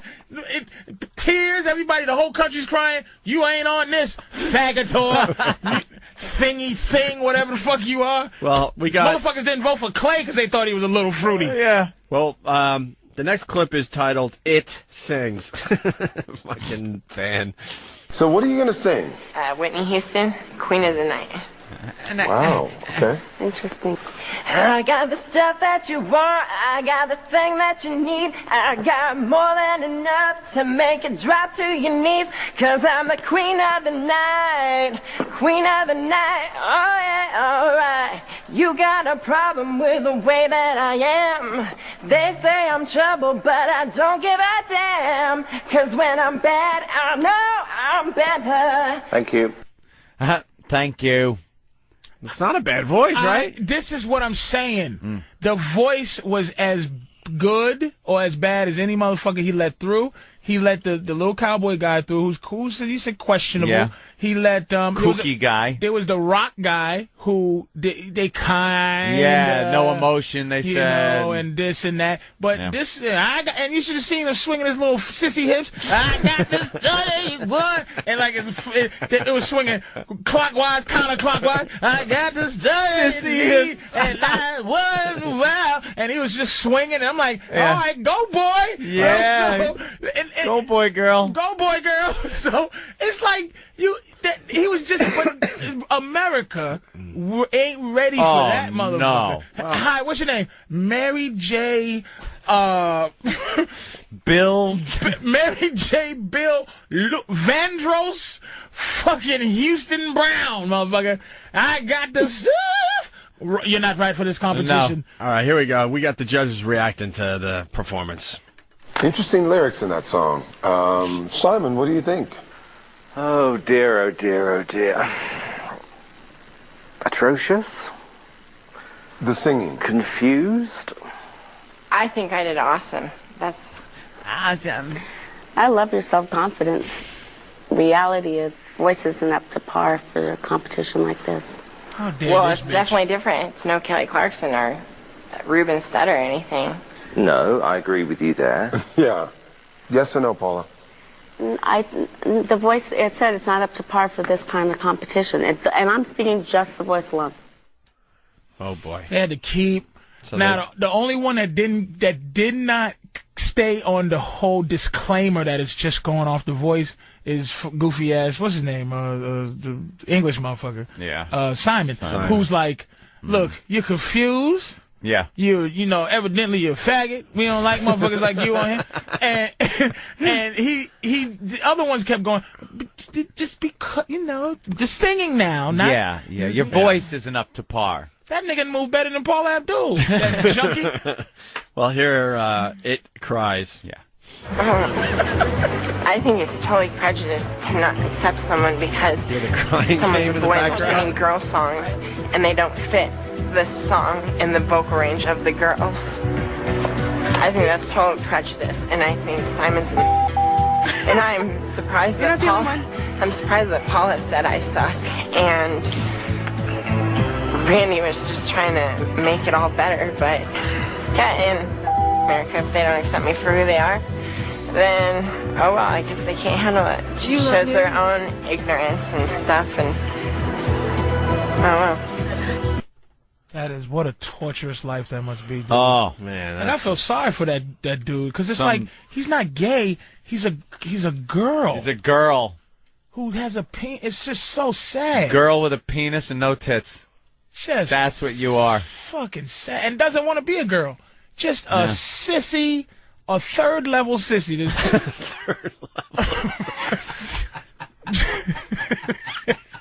Just on the highest Right. level on the sissy meter.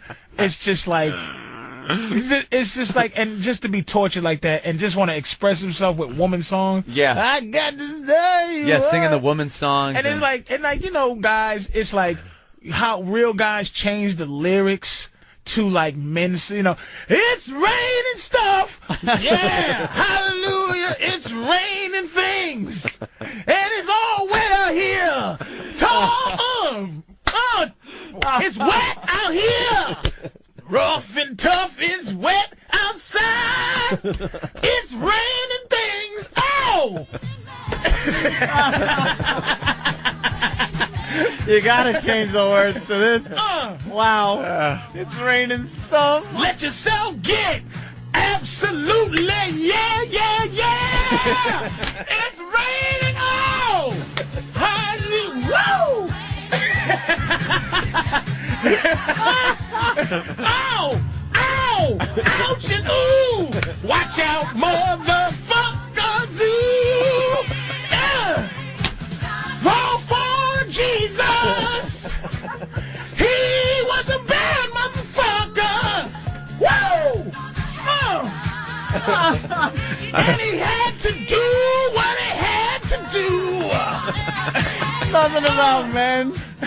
Rearrange the sky so that each and every brother can get out there and do woo!